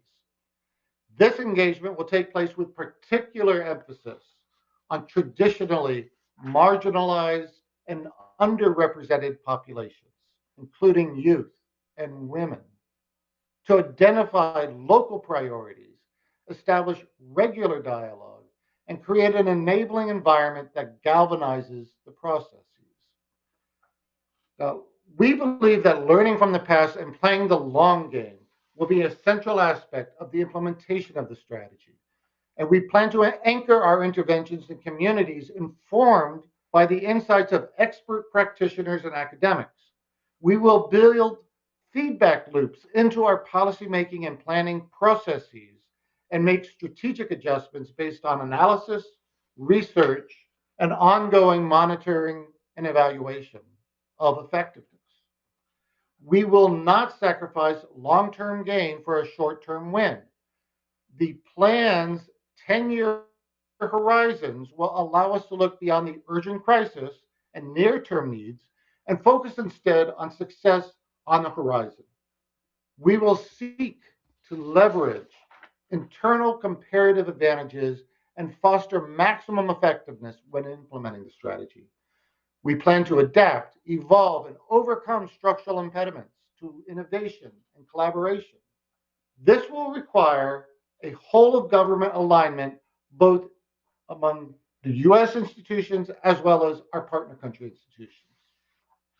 Now, there are numerous related initiatives and legislative mandates already underway in many of these countries that will leverage our diplomatic engagement and foreign assistance with the defense activities that we plan to pursue to guide our US operations in conflict-affected and fragile states. These include the 2018 Stabilization Assistance Review, the Elie Wiesel Genocide and Atrocities Prevention Act of 2019, the 2019 Women, Peace and Security Act, and the 2021 National Counterterrorism Review. And finally, we will seek to anticipate conflict rather than simply respond to it. We are excited by the possibilities of the strategy. And we hope to complete the country selection process in the next few weeks. Once that's completed, we will launch the development of 10-year plans so that by mid-2022, we'll be able to actually start the work. Throughout this entire process, my bureau will remain at the forefront of this effort. The mission of my bureau is to anticipate, prevent, and respond to conflict. And we seek to do this by deploying stabilization advisors, harnessing analytics, and leading, informing, and implementing policy and programs on conflict prevention and stabilization for the United States government. I want to highlight one area of work that is especially exciting and innovative right now, and that's our work in data analytics. This will underpin all our efforts under the Global Fragility Act and this strategy of which I'm speaking. My bureau informs our policy through evidence-based analysis and a team of experts applying innovative methods, including statistics, geospatial analysis, machine learning, game theory, and network analysis to inform our policy on conflict and crisis issues. We have an innovative data analytics hub that hosts our analytics products and makes global, regional, national, and subnational evidence-based analysis accessible to over 75,000 US government employees as throughout the defense, diplomatic, and development space. Our products include violent conflict and atrocity forecasting, geospatial conflict analysis, armed actor mapping, negotiations modeling, and conflict impact assessments.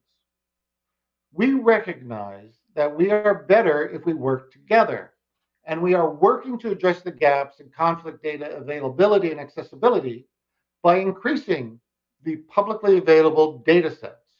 We have been working with partners in Germany, the Netherlands, and the United Nations to support this effort, including through the launch of the Complex Risk Analytics Fund, a data initiative which we launched just a few weeks ago. Now, I started by saying I came here today to demonstrate to you how my Bureau's conflict and stabilization efforts have embraced a new approach to fragility by utilizing advanced data technologies coupled with innovative policies and seasoned experts. The U.S. strategy to prevent conflict and promote stability is a major initiative, but by no means the only path we're pursuing. And as correctly stated in the background note for this session, the risk of fragility, crisis, and violent conflict continues to undermine the 2030 Agenda for Sustainable Development. Crises are increasingly complex, protracted, or recurrent, and are increasing across the world.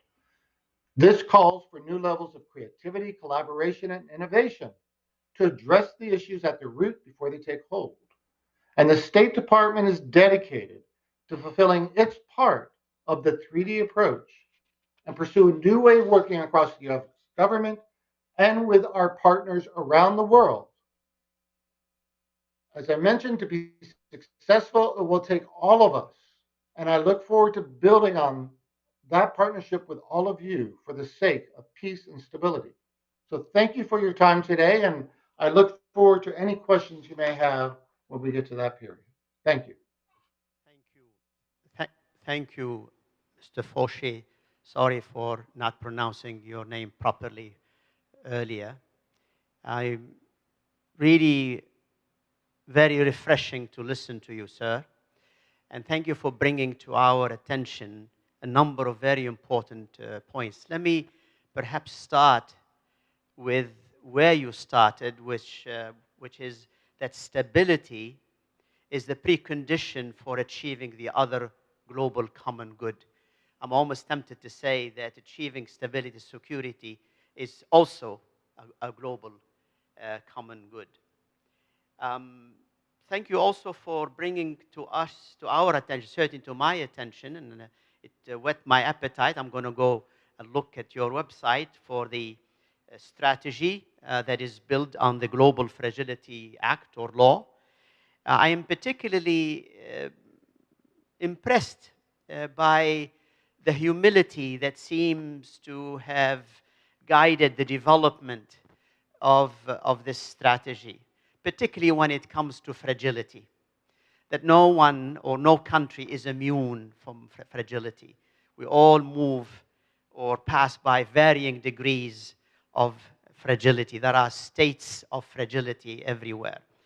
And I'm particularly was very grateful to hear you say that the change must come from the inside out, not necessarily only bottom down or top down or bottom up. And that those who are those who are the partners of this, the fruits of this strategy, are active agent of change, and that we need to focus on where resilience and peace exist and leverage it. Thank you very much for your comprehensive presentation, sir. It's now my pleasure and honor to give the floor next to His Excellency Ambassador Seydou Koulibaly, who will share with us the experience of his country in implementing the development effectiveness framework in Mali, and share with us some of the lessons learned in so doing. Vous avez la parole, Excellence.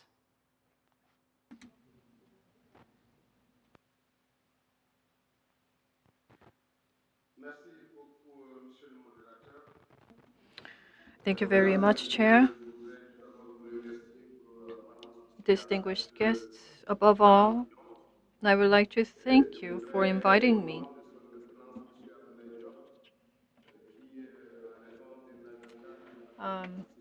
On behalf of my Minister Abdoulaye Diop, I would like to convey his apologies for his unavailability due to other commitments.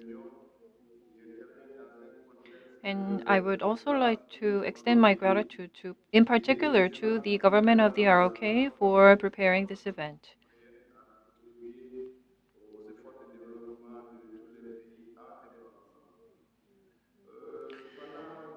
For development, we are joining forces today. And before I start my presentation, I would like to share my comments on the previous presentation regarding the effectiveness of financing. Yes, financing is indeed very important.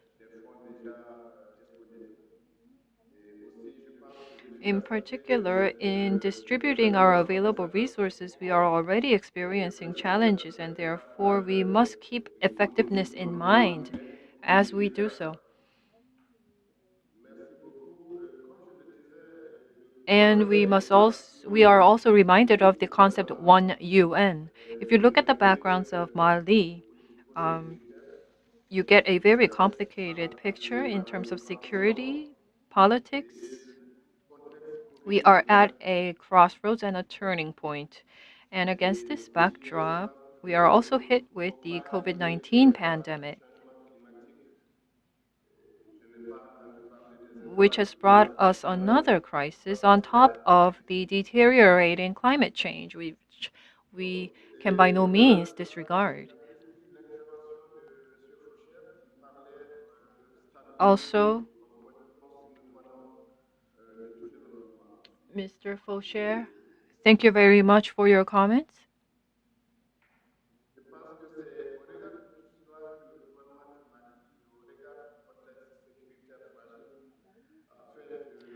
In terms of security, Mali is very vulnerable at the moment. A few years ago, Mali entered into an agreement for peace and reconciliation among the Malian government and two armed groups in the north of the country. This was in June 2015.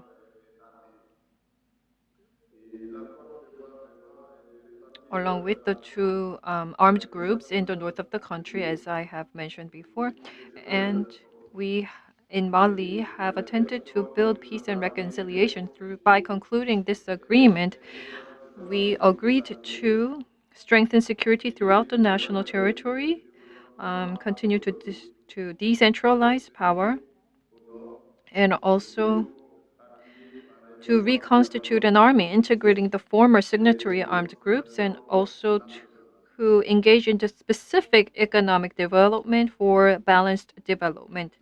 And to do all this through an effort of dialogue, justice, and national reconciliation. In my view, all these areas is also reflected in the government code of conduct the 2021 Code of Conduct or Government Action Plan looks at the synthesis of the contributions of ministerial departments refocused on the priorities of transition. The Government Action Plan has four axes: strengthening security throughout national territory, political and institutional reforms, organizational general elections, and promotion of good governance. These are the four axes.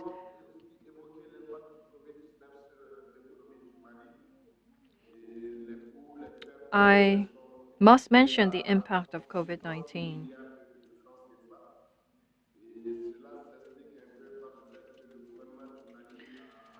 In order to respond to the pandemic, the Malian government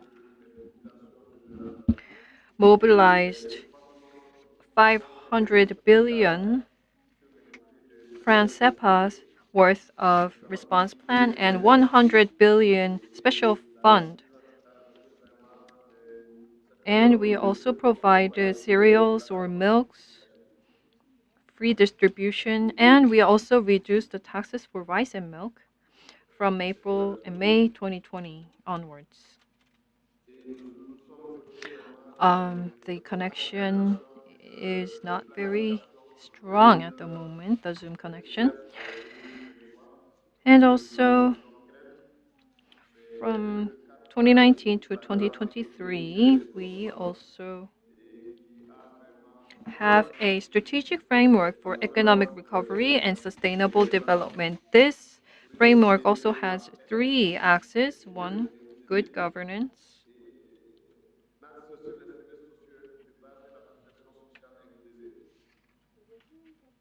And inclusive, building an inclusive society. Inclusive growth and sustainable development.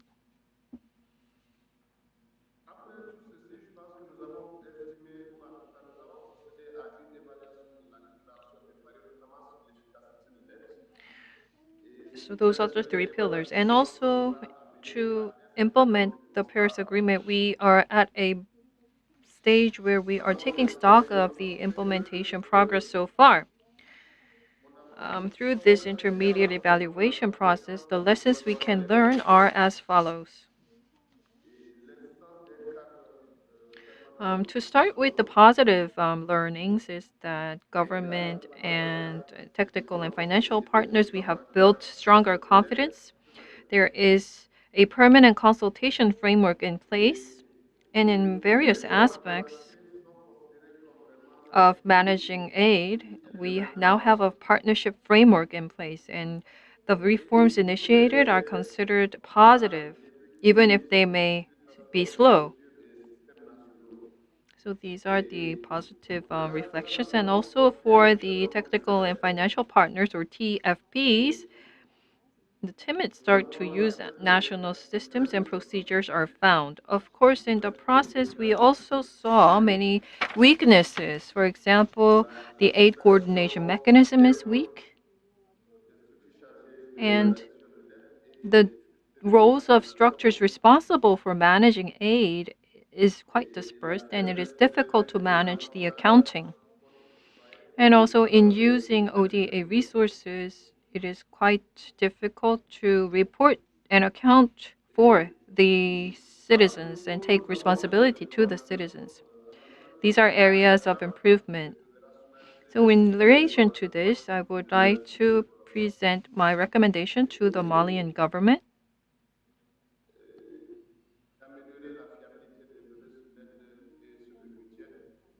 as follows. We must rationalize the ODA coordination and management system, improve the reliability of data on aid and on the budget, strengthen public policy evaluations, improve the performance of control structures in the context of financial audits and the fight against corruption, improve transparency on the use of public resources, and strengthen the powers and capacities of the Aid Harmonization Secretariat.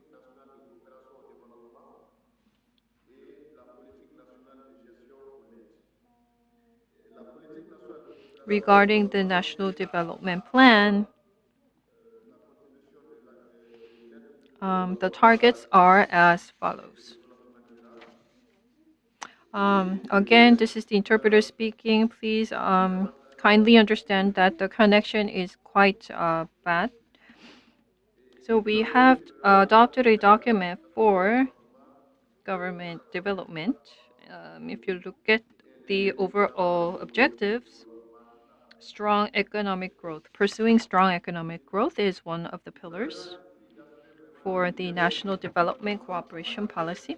And what's important here is to strengthen the leadership of the Malian government, and in particular, to exercise the leadership based on the four principles of the Paris Agreement.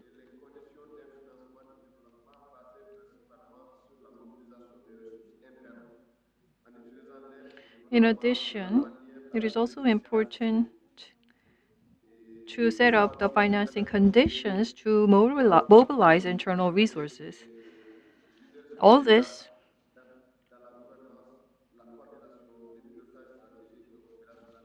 requires governance, coordination, and government strategy, and will actually reinforce all these processes.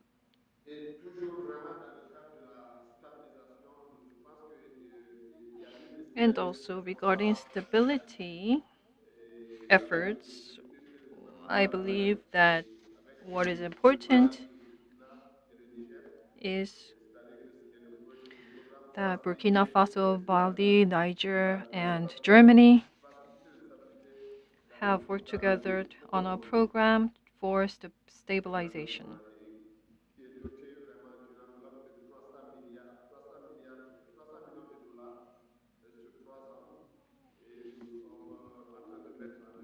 Over 3 years, $300 million will be injected into this project that is about to be launched. And regarding the national borders, as other speakers have mentioned, the conflict areas near the border must be well controlled, and this is treated as a priority.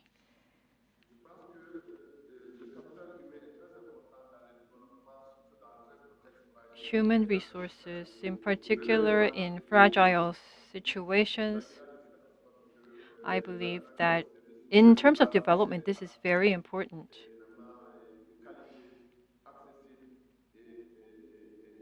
For a more quality social basic welfare services should be able to be accessed on a more equitable terms, and for the vulnerable group, we must reinforce these social services.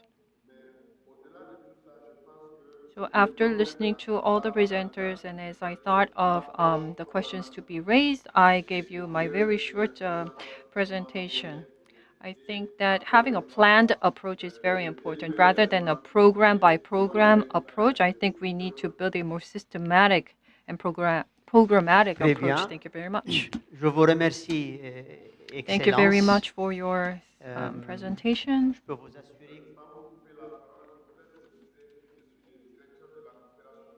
Yes, my position is within the Ministry of Foreign Affairs. I am in charge of multilateral coordination. Thank you very much.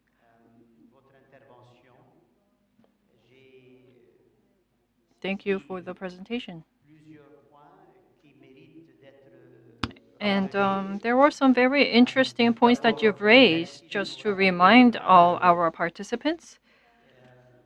First of all, Mr. Koulibaly has reminded us the importance of a framework with which the government can engage in their works. And the Malian government pushed forward various reform policies to overcome economic difficulties in the advent of the COVID-19 crisis. And also, you mentioned the positive impact of bilateral cooperation, in particular, those that are based on consultation. And the importance of consultation-based framework was also highlighted.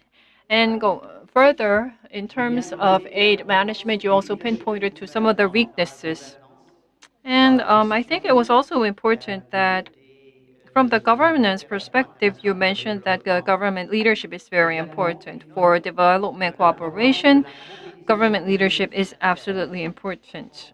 And going forward, using domestic resources, internal resources is also important. So I wanted to highlight those main points. And another very impressive point was that the need for cooperation was raised. In particular, to use human resources, you mentioned the need for cooperation.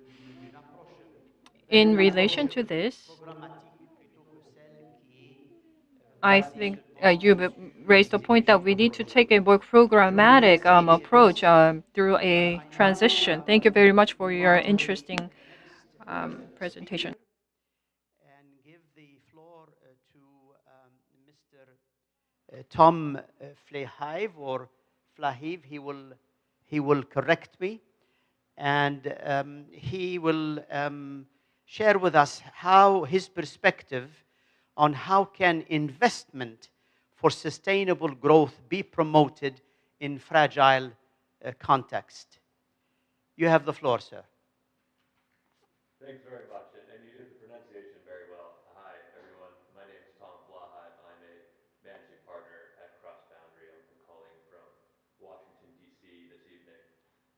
Cross Boundary is a mission-driven investment firm. We're approximately 130 people spread across the globe. Originally, we purely focused on fragile states. The first countries we ever worked in as a firm were Afghanistan, Iraq, and then South Sudan. Now we operate in many economies just like that, but we've also grown, and we live and work in many pre-emerging markets around the globe, throughout Sub-Saharan and North Africa, the Middle East, Southeast Asia, Latin America, and the Caribbean.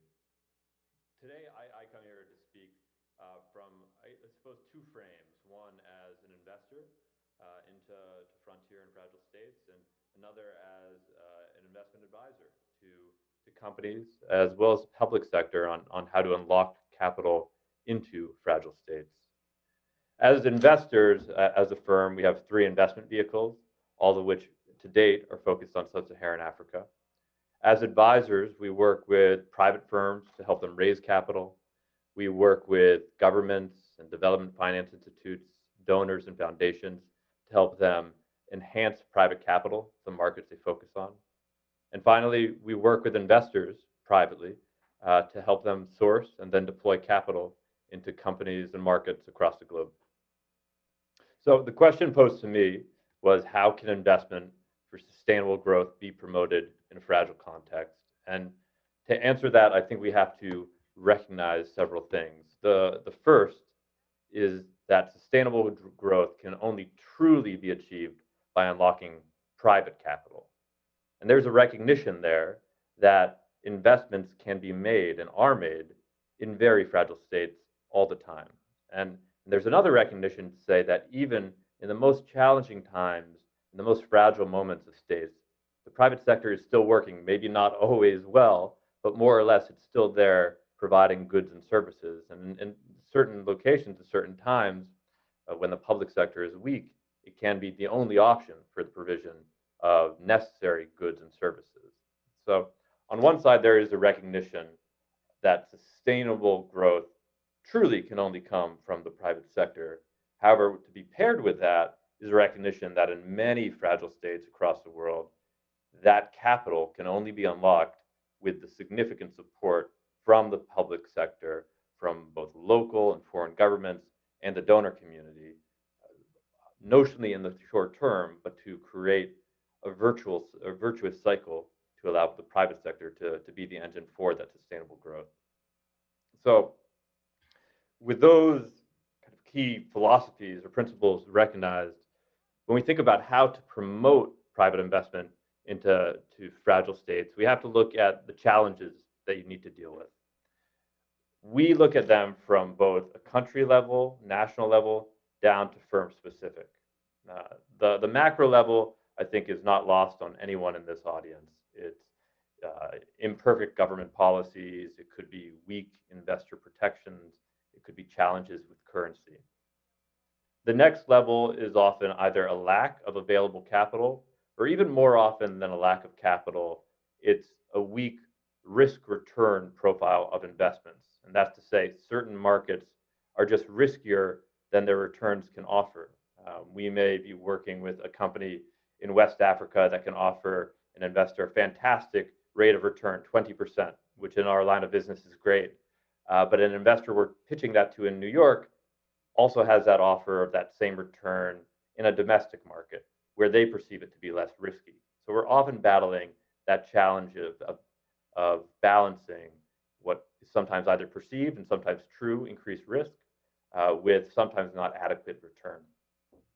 The more firm level challenges that we see are transaction costs, that it's often too expensive for investors or companies to get deals done, and information asymmetry, a lack of knowledge about the market by foreign investors, and sometimes a lack of knowledge of financial market standard terms for capital seekers looking to go to international investors. So those are the challenges. And as we start to think, how do we overcome them?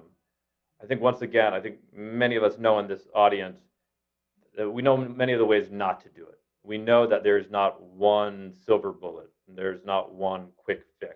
You can't have one investment conference and be happy that a couple relationships were made and hope a deal will come out of it. It takes a year or years of support to see a transaction come to fruition. We also know you can write the best investment policies in the world, but if they aren't enforced or they aren't deployed, they'll sit on the shelf. But when it does come to overcoming those challenges and recognizing that there's not just one tool to fix it, the fortune we have is that there are a wide variety of them. On the macro end, there have been significant efforts in many of the markets that we work to improve government policies, to improve investor protections, to develop hedging vehicles that can offset the risk of currency depreciation, which has been critically important. However, as a company, cross-boundary focuses much more at the firm level. So our focus and my focus today is talking much more about how you overcome that risk-return profile and how you minimize transaction costs and overcome information asymmetry. And there's a lot to say on this subject, and I certainly don't want to run long, but just to begin the conversation, I think one thing that's very important to focus on is this concept I keep coming back to of mitigating risk and improving returns so that private capital is motivated to enter the most fragile places. We find the tools to solve that challenge are of two types. One are informational, it's teaching the market that the risk-return profile is better than it assumes. And the second is structural. It's using concessional capital from the public sector to improve the risk-return calculation that a private investor will make. When it comes to providing information, that ranges. Sometimes it's explaining that risks typically aren't or simply aren't as bad as expected. And that can be having an investor leave London or New York and come to Bamako and meet with companies there and understand that there are investor protections and that there are viable investment opportunities in stable enterprises. On the other side, it's explaining that returns in many of these markets can sometimes be better. And that can range for a variety of reasons. There can be a first mover advantage to coming into a new sector that's nascent in an economy in a fragile state. There can be returns that are uncorrelated with broader markets that offer a diversification to a portfolio. There can be significant latent demand for an industry that has not existed to a large scale in a market. And potentially, there can be less competition. So that's on the informational side. On the second, on structural challenges, the best way, the tool that we have often used to overcome is blended finance. I'm sure a term that many in this audience hear quite often. And while it's a newer term, it's not a very new concept. It's using concessional capital and support from public institutions and donors to enhance private investment to therefore achieve both financial outcomes and returns, but also development-minded impact returns. And those tools can come from a wide variety. They can be, on one end, investment facilitation, which is something we partner very often with the likes of USAID on, where it's almost a form of technical assistance to the private sector to help companies and investors in fragile states consummate fruitful transactions. That can be a provision of services. Other times, it's a provision of concessional capital. It can be guarantees. It can be a first loss tranche. It can be concessional debt or equity that's paired with private capital, allowing impactful, profitable transactions to occur. The tools are wide and they're growing. So I'll stop there, but I'll conclude by emphasizing we see compelling investments realized in some of the most fragile states throughout the globe. And we've seen that for years. There's both profit and developmental impact to be unlocked. The private sector, both domestic firms in fragile states as well as international and domestic investors, are a necessary partner for sustainable growth. But in many of those markets across the globe, that private capital can only be unlocked when blended with dollars from donors and governments to offset risk and to increase return. Thank you.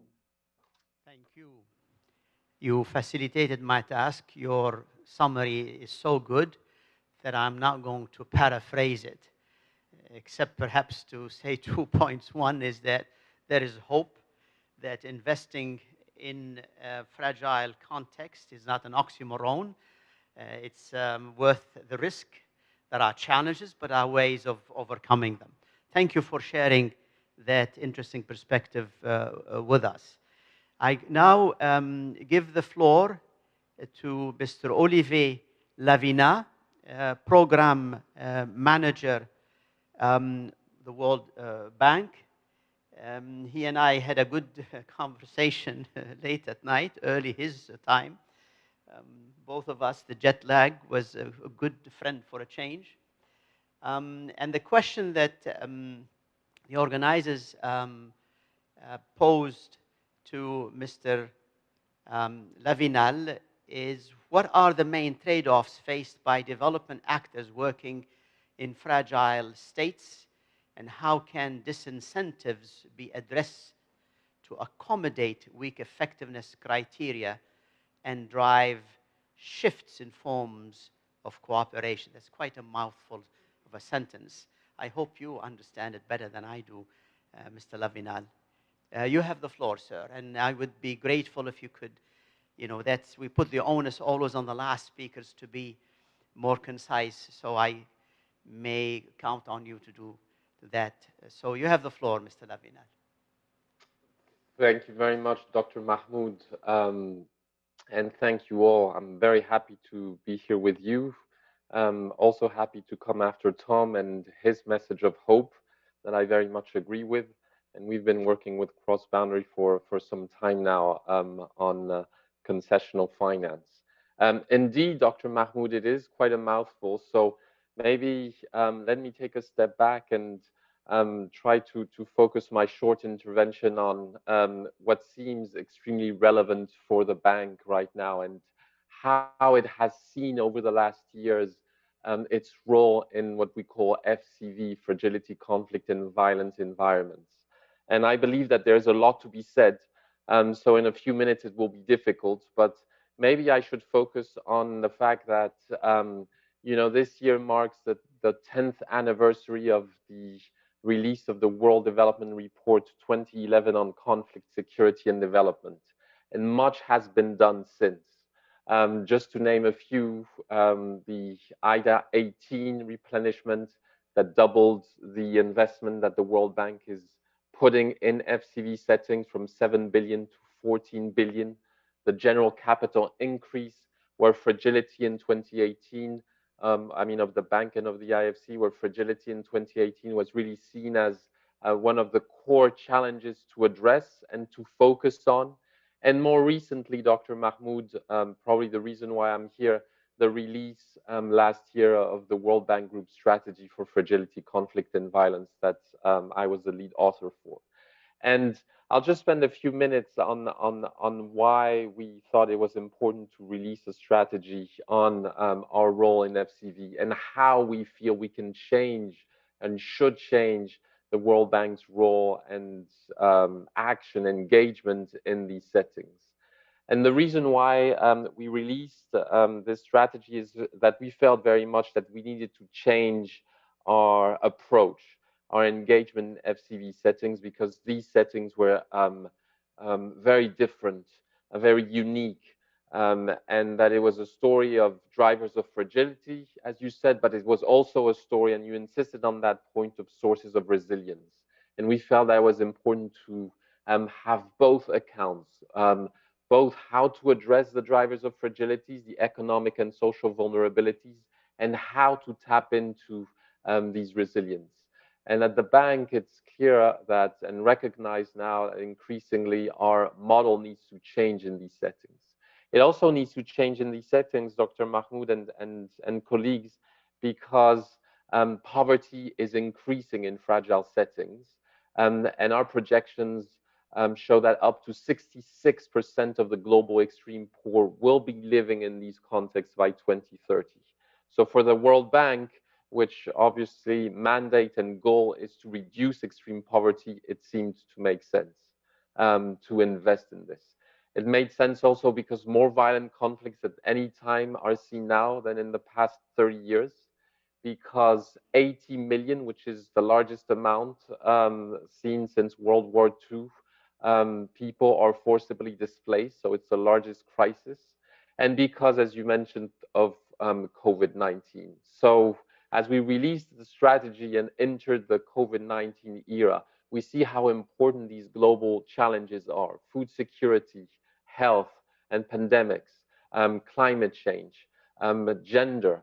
So how to address for us, which have a country-based model and enter into countries through projects, how to change that set and make sure that we can develop programmatic approaches and that we can develop also regional approaches was very important for us.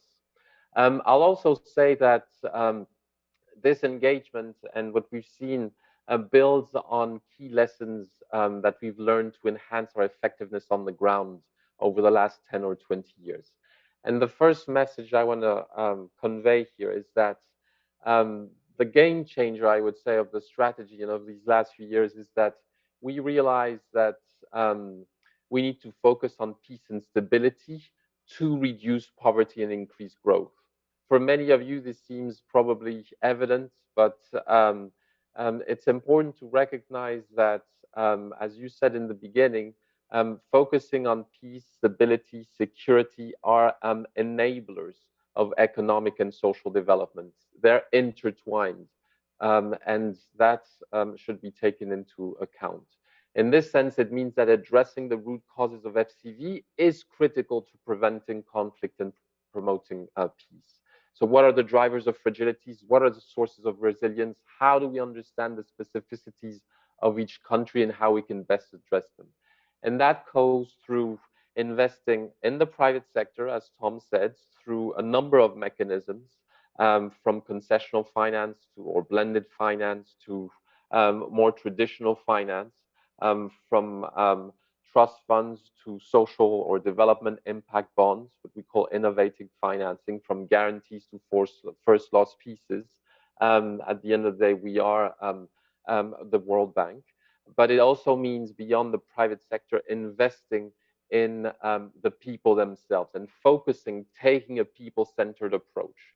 And this is not a mouthful. It's really us trying to walk the talk by engaging with civil society differently, by engaging with the people on the ground and the local communities, by changing, you will have seen our framework for environmental and social, what we call the ESF framework, 2 years ago in 2018.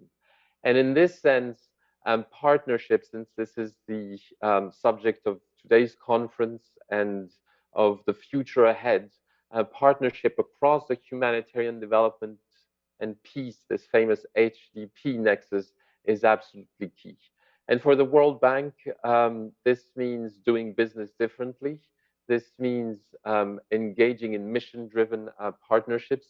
And as you will have seen with the improvement of the partnership we have with the United Nations over the last, let's say, 5 or 10 years, This means working in the ground across humanitarian, security, peace actors, and having the development actors in their capacity to engage over the long term to develop multi-year financing, help the international community promote peace and stability, be it in the Sahel, in Somalia, in Yemen, all of which we work very closely with the United Nations, with bilateral partners, but also with other actors like civil service or civil CSOs. I'll get there. This is what we intend to do. Maybe a last word to say that as we develop our engagement in the future, and you insisted on time, as we build on the lessons of the past, we chose 4 pillars of engagement where we are going to focus especially in these FCV settings. The first one is prevention. We don't have time to get into it, but basically through a recent report, World Bank, UN report, Pathways for Peace, we basically build the case that $1 invested in prevention can save up to $16 in terms of costs of conflict, reconstruction, recovery. So prevention is the key element, a difficult one. It speaks to the time continuum that both you and the first presenter mentioned, and we can get back to it in the questions. Second, it's remaining engaged during conflict and crisis situations, and that's very new for the World Bank. In Yemen, in Somalia, and other countries, maybe tomorrow in Afghanistan, this is something that we are keen on doing more of. Third is helping countries transition out of fragility. I hope that in the discussion we get to talk about the sources of resilience specific to each one of these countries, because we are learning a lot working in Burkina Faso and Guinea-Bissau and other countries like Mali, and not only to support the countries, but also to change our ways of doing business and to improve our effectiveness. And finally, it means the 4th pillar of engagement, mitigating the spillovers of FCV. And here you need to think global challenges, as mentioned, forced displacement, food security or insecurity, but also obviously health and pandemics. So for all these reasons, we're quite hopeful with that strategy and the 23 operational measures that come with it, that change the programming, the policies, the partnership, and the personnel, the staff, putting more people on the ground in these settings, that we can be more effective. But we will only be so effective or more effective if we work together, as many of the panelists have said, and if we consider that development actors and development effectiveness as a whole can only be efficient if it works across the continuum, if it works in tandem with humanitarian, with security actors, if it works also with key bilateral partners, and at last, if it works with the population themselves. In other words, the most vulnerable population. Thank you. Dr. Mahmoud, let me stop here and turn it back to you. Thank you so much. Much appreciated. It's comforting to know that the World Bank is learning so many lessons. For some of us who had worked with the World Bank, it's a relief to hear you speak, particularly when some of those countries are afraid from the FCV. It's fragile, it's conflict, it's violence. It's not a nice label. But I'm happy to hear that within that context, however scary it may sound, there are lessons learned, and that you are also focusing not only on the drivers of fragility, but also on the sources of resilience. And I liked very much the 4 strategies that you have mentioned, particularly the one dealing with remaining engaged in time of stress and conflict. Last but not least, I'd like now to give the floor to Ms. Beverly Longid, co-chair and global coordinator of the Indigenous People Movement for Self-Determination and Liberation. And I understand she has a recorded message for us. We'll listen. Thank you.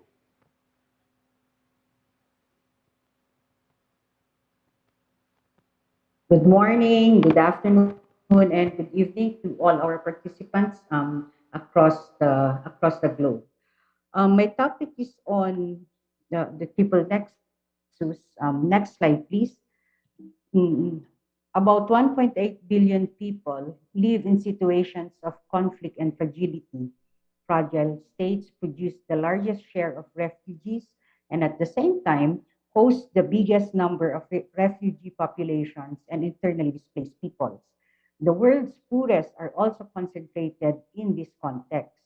War and occupation, persistence of violence, hunger and famine heighten political instability in these areas and continue to create catastrophic consequences on sustainable development and human welfare.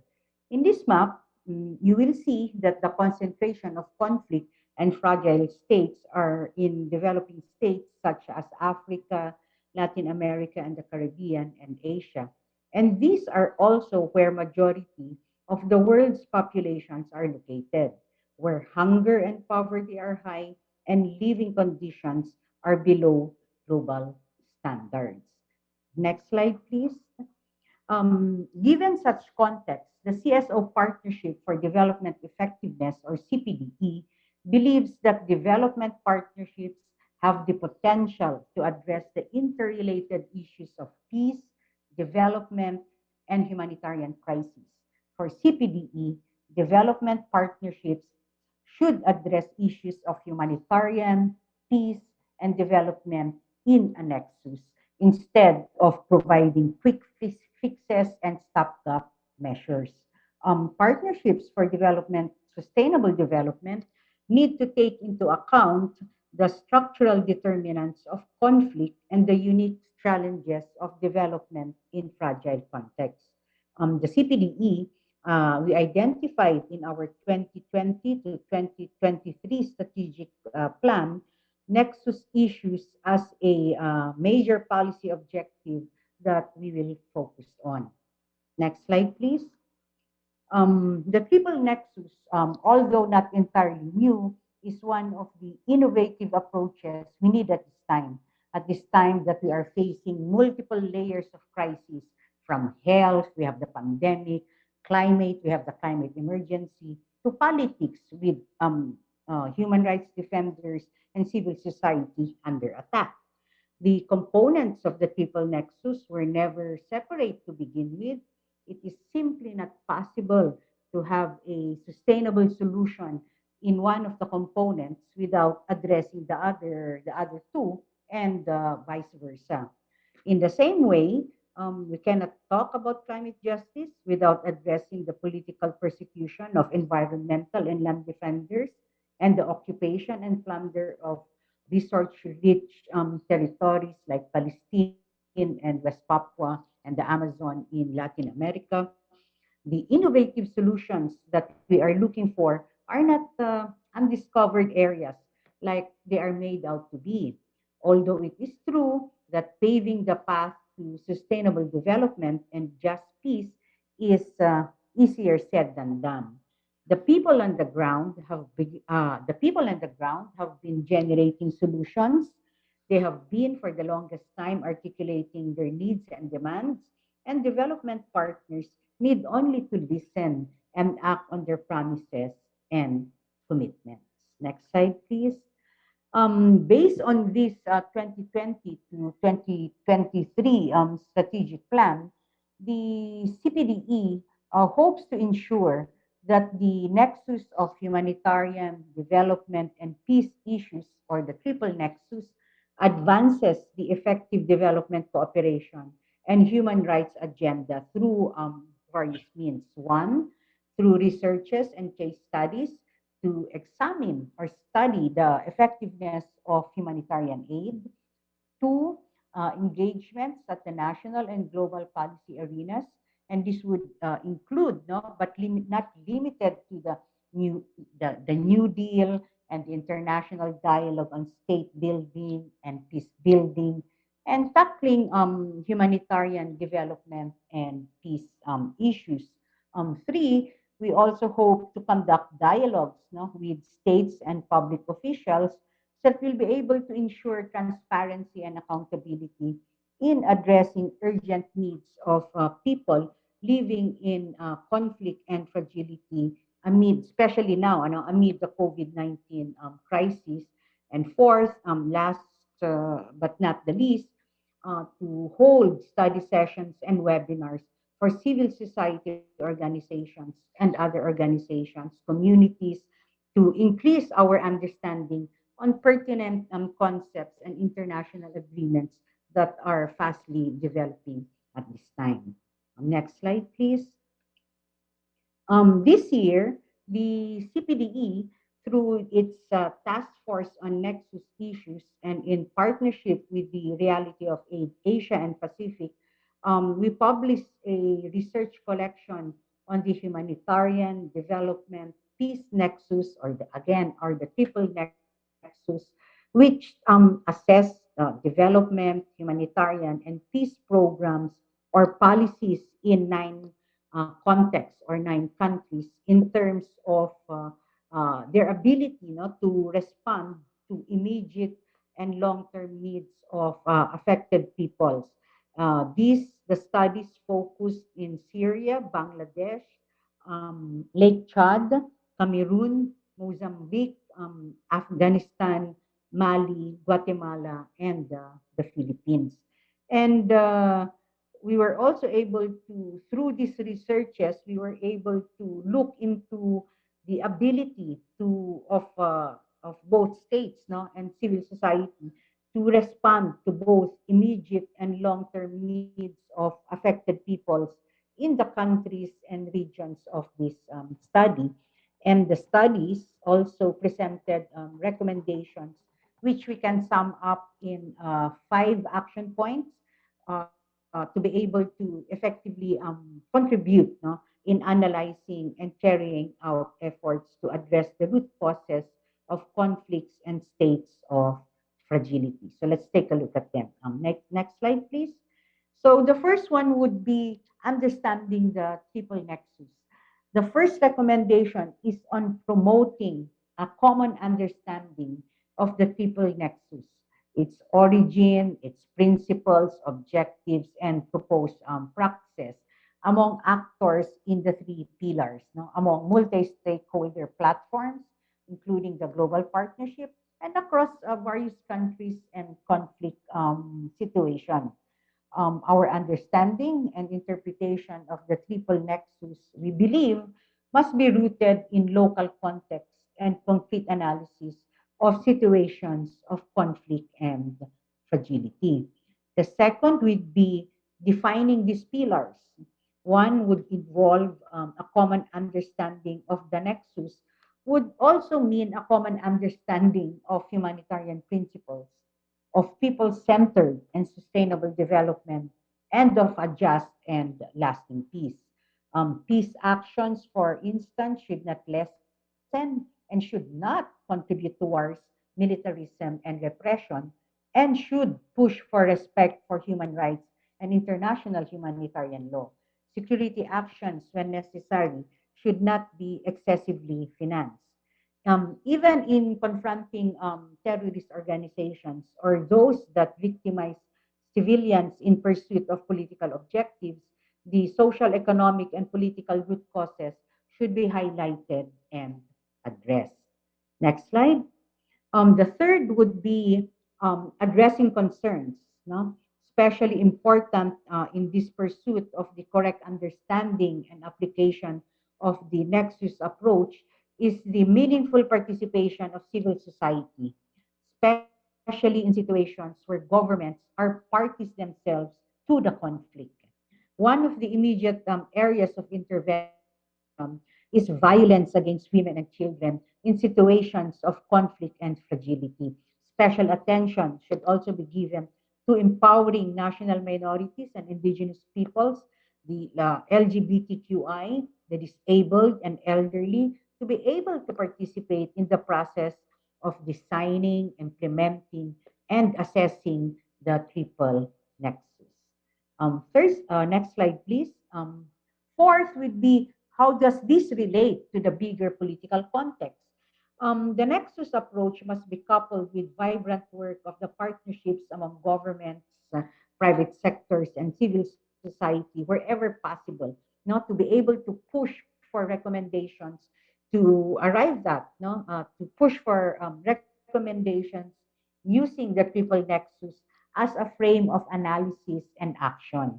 Appropriate action must be taken in response to situations where the triple nexus exposes the use of tied aid or any international aid that one-sidedly benefits donor countries to the detriment of aid-receiving countries as well as of other countries. The next pillar would be how does this relate to the global aid regime? Financing for the triple nexus should be scaled up together with ODA allocated for this purpose. Especially for donors and governments, development effectiveness principles should be upheld in advancing the triple nexus and deepen studies on the relations between the two. Finally, we should be able to pursue the opportunities created by the discourse on the triple nexus to open up discussions on democratic governance of international financial institutions and an aid to policy conditionality in relation to aid. Next slide, please. Um,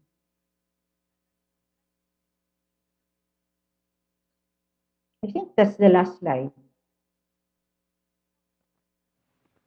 Thank you. I've been looking for the last 10 minutes at 4 zeros in front of me, which is basically a deserved mark for my poor management of time. It's also the mark that I deserve for not getting my message across in good time to please avoid PowerPoint. But so there we are. So we are nearly 15 minutes beyond time. I do not necessarily wish to prolong this and be the unbearable barrier between you and lunch. But if you insist and if there is burning questions and hands, I'll be happy to entertain them with your permission. Otherwise, with your permission, I'll bring this to a close. I don't see any big object. Yes, sir. The microphone.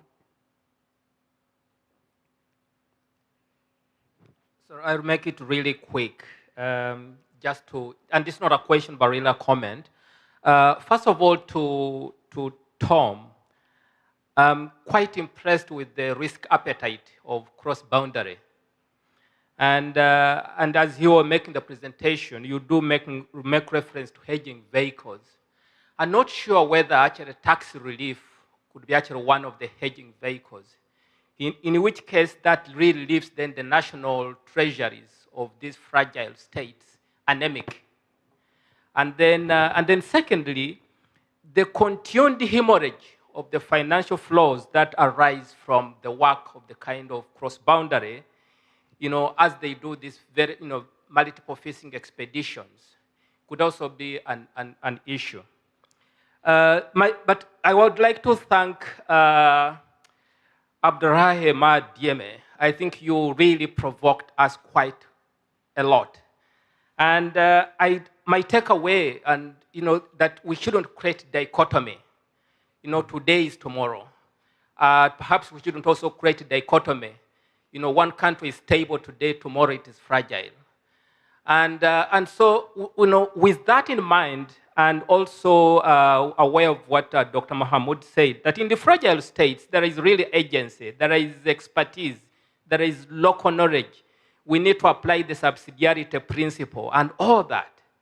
And so I'm really wondering how the Bureau of Conflict and Stability, what kind of stabilization template they do have, which is kind of like used in this different context, aware that actually within there is agency, there is knowledge, and all that kind of thing. Thank you. Yes, ma'am.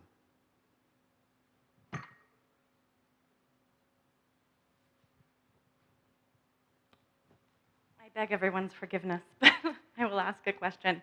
So I was really appreciative of hearing the focus on resilience within these spaces, because I think that what that acknowledges is that humanity continues. Like, unfortunately, this is the day-to-day life of millions of people who are caught in these situations.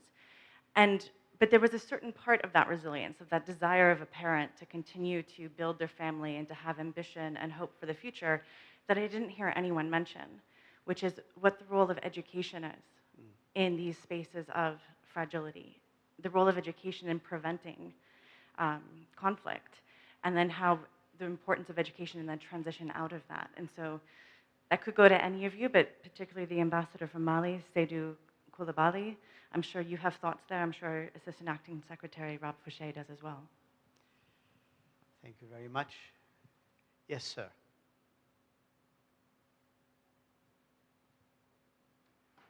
Merci pour la parole. Je vais adresser ma question à M. Koulibaly concernant les difficultés de reportage de l'aide. Yes, Mr. Koulibaly. Regarding aid report, all African nations are experiencing the same. We at the RC likewise have a massive challenge in receiving reports on progress so far. The actually expensed amount in particular is a key challenge. We have difficulty in accessing the exact and accurate number. Other than the data that comes out of large international conferences, we have no other data source. And also, regarding regional strategy and local planning, we don't have enough information, and many agencies and organizations just make their own judgment on where to intervene. But I think that when we think of how to act, we haven't changed really. The DRC is an inland country. Many parts of the region undergo conflict, but the rest of the country enjoy much peace and stability. Nevertheless, aid and development organizations Quelles sont les stratégies qu'il a mises en œuvre pour contrer cela? Parce qu'au niveau de la RDC, nous avons fail aujourd'hui to avec les partenaires coordinate the plans that are rolled out in peace and stability regions. So the DRC is focused on working with major partners such as the UN and or the EU le cadre de coordination de l'aide au développement. Je voulais savoir qu'est-ce que to build a framework for development and aid. Merci So beaucoup. in that case, what is La parole happening à in madame. Mali? Excuse me? For the lady.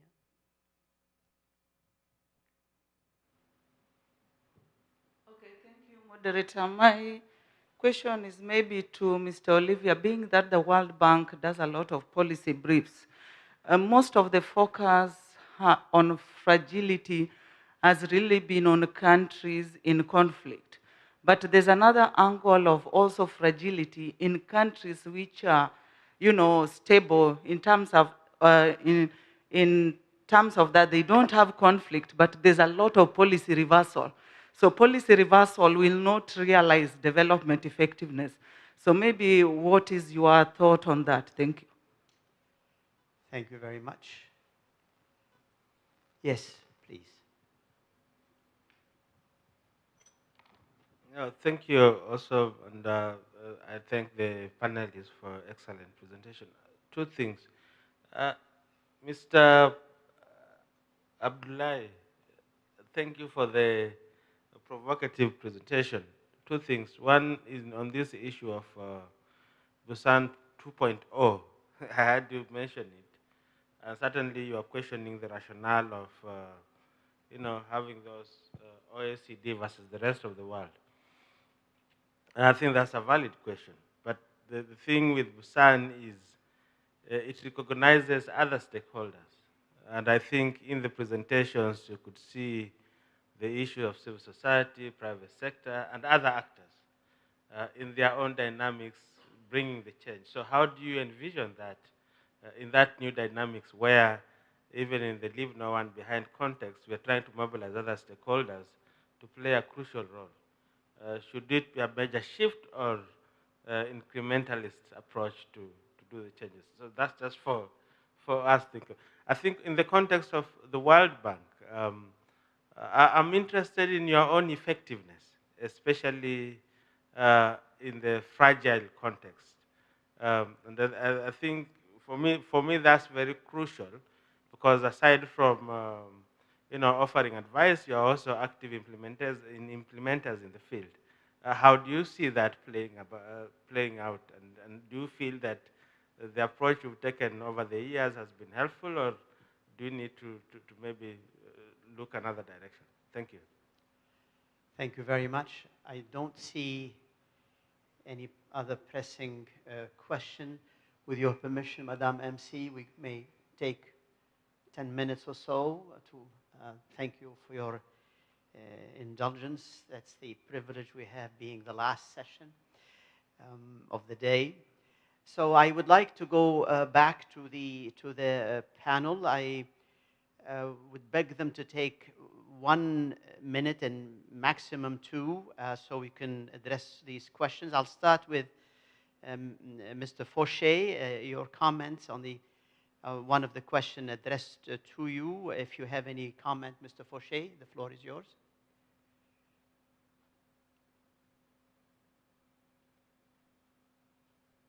I don't see any reaction. Maybe I'll move to Tom with respect to the investment in the cross-border area, if you have any comment on that. Yeah, just a quick clarification. I think there was a question on the hedging side, and that the hedging tools we've seen don't affect state revenues. They're not based on tax subsidy. They're typically provided by the private market, but with support from public enterprise to get it started, but shouldn't affect tax revenue. But I didn't hear any other questions, so I'll stop there. Thank you. Maybe the next one is for Olivier.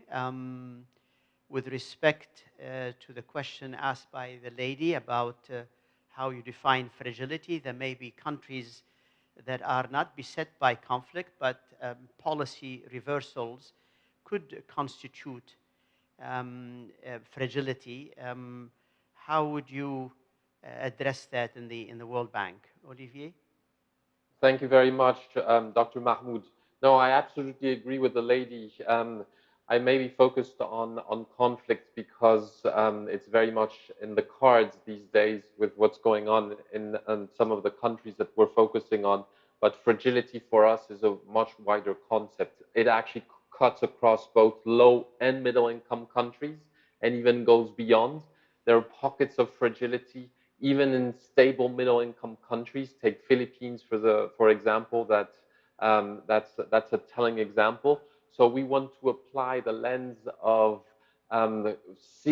grasping fragility much beyond conflict, and this is why we focused or we are focusing now our interventions around prevention, around exiting the fragility trap, which is not related to conflict necessarily, and mitigating the spillover effects, in addition to working and engaging in countries of conflict, which is something that we didn't used to do or not as much.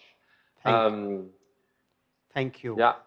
Thank you very much. Avec ta permission, je te laisse, donne le dernier mot.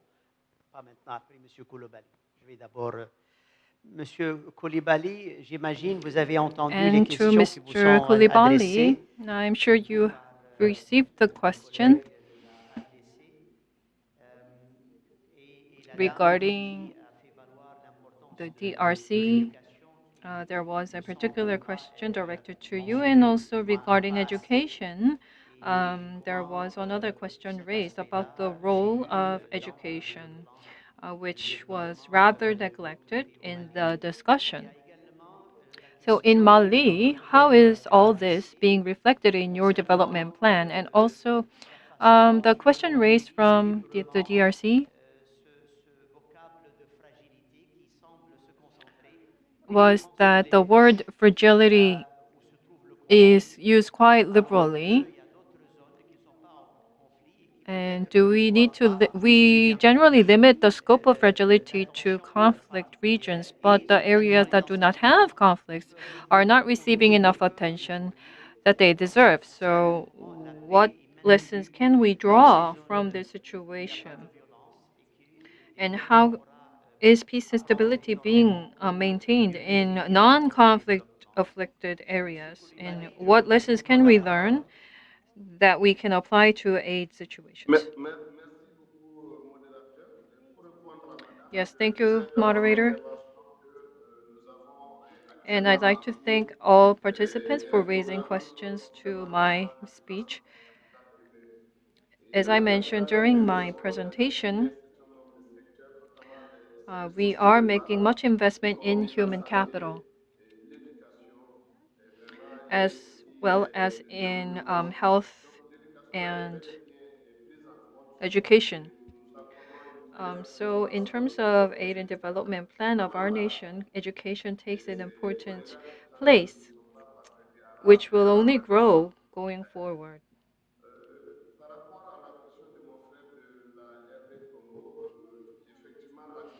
As for the questions raised from my colleague in DRC,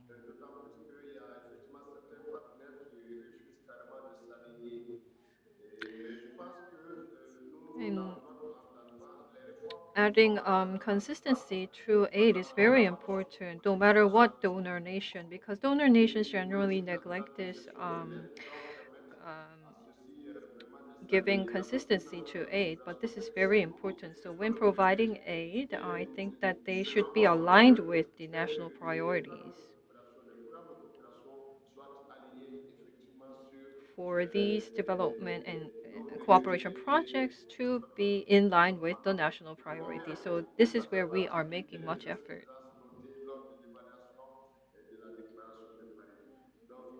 In addition, this is also in line with the Paris Agreement principles.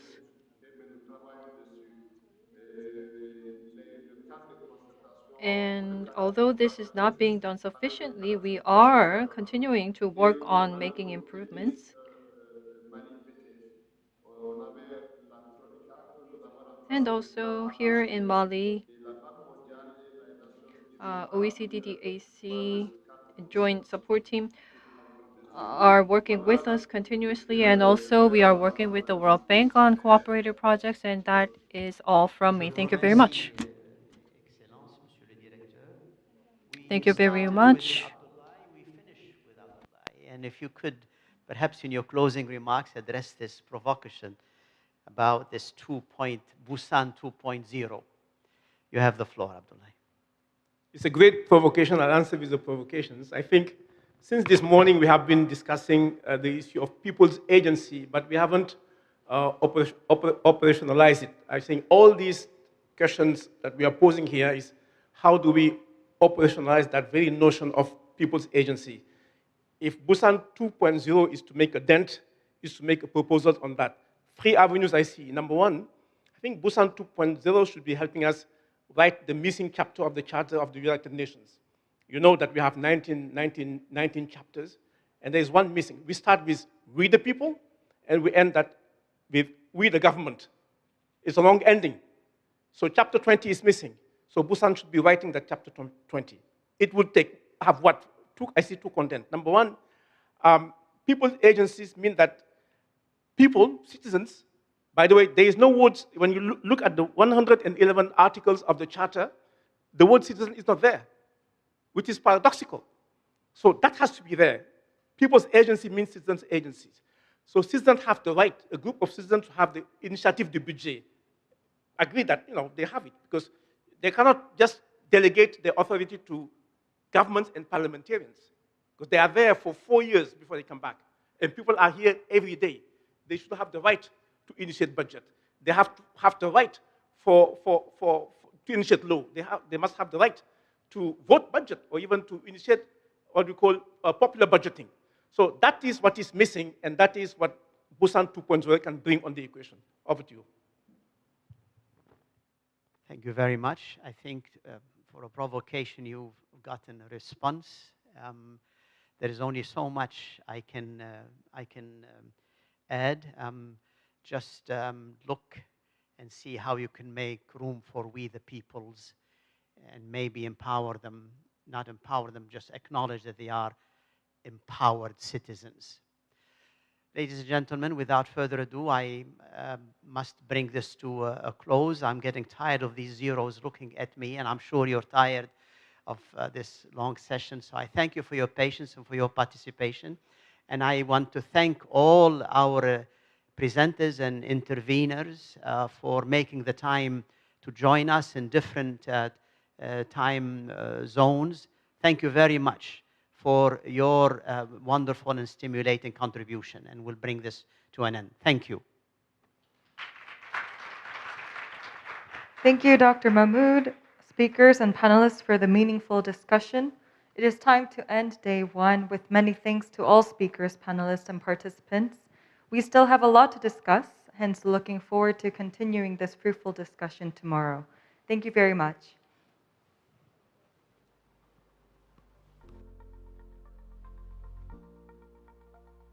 Merci à tous. Au revoir et bonne continuation.